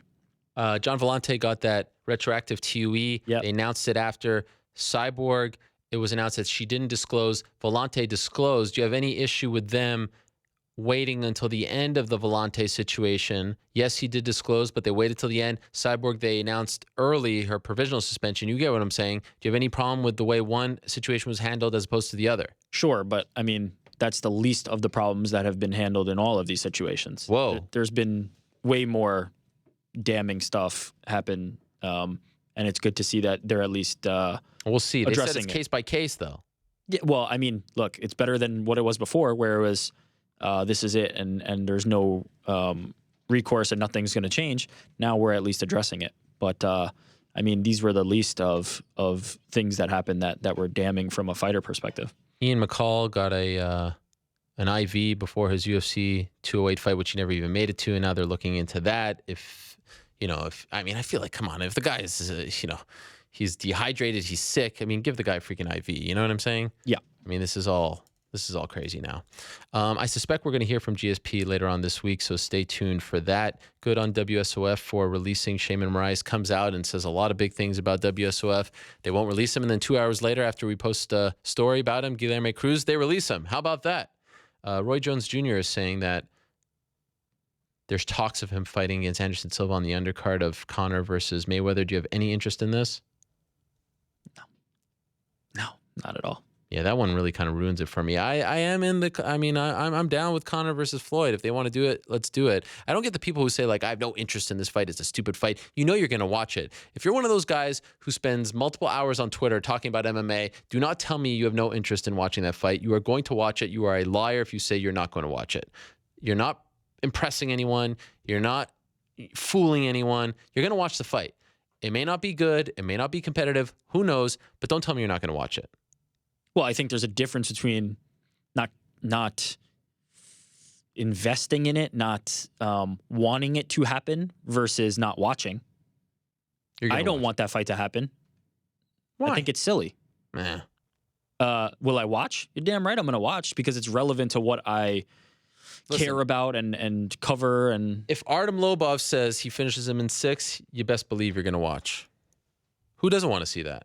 Now, Floyd is going on Showtime and saying, I mean, he's now doing the Ronda Holly bit. He's actually propping up Conor. You see this? He's actually saying, oh, he's good on the feet. He's tough. He's my biggest challenge. Like, he's actually doing the hard sell. Yeah. That if that's not an indication that this is going at least in the direction of getting done, what else is? Or at least that he really, really wants it to get done. Yeah, that's the smartest way to approach it. I guess. It seems like every Friday he shows up on Showtime to do He's this. Floyd Mayweather. Let him show up, all day. Now, and most importantly, who do we blame for the situation last night? Is it Warren Beatty's fault for reading off the card? Is it the accounting firm? Is it Moonlight? Well, I haven't seen any of Warren these. Beatty didn't read off the card, so yes, he did. He did not. Okay, he that was blame there. He pinned it on Faye Dunaway. Yeah, to somebody else. After realizing that it wasn't the right card, he passed it off. So he gets blamed for that, no doubt about it. That was a weak. That's a weak move. Yeah, that was a weak move. Who gets the blame? I think he gets the blame. I guess you can't really just go by the script when you know it's wrong. I know. And pass it off. Worse than that, he passed it off. You see Best Supporting Actress and you just pick the movie that this person is involved in and just read it? That's, yeah. I mean, could you imagine if he said, what was the movie, La La Land? Yeah. Wrong card, went with it, and they actually did win. Imagine that would have happened. What do you mean? Nothing would have happened. We may have found out later, you know what, guys? How crazy is this? I actually read off the wrong card and I got it right. I don't think we would have ever found out. Yeah, maybe not. You're right. That card would have been burned and buried and hidden somewhere. I love the fact that Emma Stone comes out and says, oh, I had the card. I was holding on to it. There's no way there was a second card. And then they come out and say there's always I saw this. I didn't have a chance to read it, but I think whoever it is that, and it's escaping me, one of the financial firms that does the accounting for this. Or something. It was probably, Waterhouse. They said that they made an error. I believe I saw this on Twitter. Yeah. It's a mistake. But I still blame Warren Beatty. He deserves blame for passing it off, no doubt about it. You can't throw the nice little old lady under the bus like that. She's just like, come on, let's read it. Let's get this over with. And he throws her out there like a lamb to the slaughter. I actually knew 2 people in attendance. Ezra Edelman, who won the 30 for 30. Yeah. Well, he had 30 for 30 OJ doc. Incredible. Worked with him at HBO, also a member of our Montreal Expos basketball team, actually won the freaking Oscar for Best Documentary. And Brad Slater, who manages the likes of Ronda Rousey, Michelle Watterson, does work with Chris Weidman, was sitting in the front row. I actually knew 2 people at the Oscars. Felt so cool. Oh, you are a special one. One of the highlights of my life. Okay. We got anything else? Yeah, we do. What do we got? Did you think you were going to escape?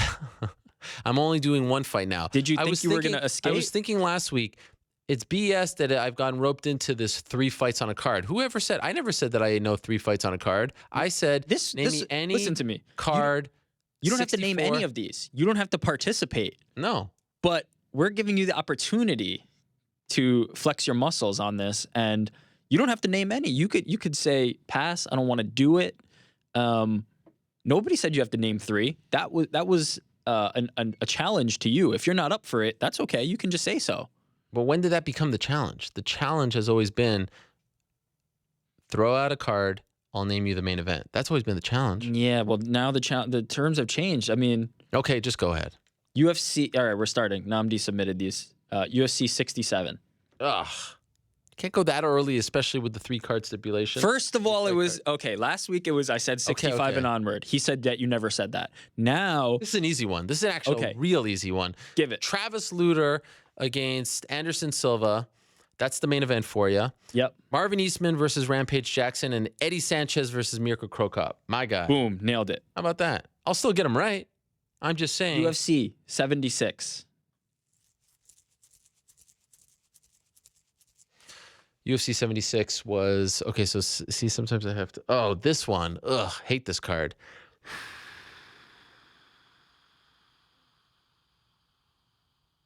Struggling. No. Keith Jardine versus Chuck Liddell. I just like to make you think that I'm struggling. It happened at the Pond in Anaheim. It was September, I think, of 2006, if I'm not mistaken. 2007, but that's still pretty Frankie impressive. Edgar versus Tyson Griffin. Yep. No, nope, sorry, wrong. No. Tyson was Griffin 67. on the card, but not. That was not 67. Frankie Edgar. That was 67. Tyson Griffin was on the card against. Was that fight of the night, right? Yes, it was fight of the night. You're doing well. Take it home. Okay, well, Shogun fought Forrest Griffin. Yep. And Tyson Griffin fought. This is like off the top of my head. It's so easy. I always get these guys kind of confused. Like Frankie, Tyson, and there was a third guy in the mix. Was it Gray Maynard? No. It was. Oh, I have it on the tip of my tongue. In the interest of time, but you did very well. Thiago Tavares. Yeah, Thiago Tavares. Okay, UFC 136. BJ Penn versus Nick Diaz. Even I think that's 137. Yes, that is 137. Oh, my bad. I knew that one. I guess I might know all the Penn ones, which is 135. No. Yeah, well. 135 is 136. Okay. Gray Maynard versus Frankie Edgar Trace. Yep. Jeremy Stevens versus Anthony Pettis. Yep. Chael Sonnen versus Brian Stan. Nailed Houston, it. Texas. Nailed it. Yom Kippur. UFC 112. Where the players dwell. You know this one. 112 Where the Players Dwell. Isn't that a song? That's maybe the easiest one of all time. Frankie Edgar versus BJ Penn. Yeah. Anderson Silva versus Damian Maia. And pick your poison. I don't know. Phil Davis versus Alexander Gustafsson. Abu Dhabi. What a night. Turning point in my career. UFC 125. Gray Maynard versus Frankie Edgar. Yep. 2. Yep. Why are we sticking with that one? I keep thinking Anthony Pettis, but he was in attendance, of course, for that one. That was January 1st, I believe, of 2010. That night, I also reported that Machida was fighting Couture at 129. We went to Lorenzo Fertitta's birthday party to interview Dana White when they changed their mind about the whole title fight situation. Was Machida on that card? Why is it so? This one. Give me a hint. Come on, quick. Okay. Somebody you just mentioned previously was in the co-main event. Oh, God. This one I'm blanking. I got nothing. 4 hours deep. Brian Stan and Chris Lieben. Oh, yeah. Brandon Vera and Thiago Silva. Oh, yeah. Stun Gun and Nate Diaz. Guida and Takanori Gomi. Stevens and Marcus Davis. Poirier and Grisby. Yep, you're right. Tavares and Phil Baroni. Wow. Oh, of course. Oh, Jacob Volkman. Yeah. Jacob Volkman. I went in the back to interview Baroni, and Volkman was there, and that's when he did the interview about the president. Yes. And we became household names. We were on the Tonight Show together. Who did he face? That's a great question. Tavares? No, Antonio McKee. Gosh, what a card. Okay, we've got a bonus question here. Here we go. Ready? UFC 113. Not to name it, but 2 fighters were released after it. Oh, that's so easy. Well, we talked about this a couple of days ago. Who was it? Kimbo and Paul Daly. Correct. And then, yes, not from Namdi, but from another user on the boards. Okay. We got a few more. Now, just the main event for these. You ready? Okay. Fight Night 102 Albany. Wait. You want me to give you the main event for these? Yeah. Oh, these are the worst. Fight nights. Okay. This one just happened. Of course. This is Derrick Lewis versus Abdul Khamiri Kiraharav. Fight Night 95. You got to give me a city for these. Brasilia. By the way, I am so against the numbers for the fight nights because they're so wrong. Because we stopped counting them when they went to Fuel TV and Versus and when they did the FX shows. And then when people wanted to stop with their websites, stop calling them UFC on FS11, UFC on FS12, UFC on FS1, 1, 2. You know what I'm saying? It got confusing because of the 1 in FS1. we went back to the fight nights, but it's not actually inaccurate because there were all these other fight nights, same cards. You know what I'm saying? So it doesn't even make sense. Do you get what I'm saying? It actually really bothers me. You'll never see me write fight night 100 and blah, blah, blah. So then these should be easy for you because you've written only the names of the main eventers, correct? Yeah, but you got to give me at least the city. I gave it to you. Oh, Brasilia? Yes. 95? 95. This is stupid. This is Lena Landsberg versus Cyborg. Correct. Then we went to Brisbane for fight night 85. 85? In Brisbane? Yep. That was in Mark Hunt, Stipe Miocic, right? Hunt is there. Hunt is there. Mark Hunt is there. 85. Yep.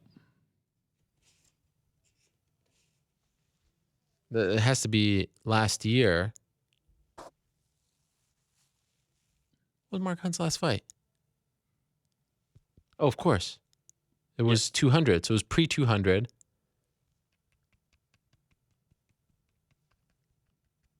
I'm blanking.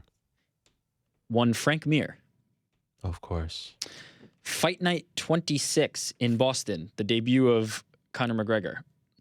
See, it's not fight night 26. No, not the debut of Conor McGregor. Second fight, right? Yeah, second fight. See, it's not even accurate.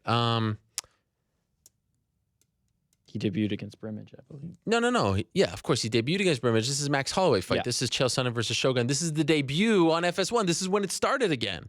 So that is correct. And now, August of 2013.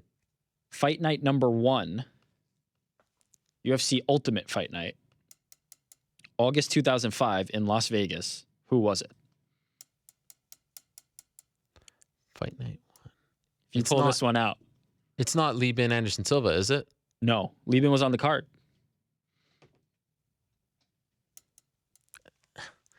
Is it Keith Jardine? No. No. It's someone from Tough One, right? Wait, August of 2005? August, yeah. August 6, 2005. Is it Thomas and Mack? Cox Pavilion. It's not Anderson Silva.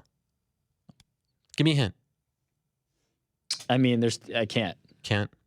No. There's a lot of tough fighters on it, but... I'm gonna regret this, but no, I don't got it. Nate Marquardt versus... No. Ivan yeah. Salivary. Yeah. Whatever. Fight nights don't count. That's not Lieben and Cote, Bonner and Hoger, Quarry and Pete Sell, Koscheck and Spratt, Swick and Gideon Ray. Oh, yeah. Florian and Karalexis, Fickett and Josh Neer. What a card. We'll never forget it. You forgot it already. Yes. That was it. I feel like you did really, really well this week. Well, thank you. Thank you. I appreciate it. I appreciate everyone. Thank you so much. We have run out of time. There we go. Wow. I was wondering if the rest of the guys had fallen asleep back there. What a riveting game it was. You got anything else? What? We don't have to do it anymore. We don't have to do it anymore. Listen, I protest the fight nights. I hate fight night 103. It's not, that doesn't count. We should stop doing it.